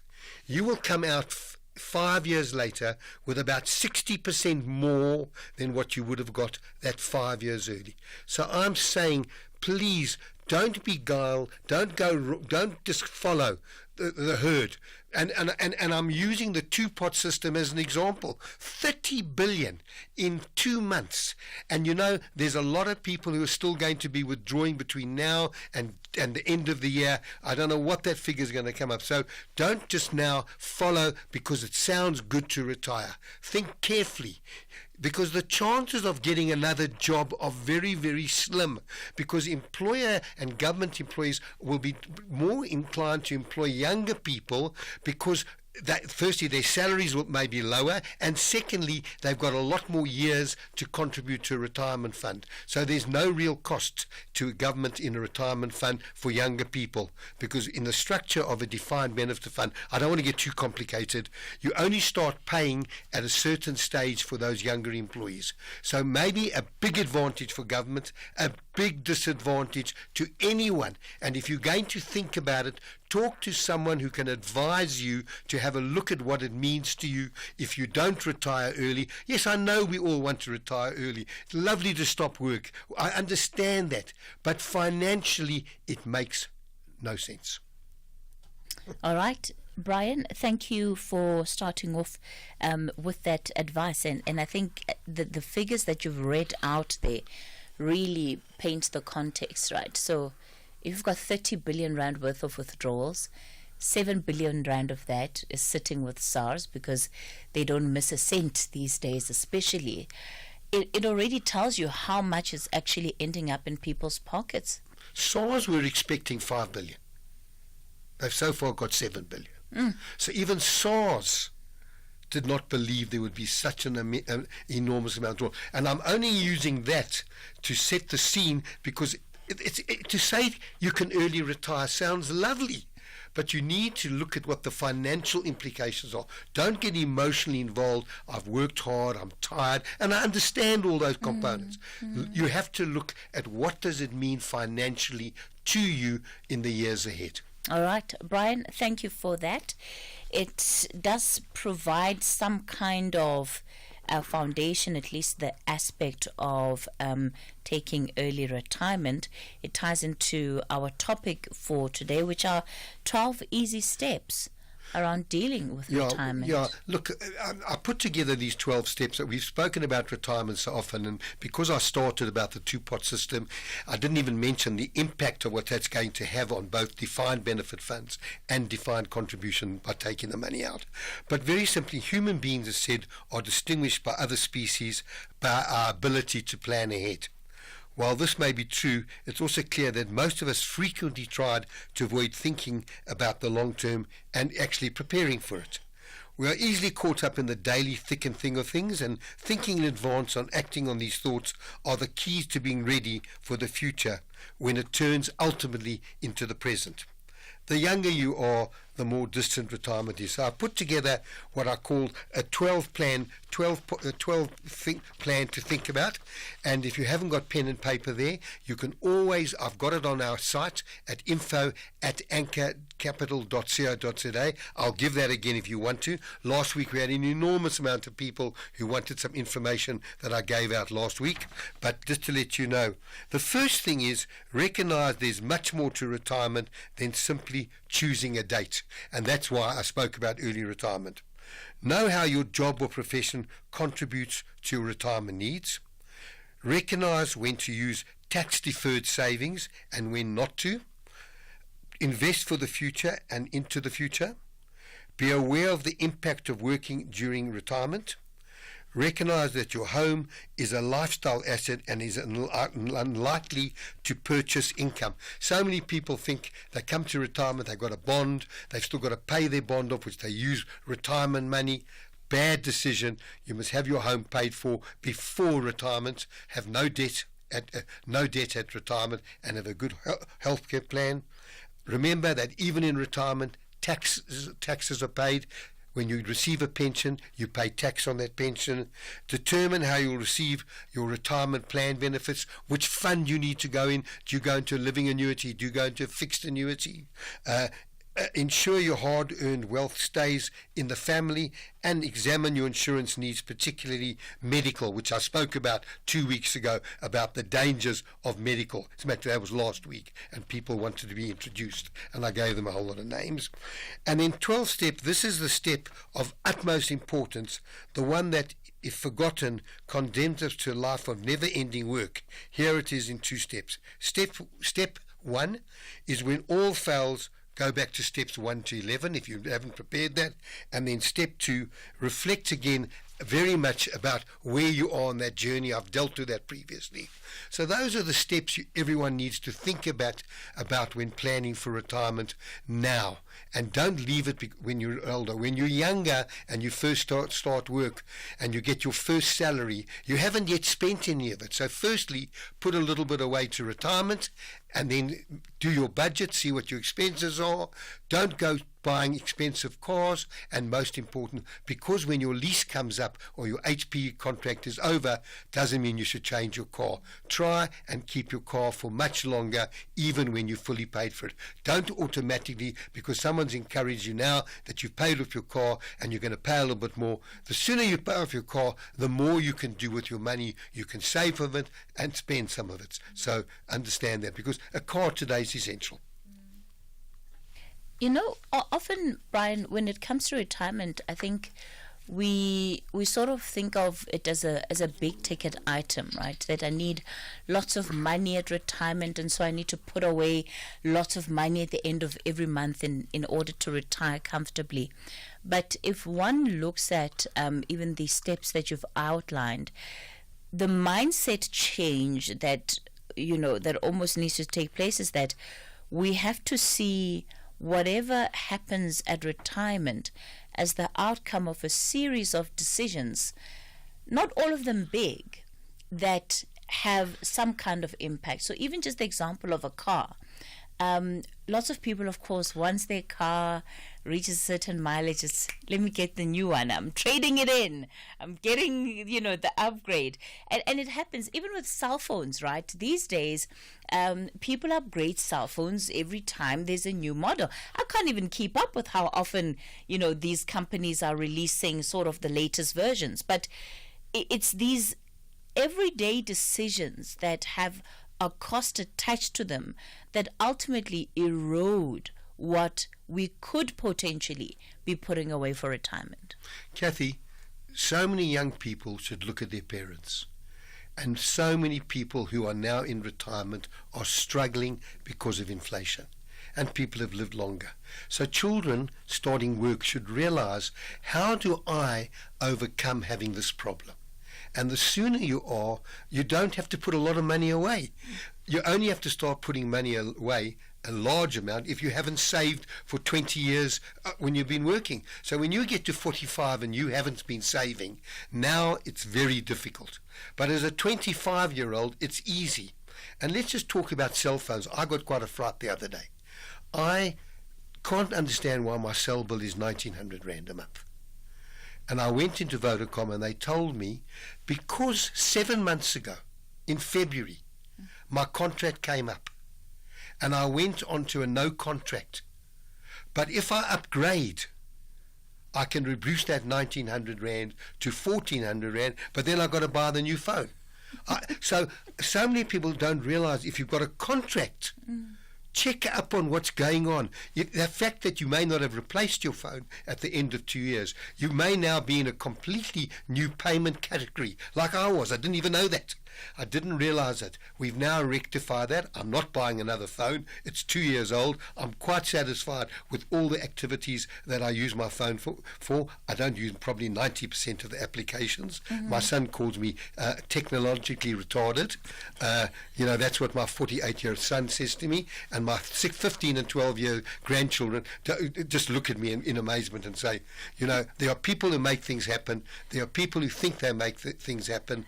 There are people who ask what happened, and then there are people like Grandpa who have no clue what is happening when it comes to technology. So I'm saying, you know, just understand there are ways you can save money, because we sometimes don't know what's going on. But you're right, cell phones and cars don't need to be replaced. You can do other things. You can enjoy your life a little bit. You can maybe now start thinking about even purchasing a property, because if you're saving a few thousand Rand a month, that goes towards your bond. So there's a lot you can do. You don't need to replace a car after 5 years, because it still may be absolutely perfect. People are driving cars that are 10 or 12 years old, but it's that instant gratification we want, and that has impact on retirement plans. We're going to continue the conversation with Brian Hirsch. One of the things I want you to expand on, Brian, is on the point around those who plan to work in retirement, and perhaps what often the challenges people face trying to find work post-retirement. I'll be taking your calls as well for Brian on 086 000 2032, 086 000 2032. If you're one of those people that has contributed to this 30 billion rand worth of withdrawals from the two-pot system, I want to find out from you, what are you doing with that money? So what are you doing with that money? I'd love to, I'm curious, I just want to know what that money is actually going towards. If you have been thinking about withdrawing, especially as we head over to the festive season, what is it that you're planning on doing with that money? I'll take your calls 086 000 2032 and on the WhatsApp voice note line 0614 104 107. It's 10:30. Thank you, Kathy. News headlines at 10:30 on SAFM. I am Onda Lambana and a very good morning.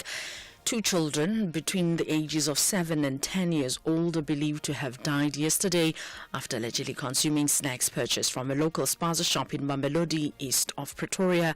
This is according to the parent of one of the deceased children. Labour Federation COSATU says it's concerned that Communications Minister Solly Malatsi does not give a time frame on how long the SABC bill will remain withdrawn. And the main United Nations aid agency in Gaza says Israel has failed to meet an American deadline to improve humanitarian access to the territory. A full update follows at the top of the hour. Taking a look at your markets this morning, the rand is currently trading at 18 rand 03 to the dollar, 23 rand 09 to the pound, and 18 rand 03 to the euro. Markets in Asia were weaker at the closing bell. The JSE has extended losses in mid-morning trade. Markets in Europe are lower this hour. Gold is trading at $2,602, platinum $950 per ounce. The price of Brent crude oil is at $71.91 a barrel. If you think you cannot afford a lawyer, think again. Clientele Legal has made professional legal services affordable for you. Whether it's a civil, criminal, or labor-related matter, we have a nationwide panel of attorneys standing by to assist you. SMS SAFM to 32195. That's SAFM to 32195 and we'll call you back. Clientele General is a licensed non-life insurer and an authorized FSP. Standard rates and terms and conditions apply. The South African government has implemented economic reforms to address challenges in energy, logistics, and the visa regime. State-owned entities like Eskom and Transnet are driving economic growth and job creation.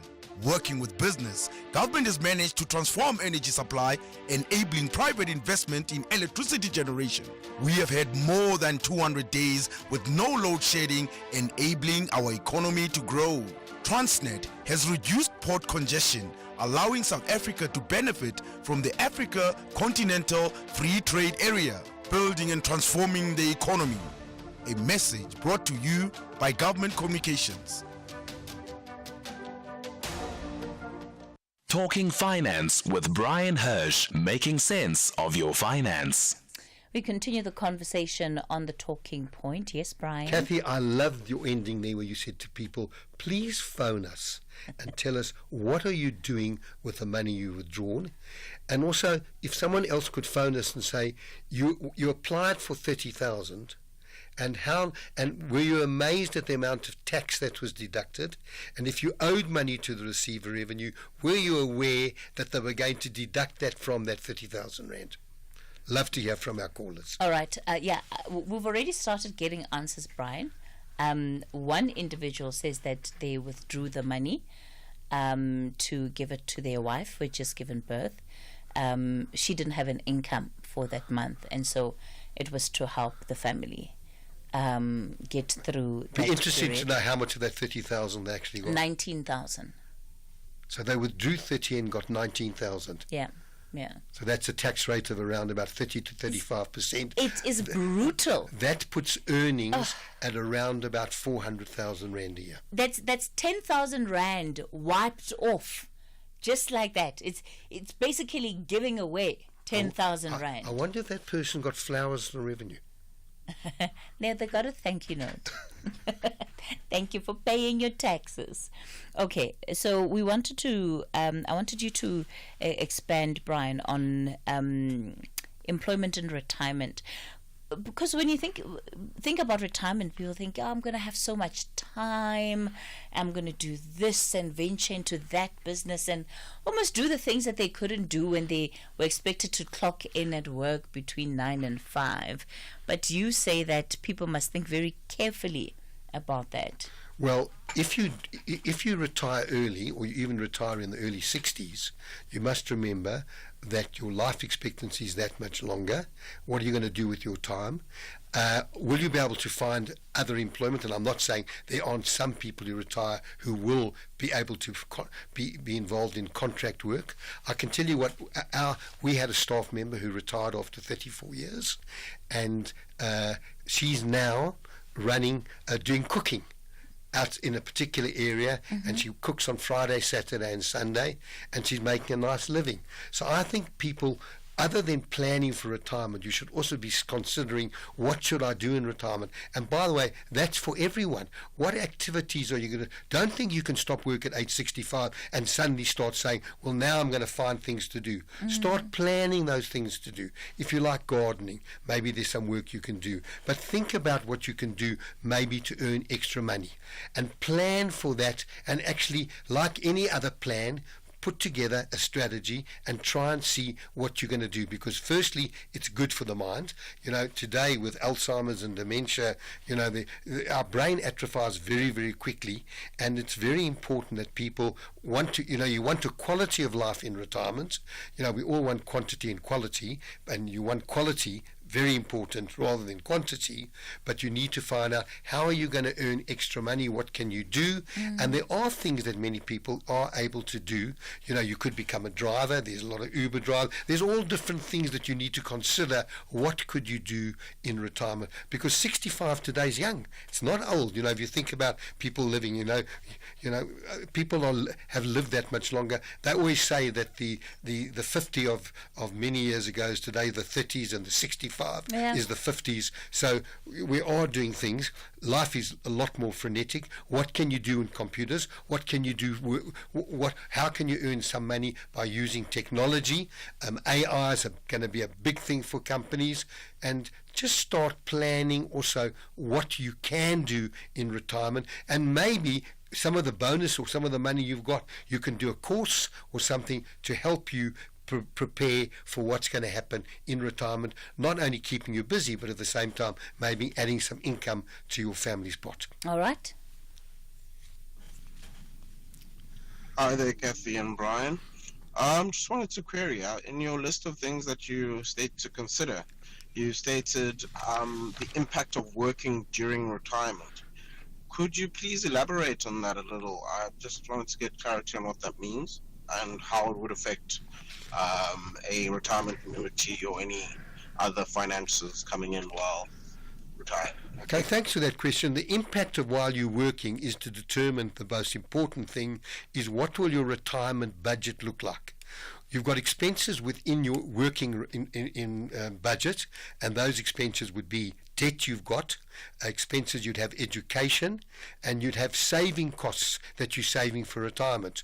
When you ultimately reach retirement, hopefully you've no longer got education costs. You're not going to save in retirement and draw from your funds in retirement. You're only going to draw.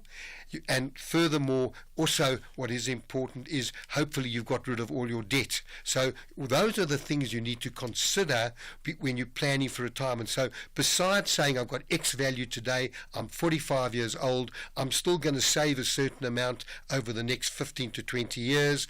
I'm going to have my investments are going to grow from where they are. My assets at age 45 are going to grow, but so is my income going to be greater because of inflation, and at the same time the debts that I'm going to have to be paying off before retirement. So it's really a bigger income and budget plan to determine where you are today and where you will be. And again, there's a formula that we've got available to give you that calculation of how much will you need where you are today, how much can you calculate how much you will need at retirement. And again, that formula is also available on my website. It's at info capital. What is my? It's info at info. Have you got it, Kathy? Here we go. Info at anchorcapital.co.za. There you are. I got a bit tongue-tied. Forgive me. It's okay, Brian. All right. Somebody else wants you to expand on a point you made earlier. Let's just play that one before we get to the more general questions. Good morning. Can Brian repeat that? There are people who make things happen and what? I love it. There are people who make things happen. There are people who think they make things happen. There are people who don't know what is happening. And there are people who ask what happened, because life is moving at such a pace. I hope that helps you, and I hope that gives you a good smile. Kathy's having a good laugh. Yeah, I am, because I thought it was a genuine, legitimate question, man. Okay, let's continue. Good morning. Just a quick one, sir. I didn't listen to the entire thing from the start. I might have missed it. So with this two-part system, I just want to get some clarification, man. I was advised that, let's say hypothetically, we all know that it's not a good idea to withdraw every year from your pension fund. We understand that. But I was advised that, let's say you take your 30,000 rand, you take it every year, say you are 40 years old, you take that 30,000 rand each and every year, you place it into either a interest-bearing account or you invest it by some investing organization. In that regard, you will get more out at the end of the day depending on the interest. Is this good advice or is this poor advice? Okay, I'm not going to say it's good or poor because everyone's circumstances are different, but there's a little bit confusion. The 30,000 relates to monies sitting in your retirement fund as at the 31st of August 2024. You can draw 10% of that pot once off only. The two-pot system relates to all contributions paid after the 1st September, so we've now had 2 months of contributions, being end of September, end of October, which would have gone into your retirement fund. 2/3 of that would have gone to your pension requirements and is not withdrawable. The 1/3 will go into a savings pot which you can draw out once a year as long as it's over 2,000 rand. So the 30,000 is just this one-off based on past contributions and past value of your fund. Now, if you're saying I'm going to take it out myself, yes, if you put it into a tax, if you draw it out, remember, you're going to pay tax.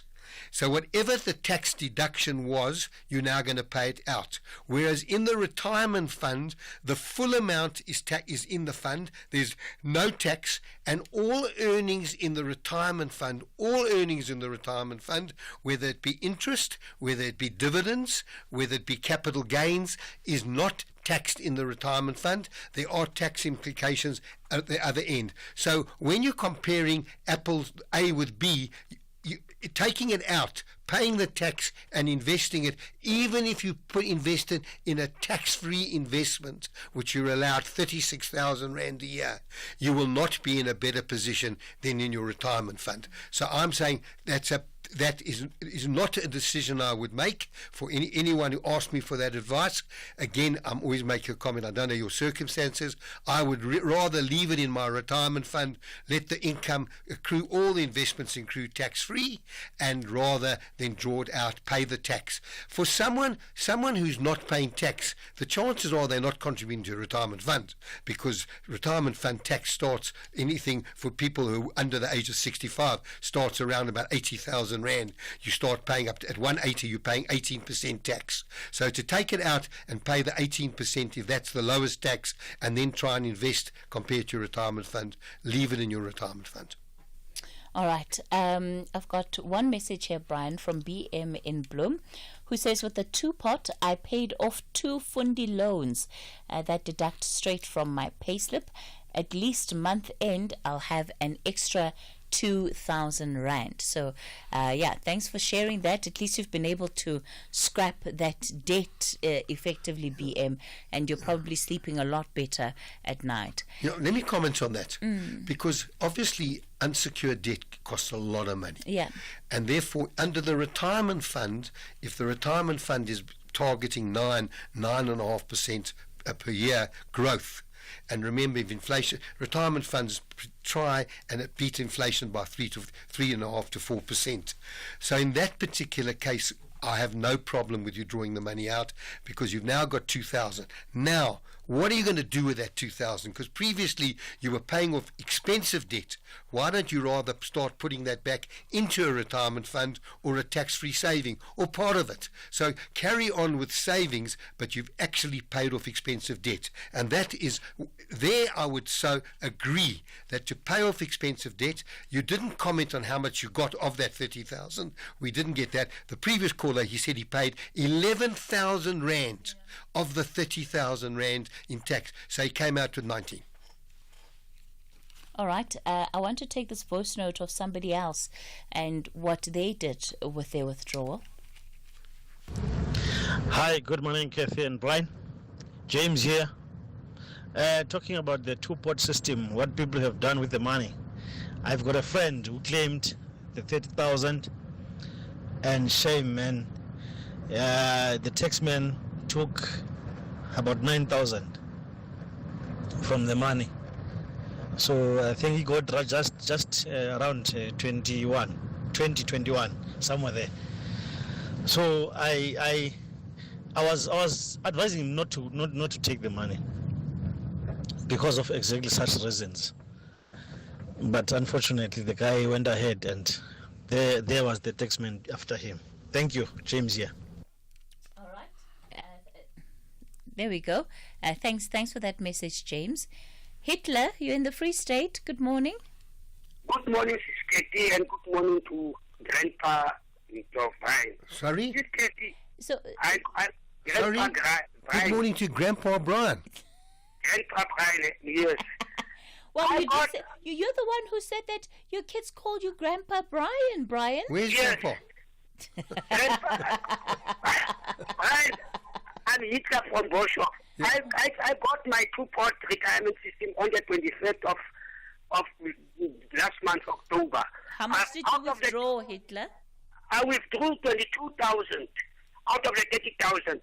But what amazed me is that we are not at the same level. There's level 9 and level 8, I mean level 6, and there's also level 5 in the same department. But we all got the very same amount, 22,000. But I did not owe Matthew any cent. Matthew, not our Matthew of the biblical Matthew, but the Matthew of the Government of National Unity by the name of Edward with Peacemaker. So where is the even hidden-ness there? Because of why do we have to get? Because in the first place we were told that no, we will be taxed according to our tax bracket. But all of us, and we're not earning the same. So is there fairness there? I only bought a big head and a fridge for myself there. So the rest of the money just as if I blew it. Can you please come to my rescue, Brian? I can't come to your rescue. There's nothing I can do about that. And but if you're saying that everyone that drew 30,000 got the same and they all earn different monies, that is totally incorrect, because everyone's tax table is different, and you have to get a tax directive. Maybe some individual, maybe in your particular case, you owed there was an amount owing to the receiver revenue over and above what the tax was on your tax bracket. I can't comment on that. I tell you what I will do. This is on podcast. I will send this note to the authorities and see what their comments are. Lastly, Dr. Brian, the other issue is this one. If, because of, I'm not an assistant director, I'm a senior admin clerk, and the messenger driver also is a messenger driver. He is on level 4, I'm level 6, but the assistant director is at level 9. Why should we get a very same? Because this year, when we were filing our tax return, what you call that one which we file every year on the 1st of July, I even got a payback about 3,000 something. So why now still we got the same amount? That put me in the corner, please, Brian. Yeah, it puzzles me. Listen next Tuesday, because I don't. Yes. How do you know that this happened? Everyone got the exact same money. We play open cards at work day. We play open cards. We are in the same component. How much did you get? We showed each other. We even went to our banks and they showed us not. There's a bank statement. 22,200. Okay, I'll tell you what I'm going to do. I'm going to pass your call back to our producer. Yes. I don't want you to mention who the company is. So what I'll do is I'll take the call and I will call you off air. Yes, I'll be very happy. I'll be happy because whatever you've said surprises me enormously, because that's not how SARS works. Okay. All right, Hitler, thank you for that. Also great to see the level of openness, transparency in that office, bank statements being shared, evidence being provided. Yeah, let's take a quick break. Come back with more of your questions for Brian. Only the team that plays the best cricket on the day will enjoy the last laugh. South Africa and India are both hungry to wrap the T20 International Series on the highest possible note. What a summer without cricket! Do not miss out on the fourth and final T20 International battle between South Africa and India on Friday, 15 November at 4:30 p.m. live on SABC 3 and 4 p.m. on Radio 2000 with reports on various SABC radio stations. Also available at your fingertips on SABC Plus. Proudly brought to you by SABC Sport. For the love of the game. My name's Michael Fontaine. I'm 16. I have difficulty paying attention in class, so I fell behind. That's why my parents moved me to UCT Online High School. I can't thank them enough. Their flexible learning means I can take classes when it suits me, so I get ahead and stay ahead. Visit uctonlinehighschool.com to learn more. Applications close 29 November 2024. If you think you cannot afford a lawyer, think again. Clientele Legal has made professional legal services affordable for you. Whether it's a civil, criminal, or labor-related matter, we have a nationwide panel of attorneys standing by to assist you. SMS SAFM to 32195. That's SAFM to 32195 and we'll call you back. Clientele General is a licensed non-life insurer and an authorized FSP. Standard rates and terms and conditions apply. Kathy and Brian, you've made it for the whole year. Even if you can close the show now, it's fine. Brian has made me laugh. Just laugh.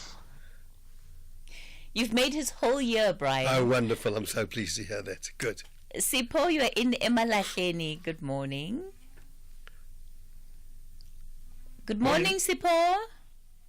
Can you hear me? Yes. Yes. I got my 19,000 after the taxman took 11,000.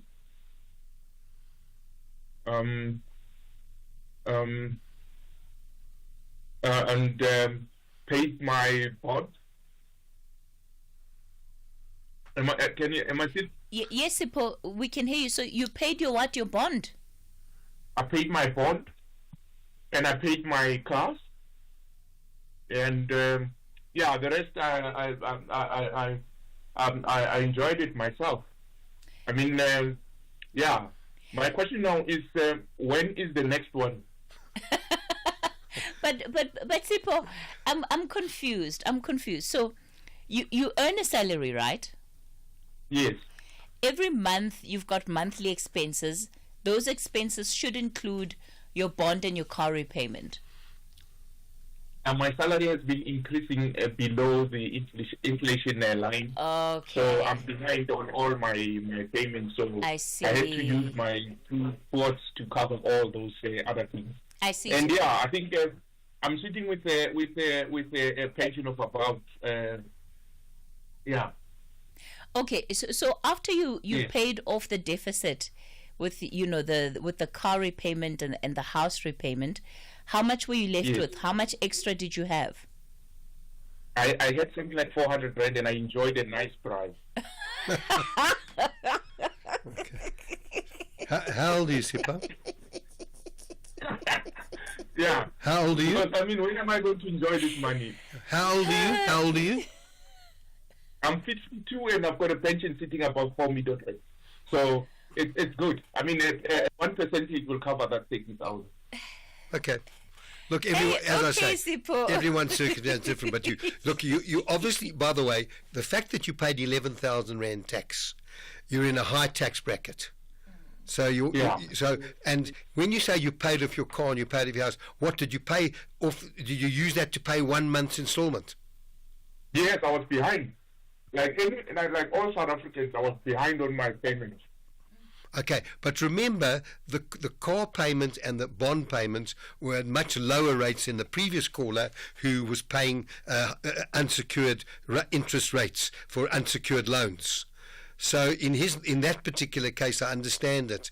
But, if you decided, look, I'm going to have a little bit of fund, I've got 4 million rand sitting in my retirement fund, it's not going to make much difference. It's a pity you had to pay such a high rate of tax.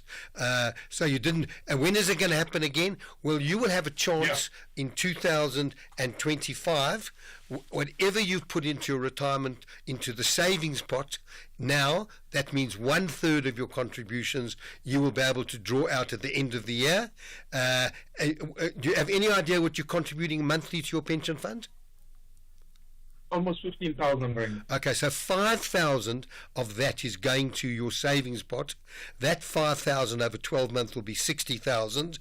You will be able to draw the whole 60,000 less tax, and working on your tax rate of that 60,000 rand, you're going to pay tax of approximately 23,000 rands worth of tax and come out with 37,000 rand of the 60,000. Sipho, what I'm more worried about is that I don't hear you making lifestyle changes to make sure that you are at least able to cover those monthly expenses. So that means that next year you're going to find yourself in the same position where you have gaps again. You're behind with your payments.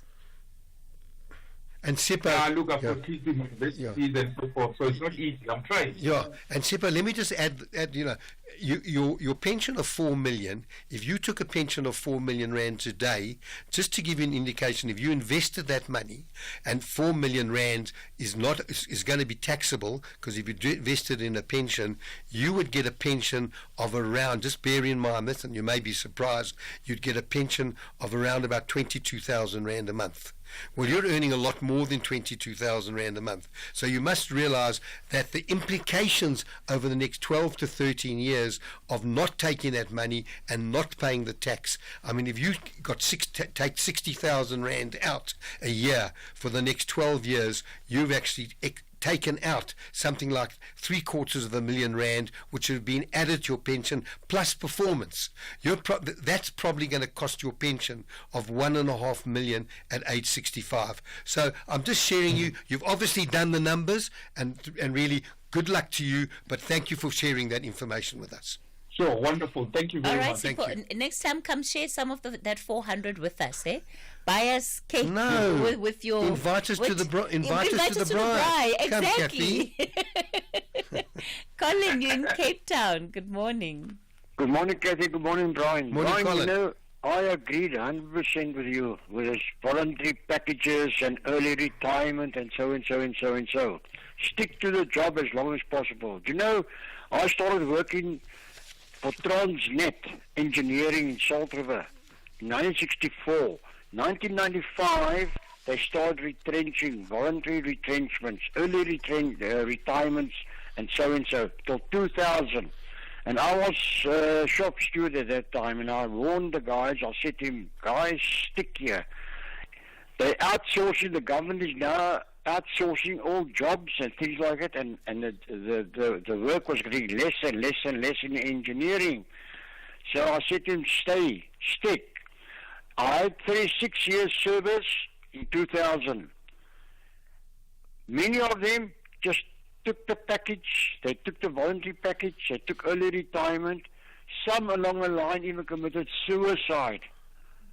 And you know, Transnet Engineering had about 3,000 people working for them, all different trades, manufacturing, you name it. It was like a city on its own. Today it's a ghost town.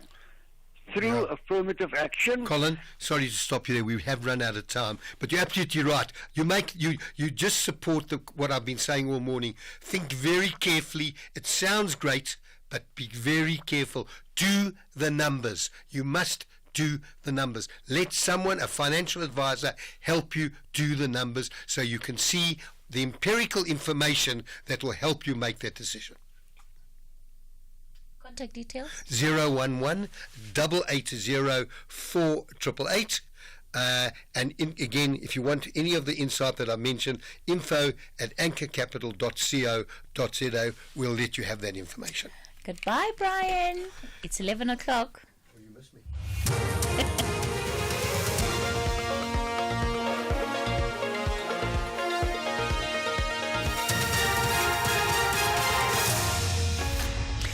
Thank you, Kathy. Top stories at 11. Alleged contaminated snacks claims 2 children's lives in Mamelodi, and a concern over counterfeit weight loss products. For SAFM News, I am Ondalambana, and a very good morning. 2 children between the ages of 7 and 10 years old are believed to have died yesterday after allegedly consuming snacks purchased from a local spaza shop in Mamelodi, east of Pretoria. This is according to the parent of one of the deceased children. It's believed that the 3 children became ill hours after consuming the snacks and were rushed to the Steve Biko Academic Hospital. One child died in the early hours of yesterday morning and another passed away last night. The surviving child remains in the intensive care unit in a critical condition. The Department of Health has indicated to SABC News that they cannot comment on the matter until they receive a full post-mortem report. The South African Health Products Regulatory Authority has expressed concern at the increasing presence of counterfeit weight loss products such as Ozempic on the local market. According to SAPRA, these products, which help lower blood sugar levels and promote weight loss, are being made available to the public through websites, social media, and other informal channels. The regulator said that the products pose a health risk to the public as their quality has not been assessed. Fafudi is SAPRA's regulatory compliance manager. Compounding is allowed, but online sale of medicines is prohibited because this is a complex molecule. All medicines must be registered by SAPRA or authorized by SAPRA to be in the market.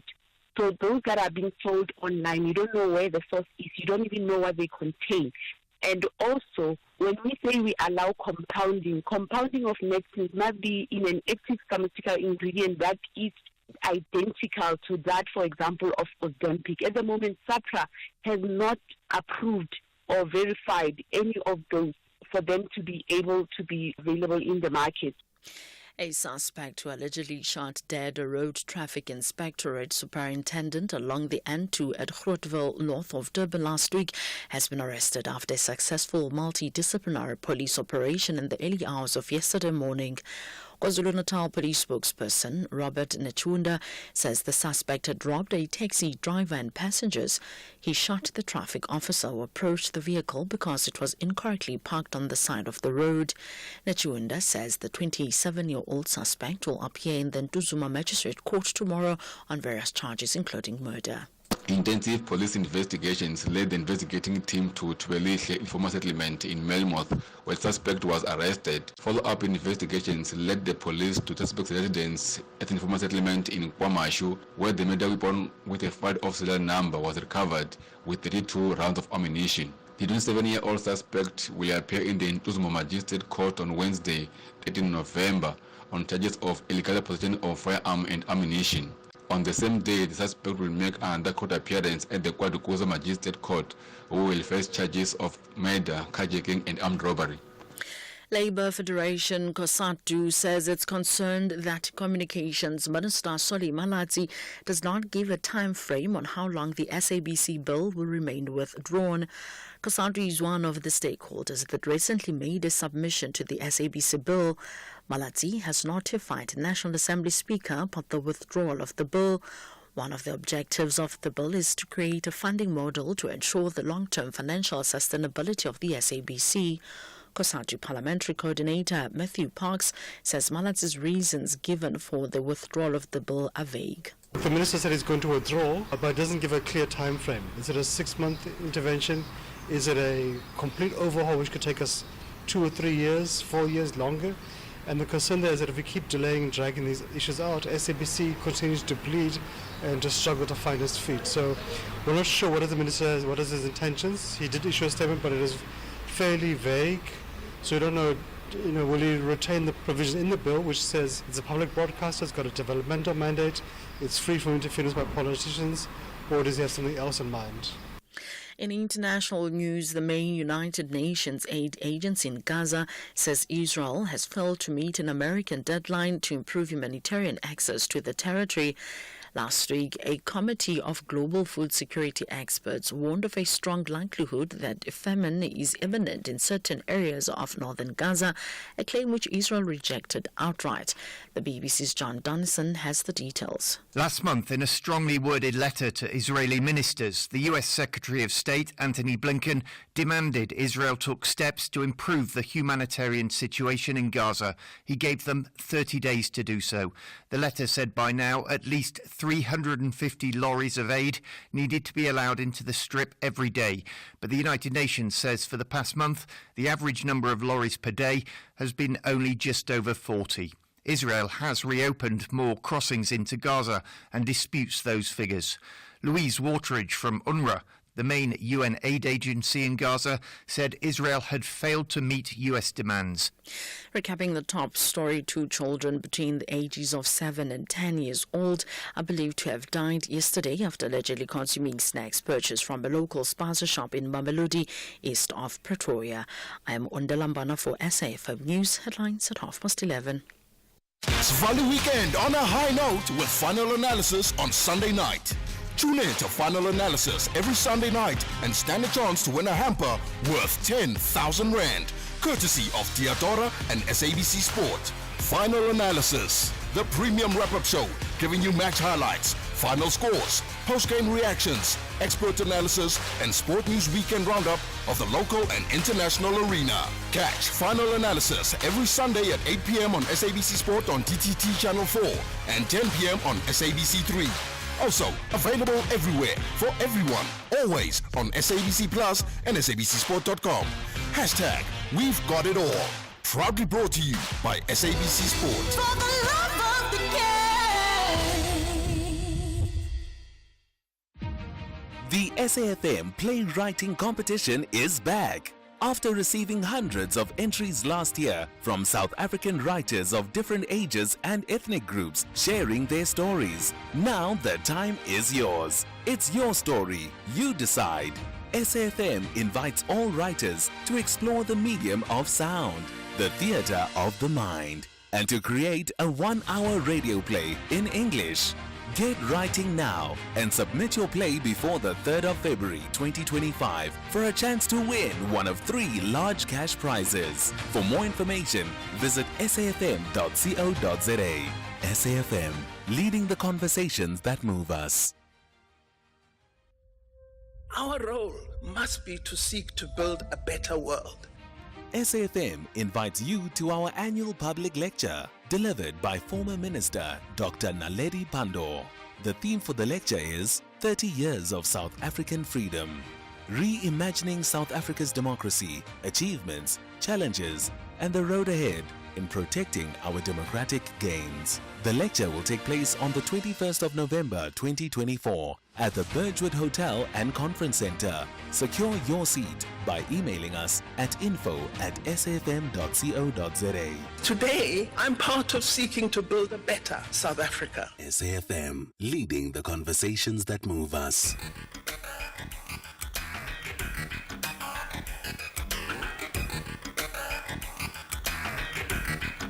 The Talking Point with Kathy Motlatlana. Weekdays, 9 a.m. till midday.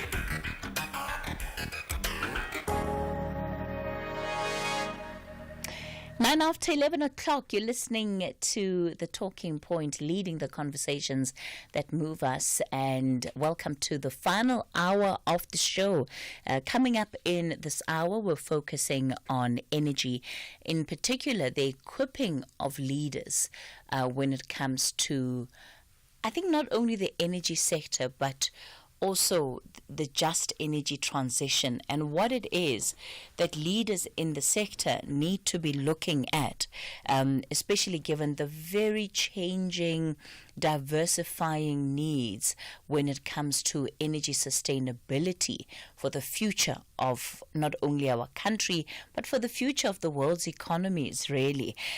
Joining us for this conversation is Bertha Dlamini. She's the president and founder of the African Women in Energy and Power. Bertha, good morning to you. Thank you so much for your time today. Good morning, Kathy. Thank you so much for having me.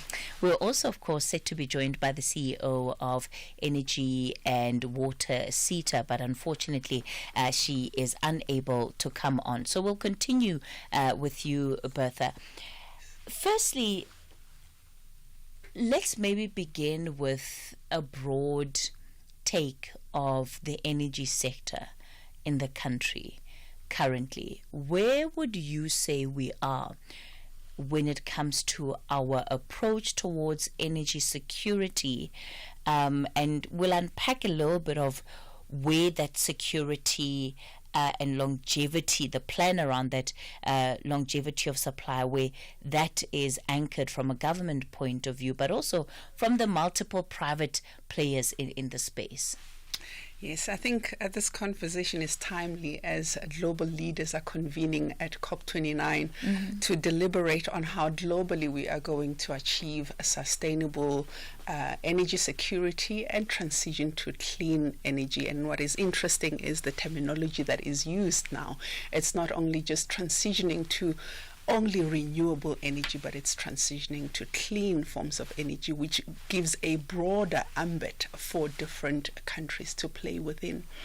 In South Africa, we just came out of 3 years of energy insecurity, where we experienced the most adverse load shedding. And that was a precipitation of decisions that came also from COP26, 27, and 28, where we made commitments to transition to a renewable energy or to cleaner forms of energy, but we did not consider our requirements of the local economy. And we were quite hasty, I would say, in attempting to shut down our coal-fired power stations, which provides base load. And what we have seen in the last 18 months, we have seen our government and public sector leaders, specialists, a combination of private sector leaders and government leaders coming together for the Energy Crisis Committee to resolve the crisis. And now we are experiencing the benefits of the Energy Action Plan that has put on track our coal-fired power stations through maintenance, but also the liberalization of the market through the reforms of the regulatory environment that enables different forms of private sector from the commercial and industrial areas to generate power for own use, which has lessened the pressure on our energy system. So we are on track to making the right decisions to secure our energy supply. The Energy and Electricity Minister gave a briefing reflecting on what the Independent Power Producer or Production Office has achieved in running our renewable energy independent power procurement program, which has also relieved pressure as more projects come online. And so with this diversified mix of energy sources, we are starting to make the right decisions, and we're starting to see the benefits with the prolonged state of non-load shedding. Some areas are still experiencing load reduction, which is more localized to protect physical assets, infrastructure in that area that are perhaps suffering from illegal connections that are compromising the system. And so Eskom is using the right strategies there. Eskom and its leadership has certainly done a sterling job in turning around the energy system and ensuring its performance. What we are also seeing is that through these energy reforms and the increase in renewable energy sources, we're able to secure our energy supply. There, of course, is still an ongoing debate in this country around our energy transition, whether it's a transition to renewables, whether it's a transition to cleaner energy. The point is that we very much have not very clearly articulated the direction that we're going in and how we see ourselves getting there. What does this mean for the current moment, and how a country like South Africa is able to show up? Even in conversations, you referenced a COP29 that's taking place. So how we show up in conversations that talk about, the world's biggest carbon emitters and our own commitments to reduce carbon emissions, and the significance that will have on the whole scale. So from a leadership perspective, I think it's not even I think it's a fact. We have seen a change in the narrative to a more tailored just energy transition that is suitable for the country and not so much imposed upon us. And so showing up at global platforms, not only for South Africa, for the region and for the continent, is being vocal about our primary requirements to supercharge our economy and to resuscitate our economy post the COVID pandemic and post the load shedding season that we suffered. Our position, I think it's very clear that keeping the lights on is priority. It is true that there is a body of knowledge, scientific knowledge, that correlates the excessive carbon emissions to the impact of climate change, and we are seeing it in our country, the changes in weather patterns that have had devastating effects and impacts in our towns. We've also seen recently in Spain, they have suffered floods that are unprecedented. And so the scientific body of knowledge is communicating a fact. However, it is important for the country to be very clear on the pace of transitioning to cleaner forms of energy and the pace of adopting technologies that reduce carbon emissions across our coal-fired power stations, and the pace at which we will accelerate the integration of renewable energy sources. If you look at the distribution network, which municipalities are responsible for, alongside the revenue management challenges that are resulting in the excessive debt that most municipalities are struggling with, the Eskom debt that they need to repay, it is a reality that commercial and industrial customers, which are the large power users, are the first to deflect from the grid as they take a large percentage of their requirement and generate for own use. This throttles the revenue that municipalities are able to generate from electricity alone, and therefore requires that they understand the construct of value chains across the energy sector, across renewable energy sources, to determine how they can innovate new revenue streams for their own sustainability, so that they're able to deliver the basic services that the citizens deserve. And so it is important, beyond having a narrative on just energy transition, it is important to have a deep understanding of the construct of the value chains and to identify exactly where lies the opportunities to decarbonize and how we can stimulate microeconomies by opening up those markets for entrepreneurs to play, for communities to play. And this is why our program, which is the Just Energy Transition Skills Development Program, supported by EWCETA, delivered in partnership with the Vets Business School, is so important. We are building knowledge competence within municipalities that is necessary for them to review their planning and their strategizing, so that they can have the insights that are required to design, conceptualize tailored just energy strategies that are relevant for the jurisdiction that they are responsible for, that they're able to assess the capacity of energy fuel sources. And when we talk about energy fuel, you've got fossil fuel, which is coal, petroleum, natural gas. You've got renewable energy sources, which is your wind, your solar, your hydro, your biomass. You integrate that with battery energy storage. There's hydrogen, all forms of hydrogen that pairs quite nicely with different types of base fuel. And you've got nuclear.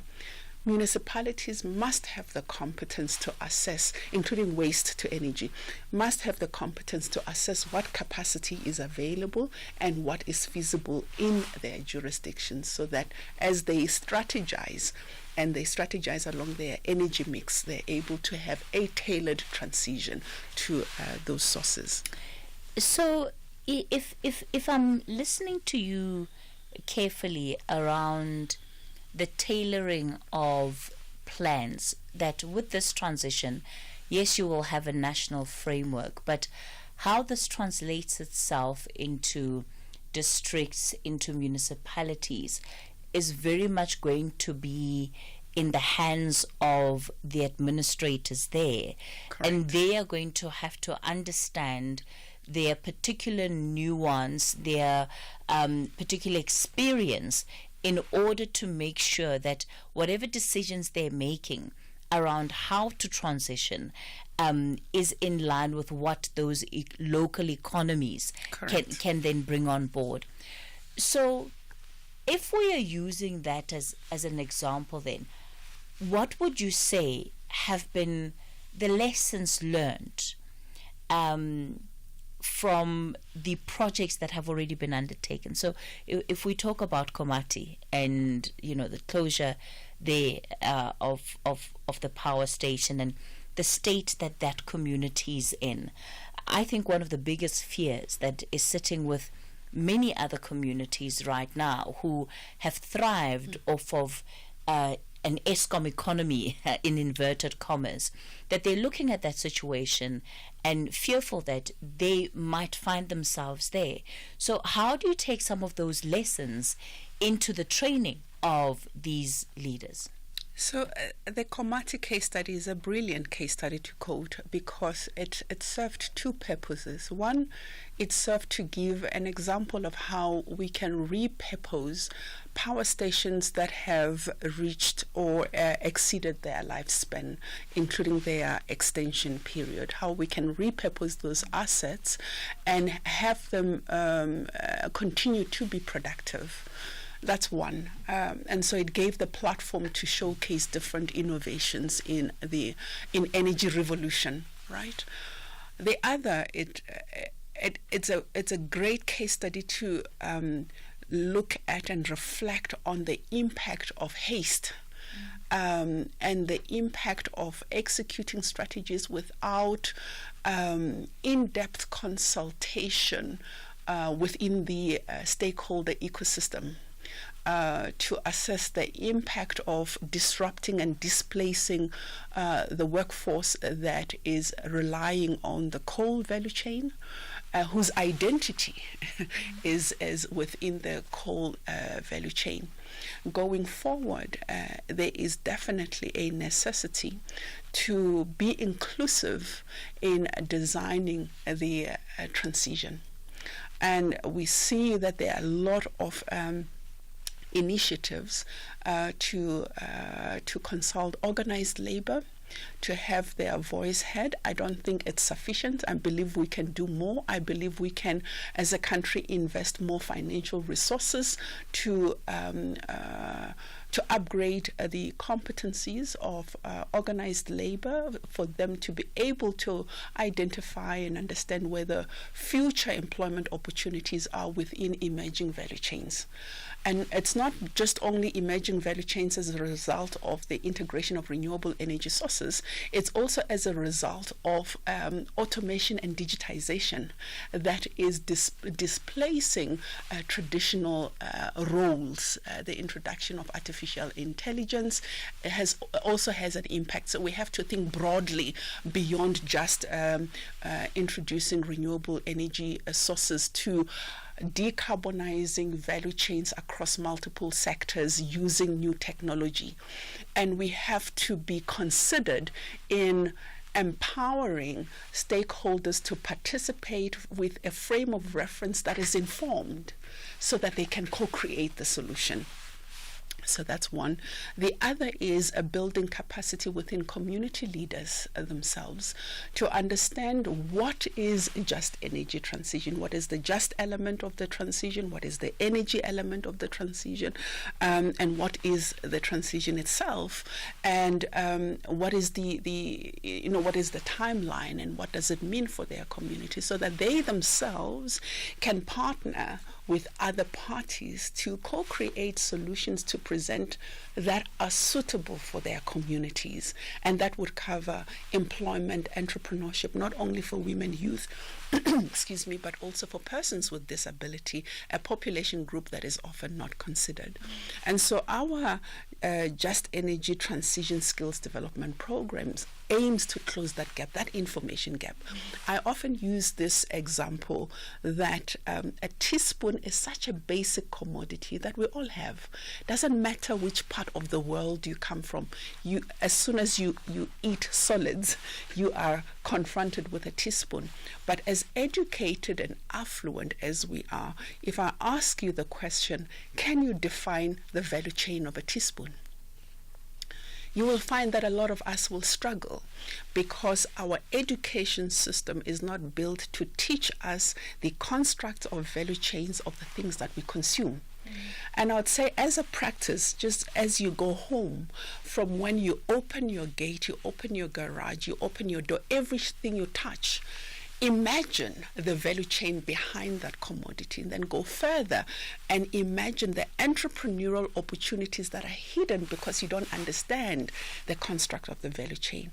Now take that analogy and superimpose it on a complex sector such as the energy sector, where the value chains are so complex and information is not easily available. And because information is not easily available, communities, young people, women are not able to use their agency to pursue entry points that presents the lowest barriers to entry and enterprise in that space because the information is not available.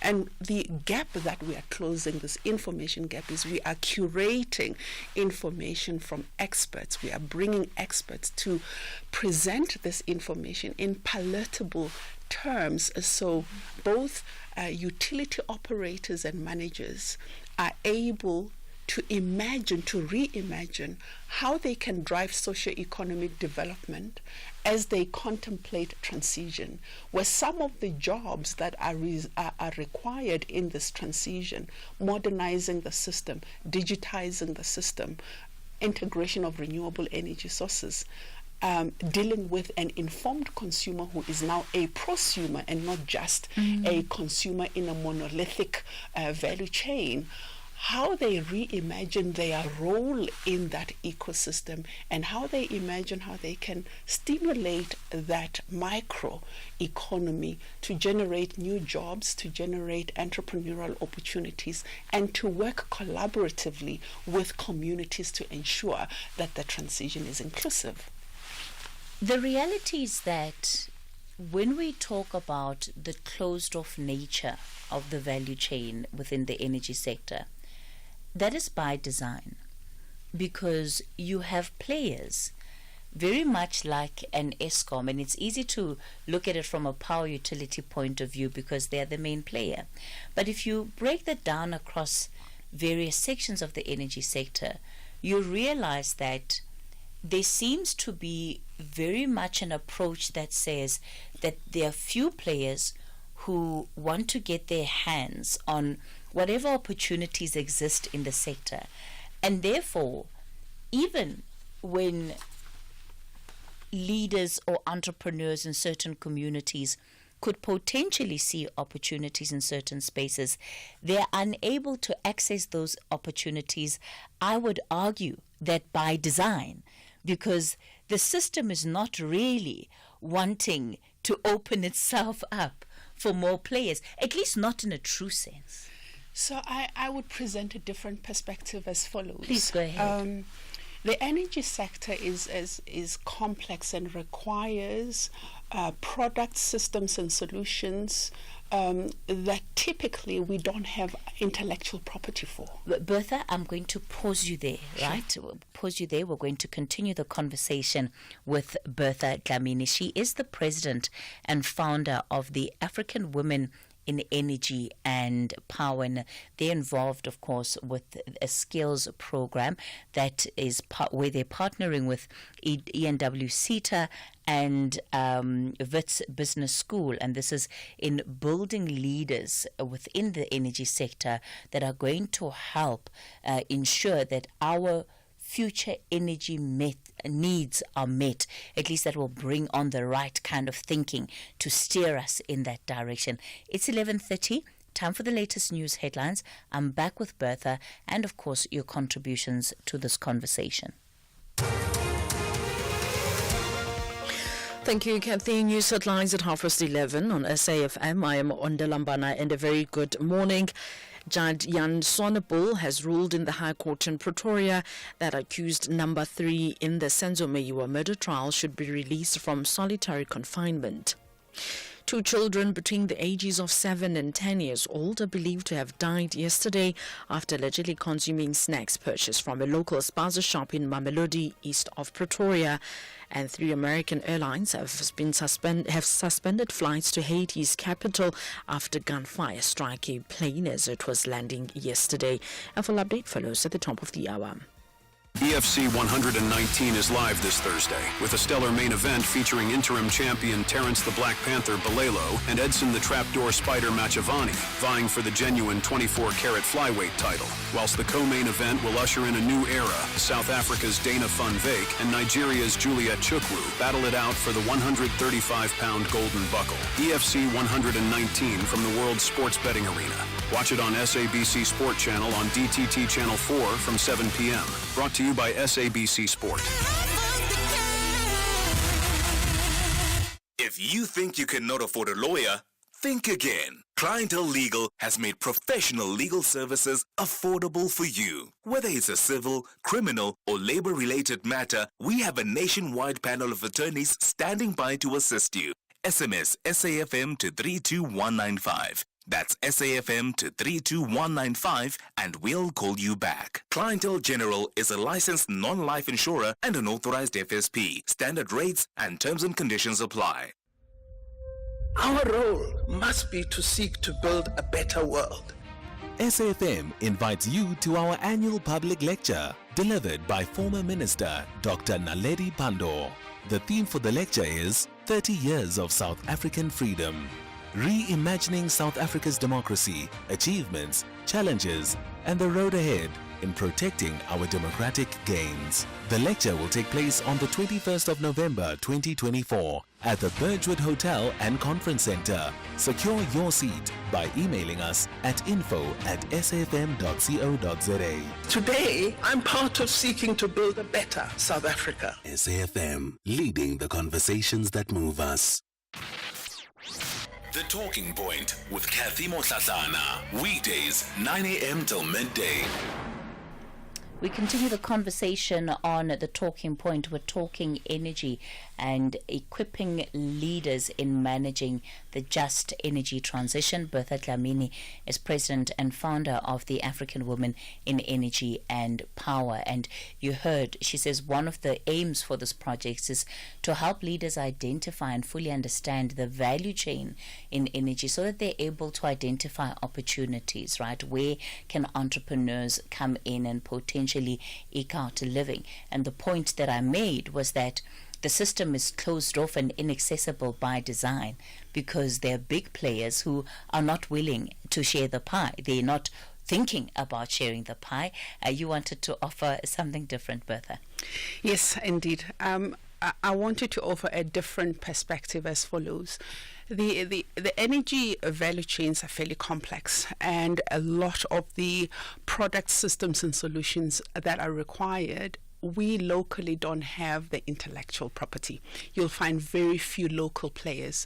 And across the continent, I can go as far as saying, if you assess the installed base of machinery and equipment across the grid, you will find that it's dominated by international original equipment manufacturers that are way ahead of the curve in terms of innovation and solutions. And therefore, an entity such as a municipality or an ESCOM has to assess its requirements, and it will often know that these elements or this equipment, be it in the primary plant, high voltage, we can only procure this internationally from a few suppliers that play at that league. What is necessary is for the government to be very clear on designating market for local players and ensuring that there is a monitoring and evaluation system that actually checks if those designations are actually executed by public sector. The president in 2021 made an announcement that 30% of public procurement should be allocated to women. That's a huge budget of the public procurement purse. The question is, what processes and procedures were put in place to execute it?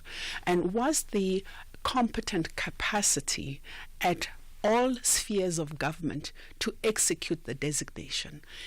Even our renewable energy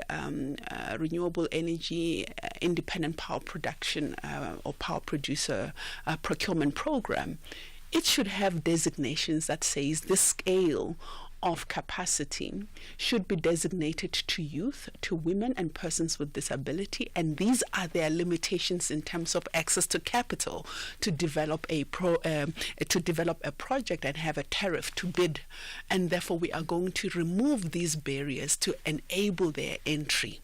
So you are partially right in saying that by design we have created a systemic barrier for participation. However, there are considerations that accommodate just the nature of the value chain and the intellectual property that is required for some of the products, the elements, the machinery that fulfills the value chain. Let me go to Edenvale. I'm going to take liberties and say, Meta, good morning. Good morning, Kathy. How are you? I'm well, thank you. Am I pronouncing that correctly? It's perfect. It's perfect. Hey, all right, so much Meta. for having Bertha on. Bertha, thank you. I mean, it's fantastic to hear a woman's voice regarding energy-related issues. And I'm interested in knowing what as any experts, what sort of efforts do you make in terms of expediting investment in women's technical skills? There is a great gap between women and men in the spaces of energy generation. I'm speaking about the power generated, energy. So around the power stations, you have multitude of men that have the key or the core skills as artisans, etc., but we do not have equally the number of women that can also participate and gain employment in those power stations, particularly women from local communities. So is there any effort being made particularly for the technical skills development of women? Can I ask a second question, please? Yes, you can do that, Mita. Okay, thank you. I would like to also find out, I have had some exposure in this space, and the biggest challenge, especially of local businesses from participating in the economy of the particular power station, is because they lack expertise, they lack experience. And you just mentioned just before taking my call, but I would like to know what can be done to assist these local businesses to access opportunities, because the problem is they do not have the expertise, a lot of them. They do not have the skills. What is it that can be done? Can there be a policy that mandates bigger players in the space to actually incubate and support these businesses? Thank you, Kathy. All right. Thanks for those questions. Bertha?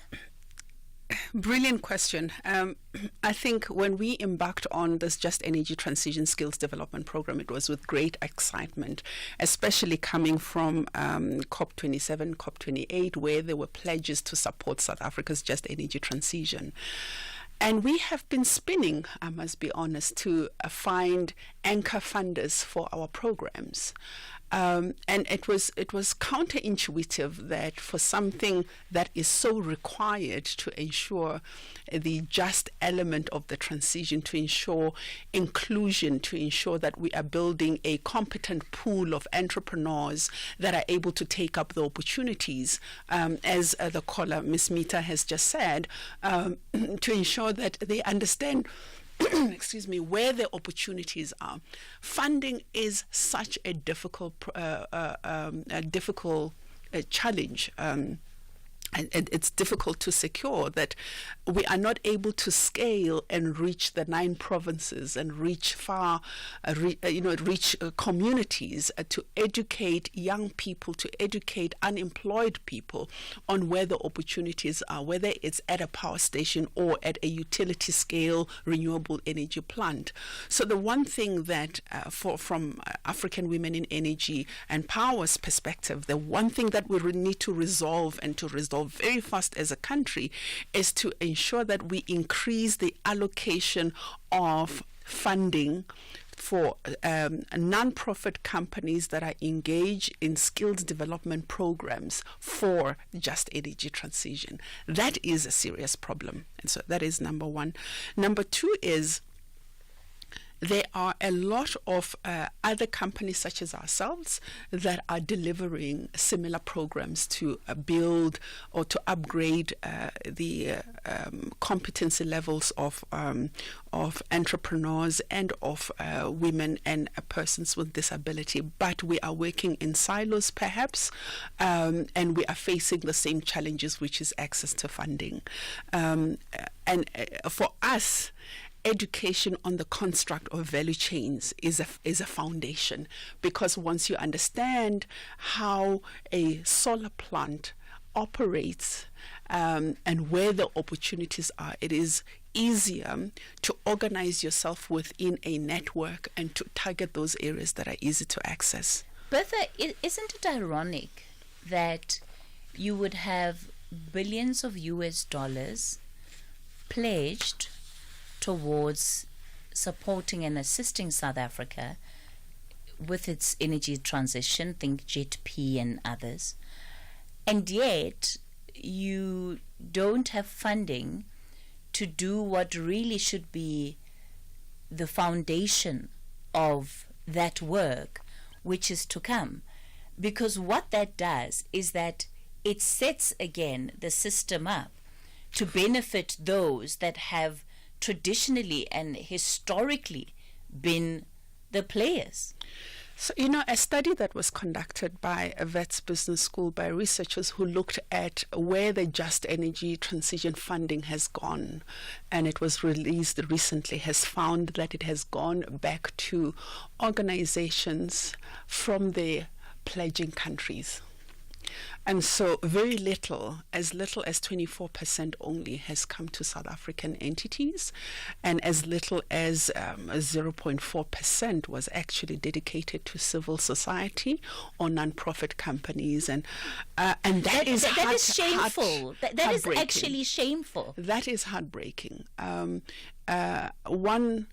Our excitement when we embarked on this project was that funding would be available to build a pool of competent resources to take up the opportunities. But funding has gone to companies that come from the funders themselves to execute certain projects. And there's been very little transparency on how to access that funding.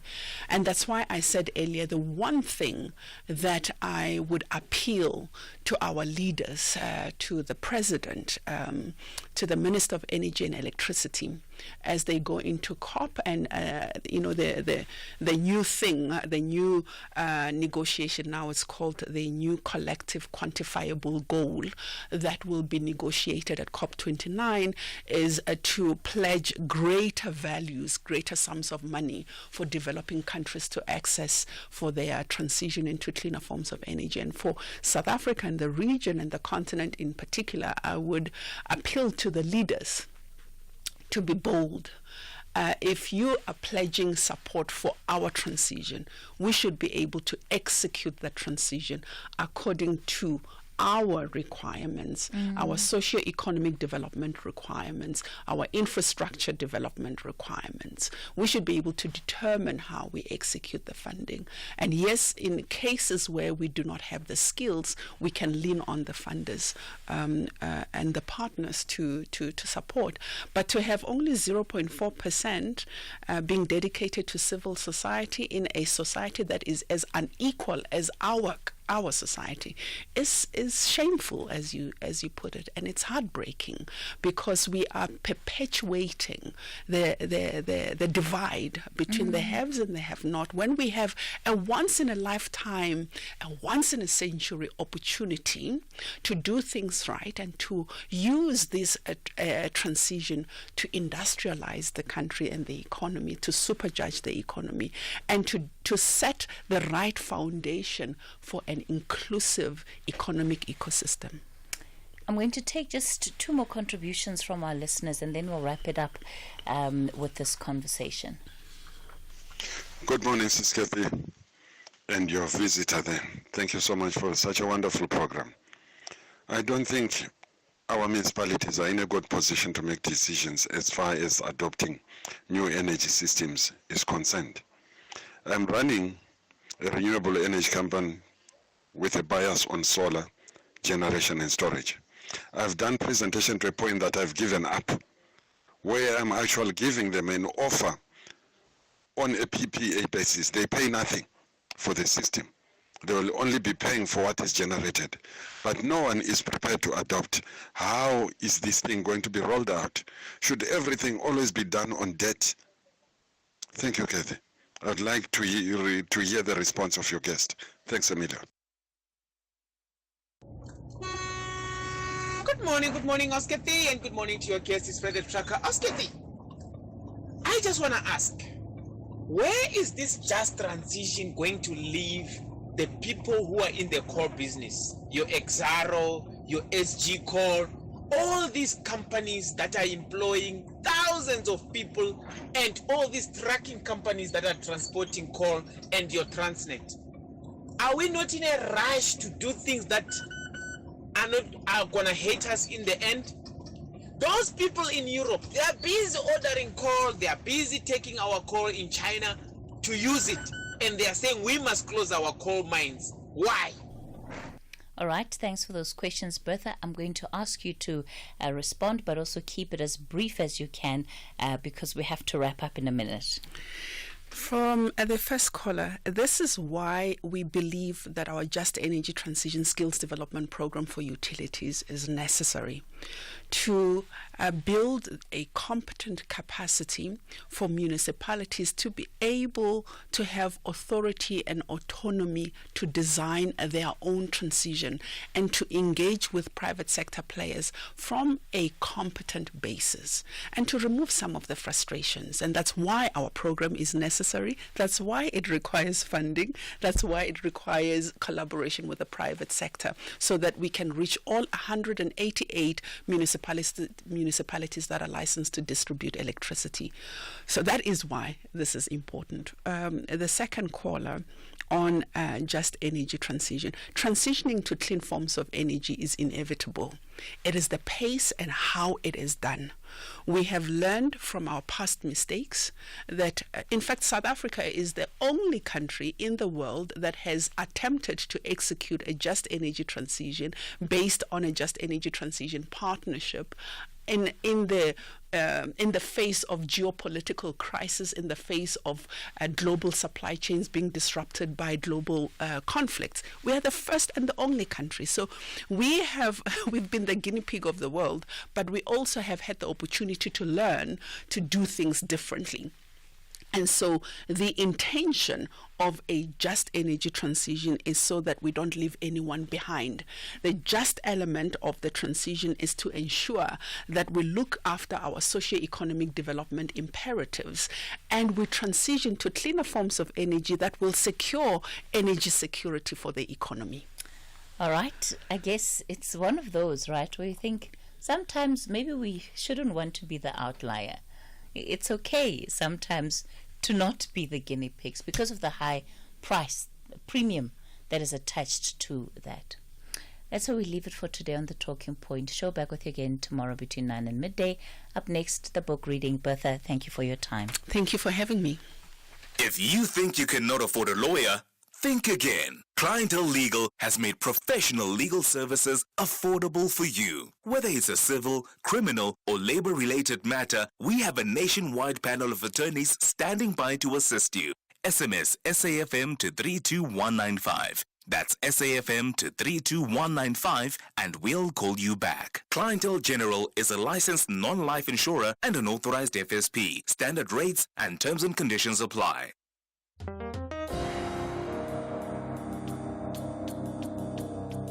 The book reading. Please note that the views expressed in this book are not that of the station. Listeners' discretion is advised. SAFM presents another episode of A Life of Purpose, written by Luvuyo Wachela and Lumkile Wiseman Kuhlu. The reader is Lerato Velase.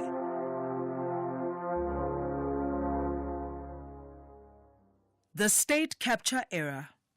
The term state capture first appeared in the South African public discourse in 2016, when then public prosecutor Advocate Thuli Madonsela recommended that a judicial commission be appointed to investigate the increasing manipulation of government bureaucracy by government officials, state-backed companies, private companies, and individuals to influence state policies and laws in their favor. Then President Jacob Zuma initially refused to entertain her recommendation until protest campaigns by the media, civil society, and opposition parties forced him in 2017 to appoint a commission chaired by then Department Chief Justice Raymond Zondo. Among the issues raised by the media was the alleged involvement in state capture of some audit firms and members of SAICA. SAICA was criticized for failing to ensure that its members upheld the high standards of ethics expected of them. In response to these developments, the Courageous Conversation series turned its attention to these issues. The series aimed to promote decisive, accountable, and intellectually based leadership in relation to issues of concern to South Africans in the business sector and beyond. The topics selected were designed to be significant for the auditing and accounting profession in particular, and of national importance more broadly, and should result in publishable findings on thought leadership or potential advocacy for policy reform. Conversationalists were asked to stay engaged, speak their truth, create and experience discomfort, and influence actionable change. Restoring trust and rebuilding KPMG SA. When proposals generated on the Courageous Conversation platform called for the reform of SAICA's governance structures and processes, it was not surprising that Wiseman was approached in 2017 to lead KPMG SA out of the crisis of public confidence relating to revelations that the firm had been incontrovertibly implicated in state capture and corruption. When he took up the position of non-executive chair of KPMG SA at the beginning of 2018, Wiseman resigned from the Ethics Institute and all the other boards in order to avoid conflict of interest. He was uniquely qualified to take up the challenge. However, accepting the KPMG SA appointment generated considerable anxiety for his family, peers, friends and supporters, who felt he was being set up for failure because his recommendations would not be taken seriously and this would destroy his legacy.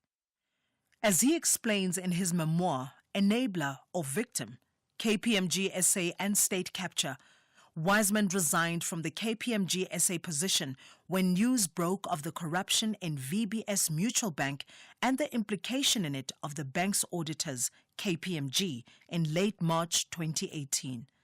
In his letter of resignation dated 29 March 2018, he wrote, "Having thought deeply about this decision and its possible ramifications, I have no doubt that it is the right thing to do.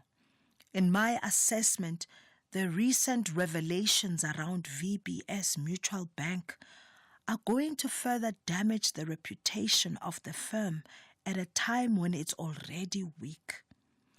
I simply do not have the will and courage to explain to clients, regulators, and the public why the issues raised by VBS Mutual Bank curator were not uncovered and dealt with by the firm in the last 6 months. I am not going to be credible in telling the clients and regulators that the firm has taken adequate steps to strengthen its internal control processes since October 2017. Because the matters uncovered by the VBS have raised my own concerns." However, during a heart-to-heart discussion, the global chair of KPMG, Bill Thomas, convinced Wiseman to stay on. Recognizing that Thomas was serious about restoring public trust in the firm and was prepared to do whatever was necessary to achieve this, Wiseman withdrew his resignation.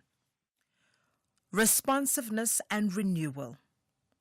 In the course of his career, particularly since 2009, Wiseman had become an ardent advocate of responsiveness and renewal. As he explains in Enabler or Victim, his membership of the International Accounting Standards Board, IASB, FASB Advisory Committee had sharpened his awareness of the role of accounting standards and auditors in ensuring the reliability and relevance of financial reporting for decision-making in capital markets. His role as a trustee of the IFRS Foundation had increased his awareness of the need for vigilance. By the time he took up the KPMG SA position, he was acutely mindful of the potential pitfalls and the ramifications of evidence he might uncover.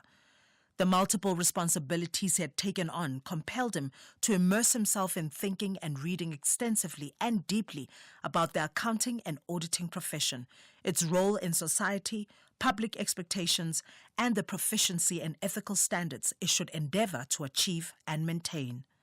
The publication of Enabler or Victim in 2020 drew attention to the importance of auditing profession to society and contributed to restoring public trust after the global financial crisis and state capture in South Africa.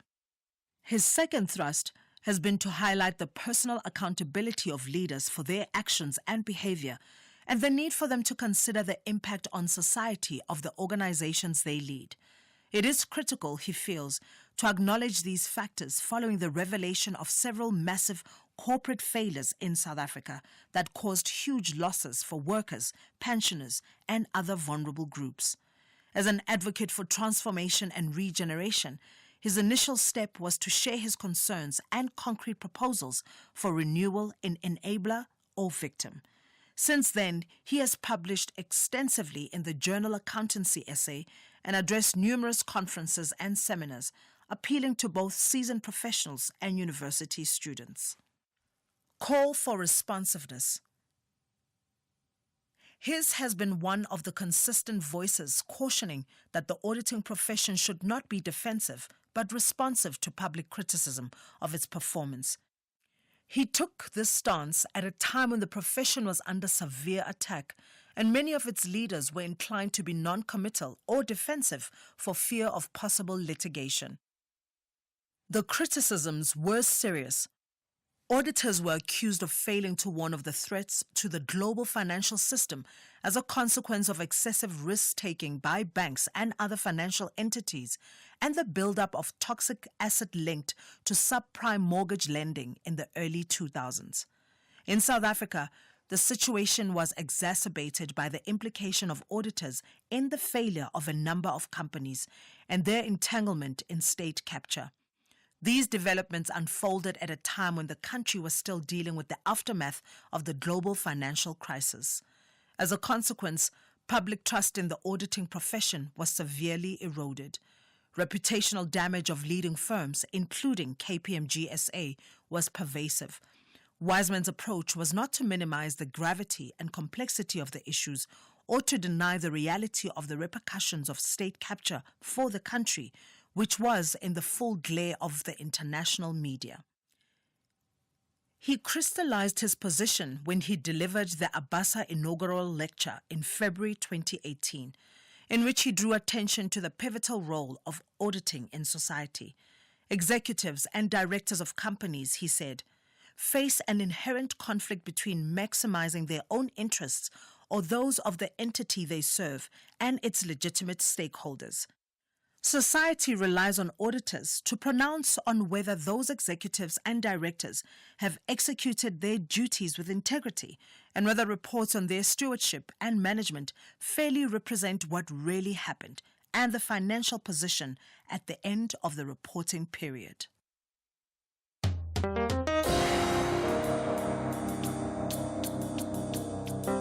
That was another episode of A Life of Purpose, second edition, written by Luvuyo Wochela and Lumkile Wiseman Kuhlu. The book is available online on www.kmmr.co.za,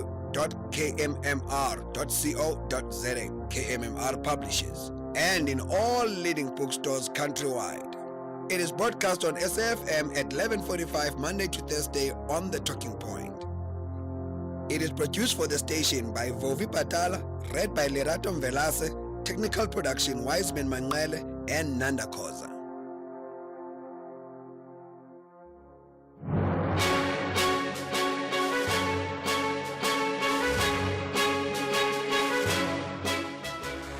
Just after 12 o'clock on Tuesday, the 12th of October 2021, a very warm welcome to Update at Noon here on SAFM.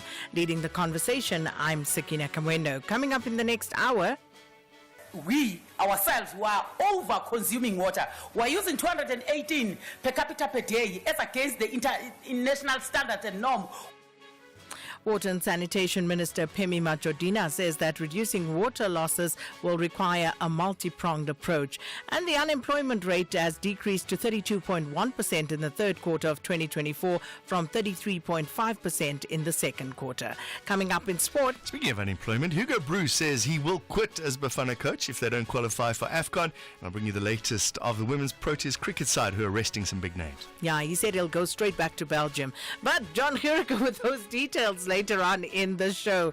And we want to hear from you. Share your views with us on 41391. Charge at 150 per SMS. You can also write to us via X at SABC News_radio or send us a WhatsApp voice note on 082-692-3909.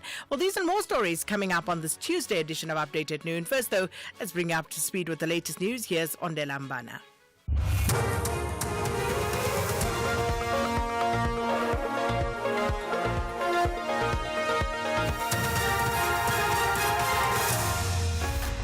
Thank you. you, Sakina. Top stories. Mayua murder accused released from solitary confinement and alleged contaminated snacks claims 2 children's lives in Mamelodi.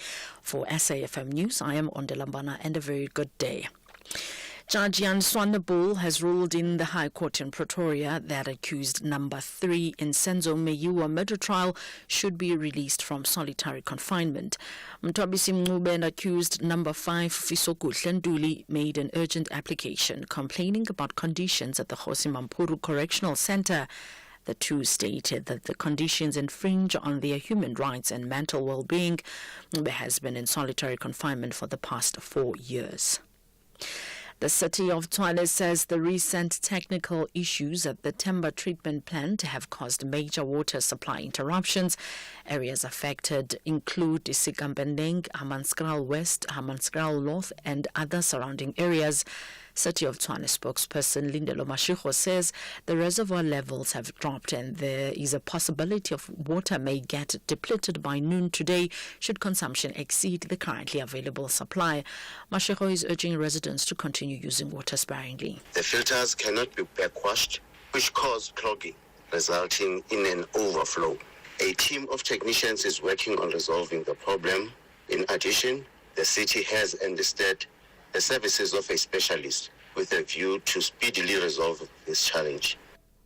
2 children between the ages of 7 and 10 years old are believed to have died yesterday after allegedly consuming snacks purchased from a local spaza shop in Mamelodi, east of Pretoria.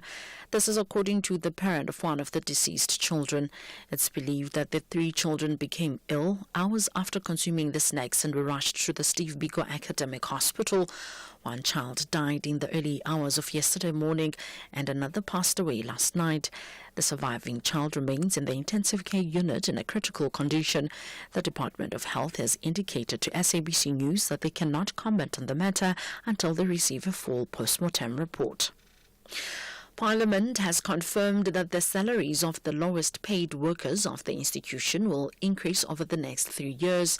The employees who are set to benefit in the salary hike include cleaners and those who are in the catering services. They were employed by service providers before 2018 and the services of those independent contractors were not renewed. The National Education, Health and Allied Workers says the decision by the management is the victory for workers. Stembiso Tembe is the chairperson of NEHAL. So we believe that this decision is very important. It's a victory for workers. It's a victory for union to ensure that we improve the conditions of service of the workers. So we are happy about the decision, but we also understand that in as much as we would have wanted this decision to be implemented immediately without waiting for 2026, but we understand that the institution is facing serious financial constraints. Hence, we are going to wait and we accepted the progressive implementation of the decision. So we are happy about that. It is the responsibility of the union to negotiate and fight for better working conditions and better payment for workers. So as you know, we are happy about this decision. In news further afield, 3 American airlines have suspended flights to Haiti's capital, Port-au-Prince, after gunfire struck a plane as it was landing yesterday. Armed gangs in Haiti's capital have shot at aircraft in recent weeks. The security situation deteriorates. Last month, a UN helicopter was hit by gunfire over Port-au-Prince. The BBC's Peter Bose has the details. Spirit Airlines said its flight from Fort Lauderdale suffered damage consistent with gunfire as it flew into Port-au-Prince. No passengers were injured, but a flight attendant is reported to have been grazed by a bullet. The airline has suspended flights to Haiti along with American Airlines and JetBlue, which says one of its planes was found to have been damaged by a bullet after safely returning to New York from the Haitian capital. The US Embassy in Port-au-Prince said it was aware of gang-led efforts to block travel to and from the city in a country which is facing a growing political and humanitarian crisis. Recapping the top story, Judge Jan Swanepoel has ruled in the High Court in Pretoria that accused number 3 in the Senzo Meyiwa murder trial should be released from solitary confinement. I am Ondelambana for SAFM News, headlines at 12:30. Update at noon with Sakina Kamwendo, midday to 1 p.m. Update at noon with Sakina Kamwendo. Very good afternoon. Thanks so much, Ondela. She'll be back with headlines at the bottom of the hour. It's 7 minutes after 12, and let's take a quick look at some of the stories that we are keeping an eye on this afternoon. So the water scarcity issue is, of course, of concern. The Minister, Phemi Majordina, announcing that we don't have a drought issue to be concerned about in the country. It's just that in places like Gauteng, we are perhaps using more water than we should. So we'll look at that, and also the National Assembly is being addressed by the Minister, or will be addressed by the Minister of Water and Sanitation, Phemi Majordina, with regard to water security in the country, and thereafter there will be a short debate on the matter. Zaline Merrington watching that story for us in Parliament. And then International Relations and Cooperations Minister Ronald Lamola is also today addressing the media on key issues pertaining to the implementation of South Africa's foreign policy and outlining upcoming engagements. The Gampepe Commission of Inquiry into the fire at the Usindiso building in the Johannesburg CBD, that's expected to resume today. It was set up to investigate the deaths of 77 people in a fire at a hijacked building in August last year. Now, in May this year, the inquiry found that the city of Johannesburg and its entities were liable for those deaths. We'll speak with our reporter if there are any further developments on that story. Speaking to court stories, the Pretoria High Court is expected to deliver judgment. You heard there in the news they actually already did in that urgent application that was brought by 2 of the 5 accused in the Senzo Mayiwa murder trial. Mtobisi Ngube and Fisogutle Ntuli had brought this application saying that they felt it was unfair that they were kept in solitary confinement at the Hosimampuru prison, and they are, of course, housed there in the CMAX section of the prison. And the trial of alleged underworld gang bosses Jerome Donkey Boysen and Andre Nodia and 13 others, that's also resumed in the High Court in Cape Town, and this after Mark Liffman, one of the other accused, was murdered in George about a week ago. So those are the stories. Employment stats also out. And also, you know, some of the other stories that we are trying to follow up on. One of the stories in the news, and we have a report on that story of 2 more children who have died. But of course, our reporter is just giving us an indication that they are struggling to make headway with that story on the ground in Mamelodi there. So as soon as our reporter has more to go on, we will touch base. Update at noon, midday to 1 p.m. Now, the South African government has affirmed its call for an end to the genocidal war that is currently ongoing in Gaza in the Middle East. And this position was emphasized by International Relations and Cooperations Minister Ronald Lamola, who has been addressing the media on key issues pertaining to the implementation of the country's foreign policy. Lamola also touched on the country's position on the political unrest in neighboring Mozambique, as well as ethnic conflict in Sudan. And Lamola says that the spreading of disinformation on South Africa's position and its case against Israel at the International Court of Justice is aimed at drawing attention away from the genocidal crimes currently ongoing in Gaza. The government of South Africa condemns the spreading of disinformation concerning its case before the International Court of Justice. This effort seeks to mislead the public and draw attention away from an ongoing genocide which is unfolding in Gaza and televised on a daily basis for the whole world to see. Post-apartheid South Africa has been consistent in advocating for the inalienable rights of the Palestinian people, including for Israel to end its unlawful occupation, which continues to deny the Palestinian people their right to self-determination. Our principal approach is firmly rooted on our own experience of colonialism and apartheid, international law, and the United Nations Charter, whose core purpose is to save succeeding generations from the scourge of war. We have repeatedly taken our support for the state of Palestine to multilateral platforms, amplifying the Palestinian struggle on the international stage. This includes initiating and supporting countless United Nations resolutions in favor of the Palestinian cause, underpinned by consistent voting patterns since 1994. We have further been at the forefront of supporting the State of Palestine's admission as a full member of the United Nations.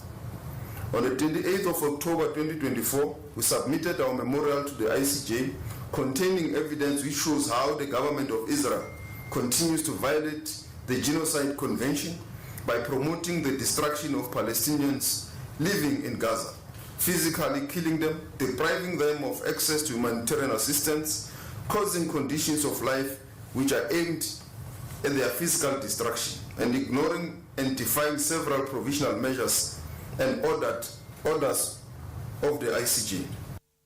Minister Lamula also added that the electoral process in Mozambique should be afforded the time and space to conclude successfully through the validation of the election results by that country's constitutional court. When President Ramaphosa welcomed the announcement of the preliminary election results, he also reiterated the call for calm, restraint, and the rule of law in Mozambique. The principles and guidelines governing democratic elections of the SADC remain the viable set of norms to support the delivery of regular, free, fair, and credible elections in the SADC member states. On 6 November 2024, we had a telephone call with our Mozambican counterpart, Minister Veronica Makamu, and reflected on the current security situation in Mozambique following the recent general elections and the closure of the Libombo border post. Mozambique is experiencing outbreaks of protests in the aftermath of the general elections. South Africa expresses concern at the outbreak of the incidents of post-electoral violence and regrets the loss of lives and destruction of property. We once again reiterate the call made by various leaders in Mozambique to the law enforcement agencies to speedily investigate these incidences and bring the perpetrators to justice. South Africa calls for calm and restraint to allow the electoral process to conclude successfully and give the Constitutional Court or Council of Mozambique time and space to validate the election results in accordance with its mandates. We also welcome the return of some form of normality on the Libombo border post in terms of reopening it to allow transit of goods. And that was International Relations Minister Ronald Lamula, who also confirmed that Ibrahim Rasool, who served as South Africa's ambassador to the United States of America during the Barack Obama administration, will be returning to Washington as ambassador during the Trump presidency. Update at noon, midday to 1 p.m. According to Statistics South Africa, there's been an increase of 294,000 in jobs for South Africans in quarter 3 of this year to 16.9 million of employed people. Stats SA reports that South Africa's unemployment rate has decreased by 1.4% to 32.1% in quarter 3 of this year. Now, Stats SA has just released the third quarter employment statistics a few minutes ago. But for more on this and how things are looking, we join on the line by our reporter Nothando Makutulela. Nothando, good afternoon. So let's talk to those numbers, quarter 3 numbers in comparison to what's happened earlier in the year. Afternoon, Sakina, and to our SABC listeners. The unemployment rate has declined in the third quarter to 32.1% rather, from 33.5% in the second quarter. We see that economists are saying that the weak economy and the failing infrastructure in the country are to blame for the very high unemployment rate in the country. So, you know, in terms of how South Africans should view this, Nothando, it's obviously still a struggle to get unemployment on the right track. We see that according to the SABC numbers, that there's been an increase in the discouraged work seekers. This number increased by 160,000 people out of a population of 16.5 million people. We've also seen that there are others that are also discouraged, and that number increased by 54,000 between the second and the third quarter. This led to an increase of 214,000 people who are not economically active in the country. And this, of course, also coincides with the period when there has been more stability from power utility Eskom, which is, of course, a major factor, or at least has been, as said as such in previous quarters. Notando? Yes. Load shedding, the lack of load shedding, rather, has had a positive impact, especially in the manufacturing sector, which we have seen that in that sector there's been an increase in employment, but we see that in other sectors like your private sector, there hasn't been much of an increase in employment, mainly due to the weak economy. And I saw something earlier today in passing, didn't quite get back to it, about KZN showing about 1.1% growth. And you know, just looking at that, in terms of how the provinces are faring individually, were we able to get a breakdown in that regard? Yes, we're able to get a breakdown in that. We see that there's been largest increases in employment in the Eastern Cape, where we saw an increase to 83,000 in the Eastern Cape, 75,000 in the Western Cape, 59,000 in the Northwest, 49,000 in Mpumalanga, and then we saw a decrease, unfortunately, for Gauteng, which led to 66,000, and KZN a drop by 2,000. Which is, of course, very interesting. But what can we read into that, if anything at all, Notando? Are these seasonal jobs? You know, are we reading anything into those numbers right now? According to economists, there's an economist that I spoke to earlier, and he says that we will see a slight increase in the fourth quarter in employment numbers due to seasonal employment. But now things are not looking well, as the job market is just in poor state.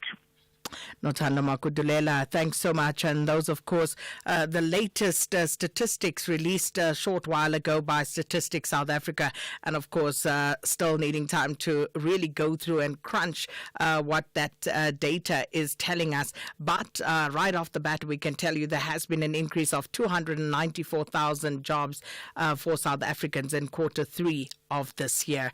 And tell us what you make of that. Given the unemployment rate, 294,000, maybe a drop in the ocean, doesn't particularly move the needle, but some would say it's better than nothing. Let us know your views. Upgrade your TV game with the SABC TV License Rewards. It's your golden ticket to VIP treatment. Imagine signing up at sabctvlicenserewards.co.za, breezing through a few steps, and bam! Instant reward, just for being you. Plus, pocket up to 500 Rand back. That's the cherry on top. But wait, it's not just about the cash. We're talking about sweet deals and epic rewards. Think discounts on all your favorite things, from shopping to travel and entertainment. Your payment unlocks a world of fun. So, why wait? Dive into the excitement. Join the SABC's TV License Rewards at sabctvlicenserewards.co.za. Hit those buttons and watch your TV experience level up. T's and C's apply. Remember, TV license fees aren't just payments. They make a difference. This summer, we have extra large offers on Ford Ranger XL, XLT and Wildtrak from only 481,900 for a Ranger XL single cab 4x2. It's the extra large Ranger offer from only 481,900. Visit your nearest participating Ford dealer. Optional service plan included. While stocks last. T&Cs apply. Update at noon with Sakina Kamwendo, midday to 1 p.m. It's 22 minutes after 12. Now, Water and Sanitation Minister Phemi Majodina says that the country does not have a water crisis, but rather encourage residents to use water as the scarce resource that it is sparingly. Now, she's been speaking in Parliament where the issue of water security is being debated. Minister Majodina says that municipalities need to strengthen their water control measures as the Gauteng province alone loses almost 45% of its clean and usable water to water leaks. Majordina adds that the country as a whole is over-consuming water. We ourselves were over-consuming water. We're using 218 per capita per day as against the international standard and norm, which is 173. Therefore, it needs us to reduce consumption. Honorable members, we must also ensure that they disconnect illegal connection, and we must all fight vandalism of water infrastructure. It will only be possible for Rand Water and Umgeni Utukela water boards to abstract more water at the Val and at Umgeni water system once these major new dams projects are complete. Currently, the water that they are abstracting is more than enough to give to all South Africans, but South Africans must be able to control the water usage. One of the key ways to reduce demand is for municipality, as I've said, to fix the leaks. Gauteng is losing water at about 45%. In addition, we must also roll out awareness to residents and business around Gauteng and KZN.